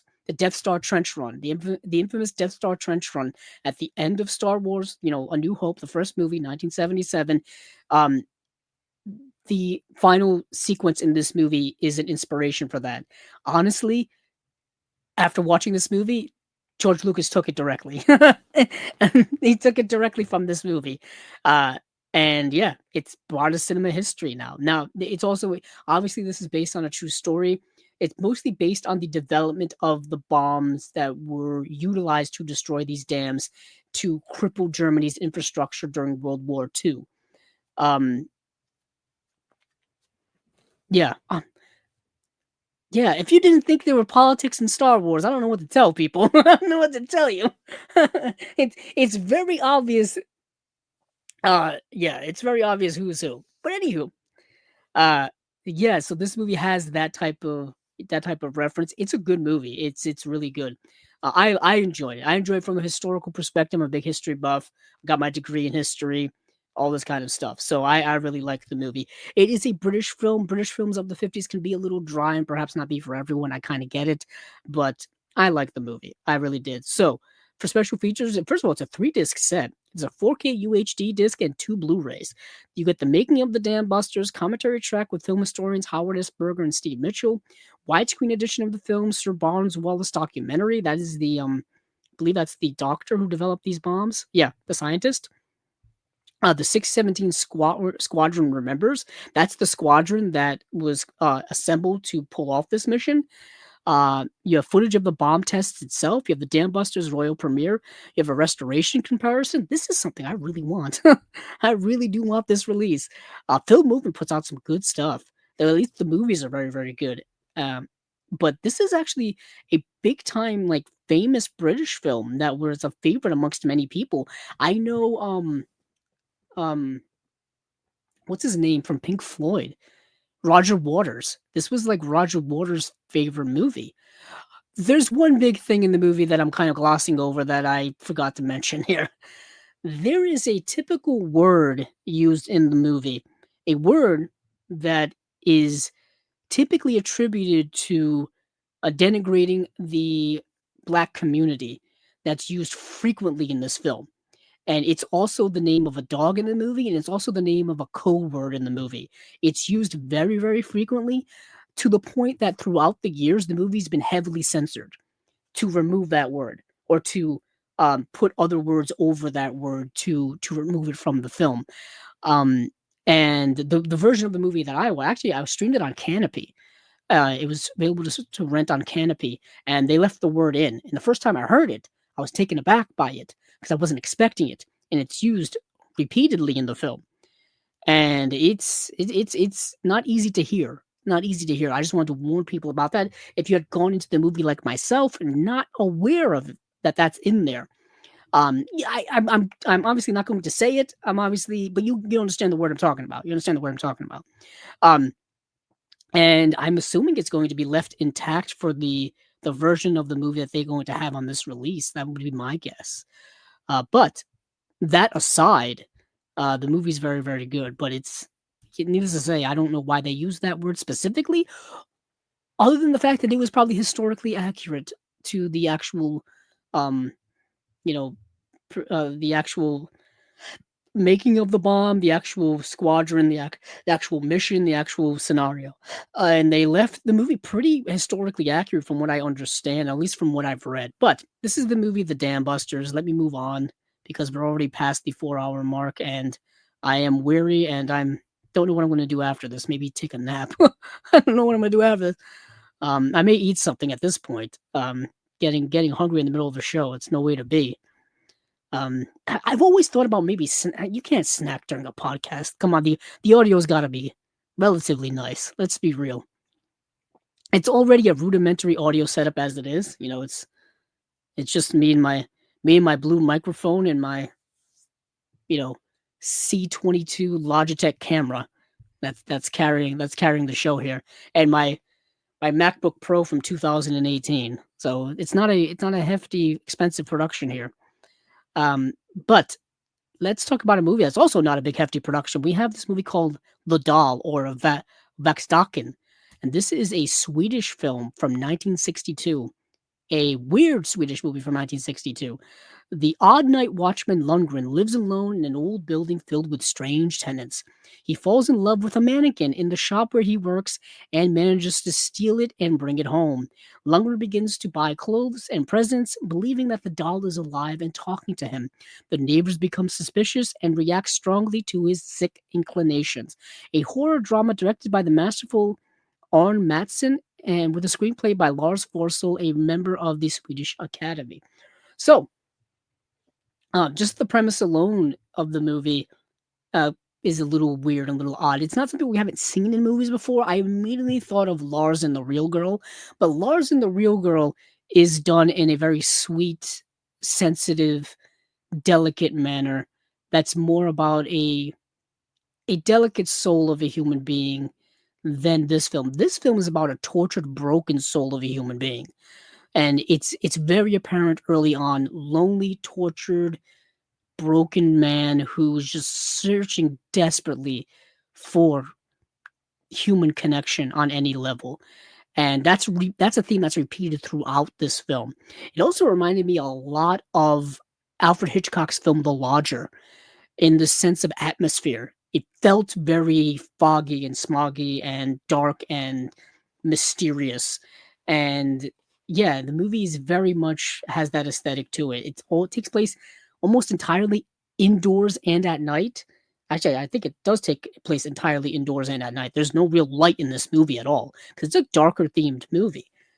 Um, it's interesting. It's almost like a Swedish version of a Twilight Zone episode, or even a more darker, more sinister version of an Alfred Hitchcock Presents episode as well. That's how it comes off to me, because it's got that sense of the macabre. But for special features, we have Geo Petri video essay by Richard Gramfers. We have Arn Mattsson intro by Mats Helg Olsen. That's 40 minutes long. Wow. Trailers of The Doll, Eben Lunden. We have audio commentary with film critic Joni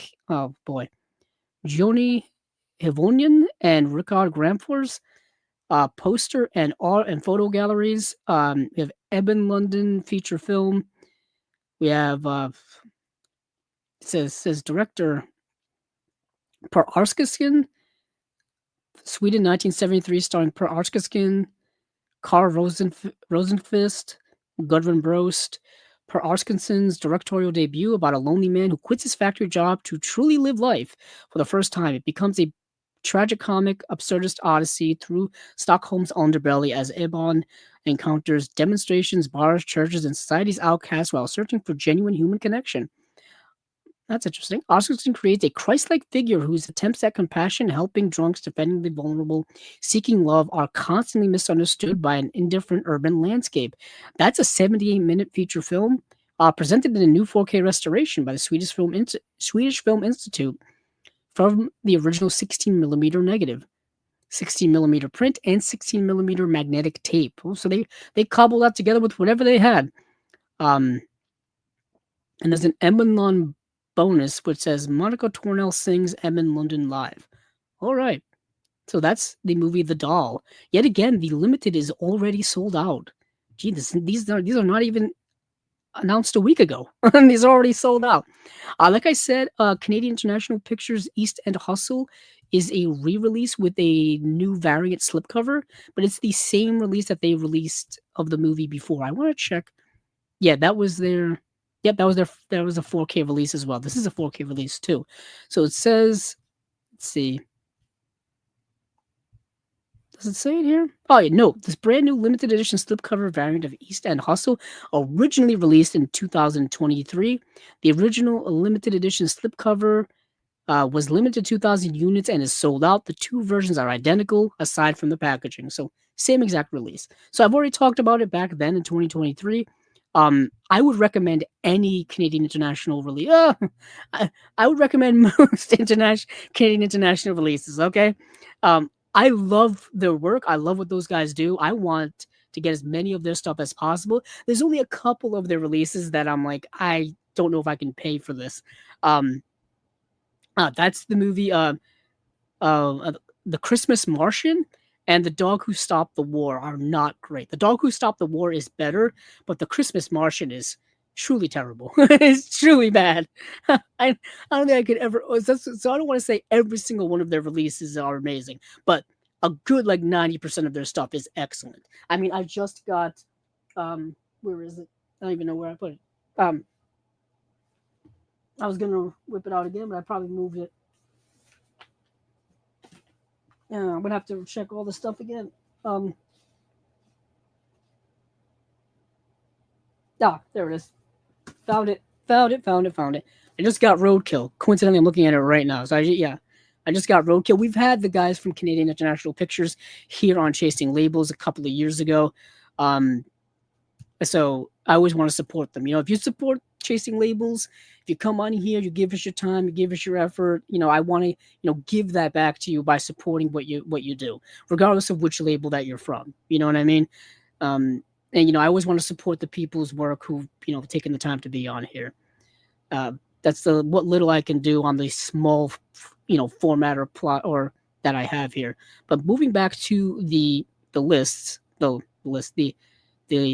releases, I didn't get to see Fujijukai.mov, although I wanted to. I did get to see this though, George A. Romero's Resident Evil. Interesting documentary. Oh wow, Limited is also sold out. Good Christ. So back in the 90s, the Resident Evil game comes out. Big time franchise, big hit. Of course, now in the modern time, there's been multiple games, there's been movies, et cetera, right? But back when they were developing the video game, they obviously took influence from George A. Romero's Night of the Living Dead, Dawn of the Dead, Day of the Dead. George A. Romero is the king of the zombies. He set the standard for what the zombie subgenre would become with his movies and with his movie Night of the Living Dead. He's been an inspiration and beloved by many, many people for many, many decades, even up until this day. He passed in 2017. But he's still beloved. I still buy his and watch his movies. So do many other people. So when they were developing Resident Evil, they took the influence from him. So naturally, when they were going to develop the movie, they were going to have him direct the first Resident Evil movie or a Resident Evil movie. They wanted it to be a franchise, but you never really know at the time. So this documentary kind of goes over what happened with all of that. It goes over that, George Romero wrote a screenplay and the studio that had the rights to make the video game into a movie didn't like the screenplay and therefore the movie was never made. Kind of the long and short of it. But his version of the movie, you can go online and read the screenplay to this day. I think it was like a first draft or something like that. So they didn't really even give him the chance to revise or, rewrite and stuff like that. But it was going to be hyper violent, which I guess at the time wasn't apropos. And yeah, so it's kind of about that. But it's also a documentary about, George Romero and his legacy and what he meant to a lot of people and whatnot and things like that. It's an okay documentary. It's not anything I think that's revelatory, especially the George A. Romero stuff. If you've been a fan of horror movies for any time, really, George Romero, his work, what his influence has meant to the horror genre and to the creative art world of horror in general. I mean, just an absolute legend. He was an absolute legend, all of that stuff. But this is an okay documentary. It's an okay documentary about something that never happened. It would have been nice had this movie been made, but of course we ended up getting the Paul W.S. Anderson movies. Paul W.S. Anderson went to make the Resident Evil movies. The first one coming out in 2002, starring Mila Jovovich, and yeah, the rest is history, really. So it's an interesting documentary. What we have here for special features, it's a two-disc release. Film commentary with Brandon Salisbury and Tom Robinault. Roundtable discussion with Brandon, Tom, Matt Blasey, discussing George Romero, the video games, the movies, and the unmade film. Ben Rubin interview, Jim Crut interview, Pat Jankowicz interview. Matt Blasey interview, Michael Felsher interview, sorry, a short interview with Brandon Salisbury about the documentary, a short interview with Tom Robinault about the documentary. Okay. Let's see. I did not get to see Gnome 6 7 Days Till Mithras, but that looked fun. I didn't get to see The Gods of Times Square. That looked fascinating by Film Desk. Oh, The House From. So The House From is a documentary about famous houses in movies. And I think it's famous houses in movies and TV. Let's see. Mm-hmm. Yeah. It's a documentary that explores the unique experience of living in a famous house from a TV show or movie. Oh, okay. There you go. That's what that's about. That sounds like an interesting documentary. Let's see. Okay, so Hundreds of Beavers, obviously, like I said, it's just a reissue of the movie with a limited edition variant slipcover. There's nothing new on it. Yeah, it's the same exact release from 2024. Okay, Hundreds of Beavers is excellent. I really like it. I should say, it's excellent from my perspective. Hung Up on a Dream is a documentary about, I believe, the band The Zombies. Yeah. Yes, it is. So I've seen the movie Kill the Jockey, which is a Music Box Selects release. This is a newer film. I think it came out last year. Yeah. Let's see.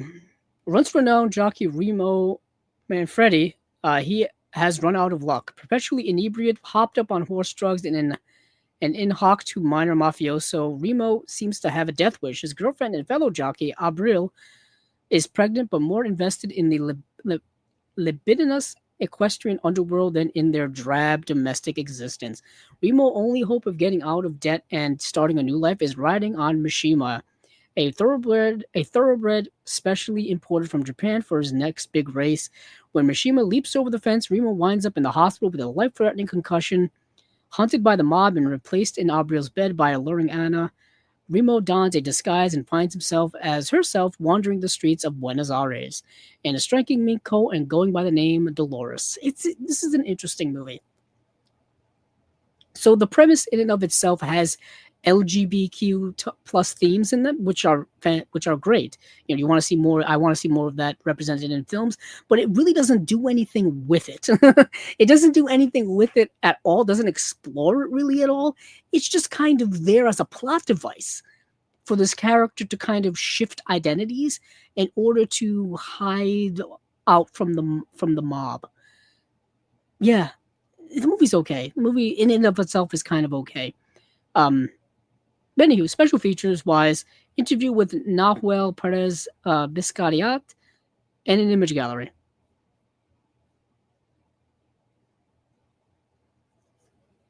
So yeah, the movie's fine.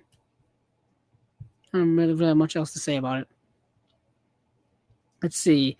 So I didn't get to see the Kimston release, but these movies look fascinating. This is a trilogy of films that look to be exploring a portion of one's life in various stages. You know, childhood, adolescence, then I think teenage or young adulthood, and then adulthood or something like that. It looks fascinating to me. I did not get to check those movies out. The AGFA release, like I said, sold out so damn fast. This is the movie. This is the movie Orgy, which is by Joe Dante, and from 1968. So it's let's see. The movie Orgy is a legendary found footage triumph from Joe Dante, one of genre cinema's most significant masterminds.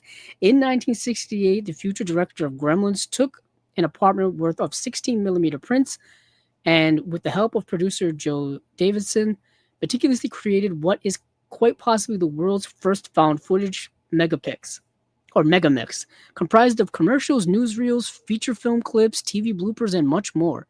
Yeah, this runs like 276 minutes of just random clips and stuff.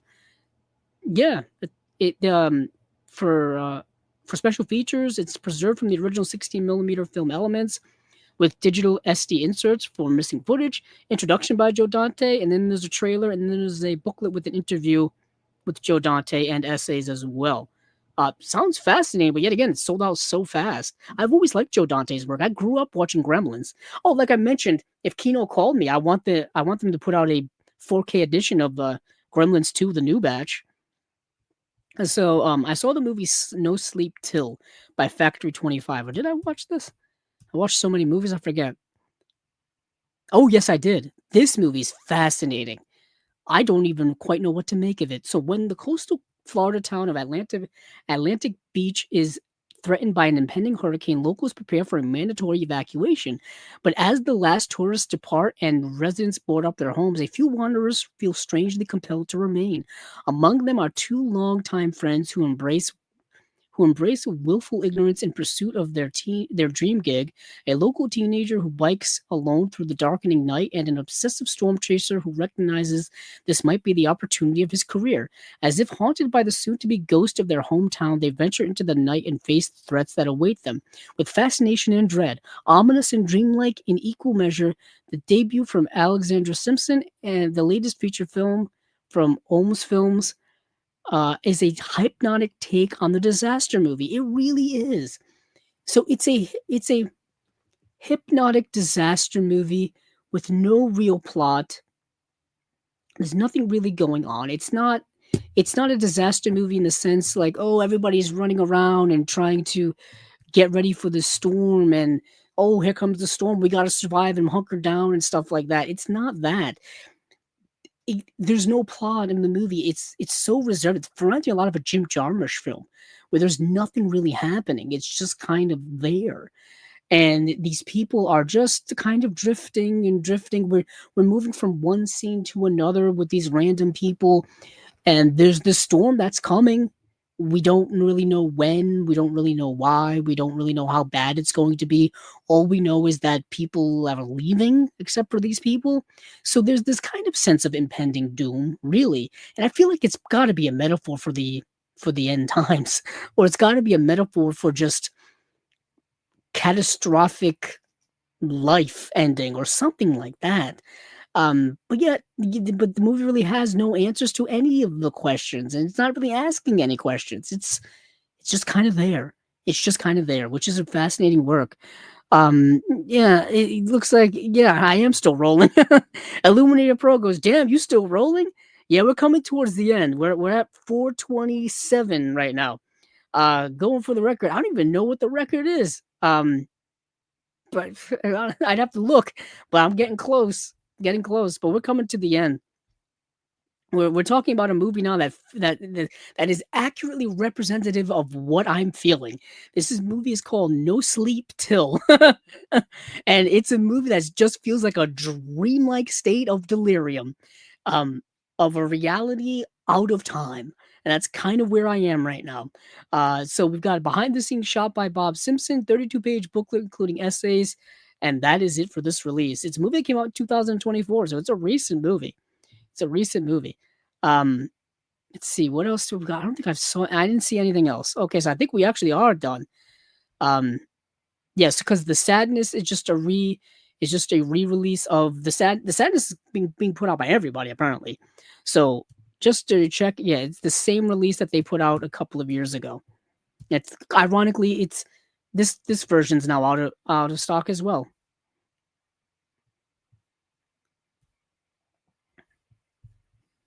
Let's see.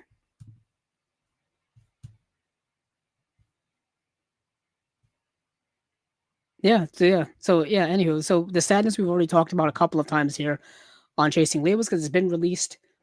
Well, let me see where else it's been released. I think didn't it get a release from Arrow? Was it Arrow? So the sadness got a release last year. Got released in 2024 as well. Actually, the Arrow release just came out in October. And then this release got released last July. Well, July of 2024, I should say. And this is just a variant cover re-release of it. That's it. And then I didn't get to see Satan Hates You. Slapface is another Shudder film, so you can watch that on Shudder. Spectre's Rock I didn't get to see. Twin Cheeks I didn't get to see, which sounds hilarious, by the way. It's like how Sesame Street did Twin Beaks, and it was just a parody of Twin Peaks, which is classic. You can go check the YouTube clip of that. But yeah, I think that's gonna be it. Let's see. Illumina Pro has some comments here. I finally watched Frankie. Okay, it says, and the Surfer. Illumina Pro says Frankie was emotional and amazing visuals. What? Yeah, I don't think I've seen that. Hold on.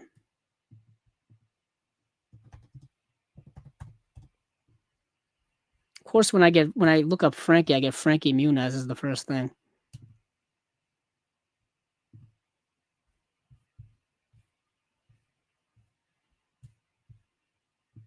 See, you know what? Let me go back to my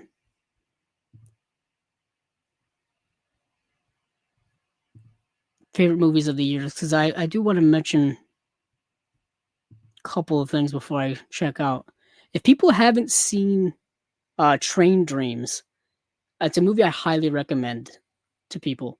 It's streaming on Netflix currently, starring Joel Edgerton. I think it's one of the most underrated movies of the year. It had absolutely no marketing whatsoever, but Joel Edgerton is getting a lot of buzz when it comes to nominations for awards and stuff like that. It's a stunningly beautiful movie. Melancholic too, very melancholic. But I do want to recommend that to people. But let's see.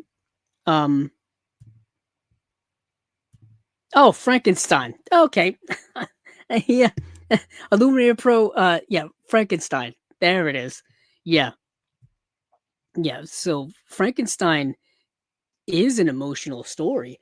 Visually stunning, in my opinion, because no one has an eye quite like Guillermo del Toro, and Guillermo del Toro loves the gothic themes and gothic imagery. He loves that 19th century like stuff. He loves it.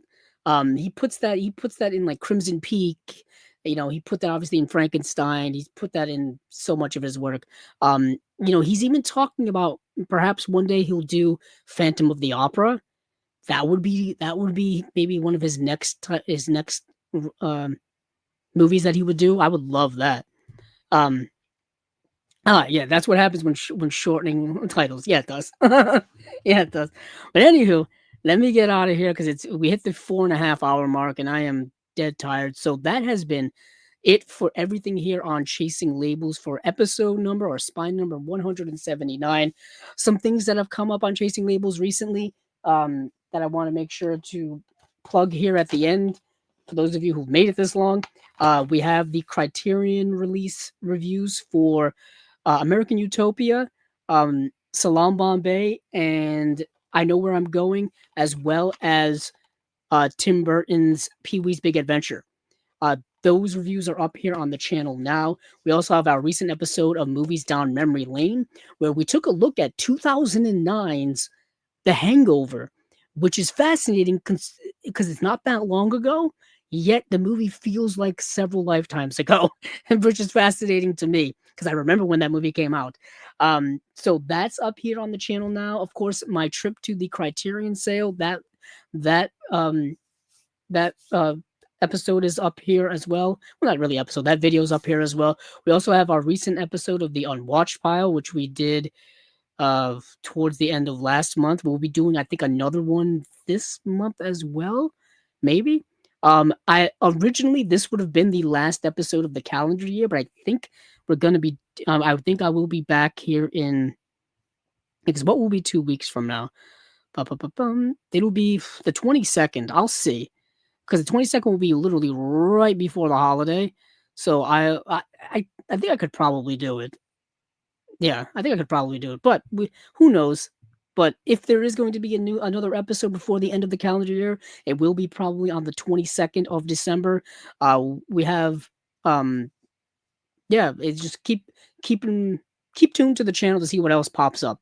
Okay, so also we have our merch store on Etsy, where if you look up Chasing Labels, you will see our t-shirts, and you can click on that, click on our store, and you can see what other stuff that's cooking on there as well.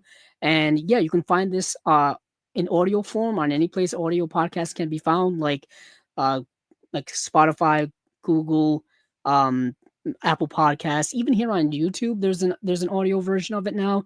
There's a live version of it as well with the video, which is me here. You have to go to the live tab, and that's where you'll see a lot of our videos on the live tab. If you don't see them in the main video section.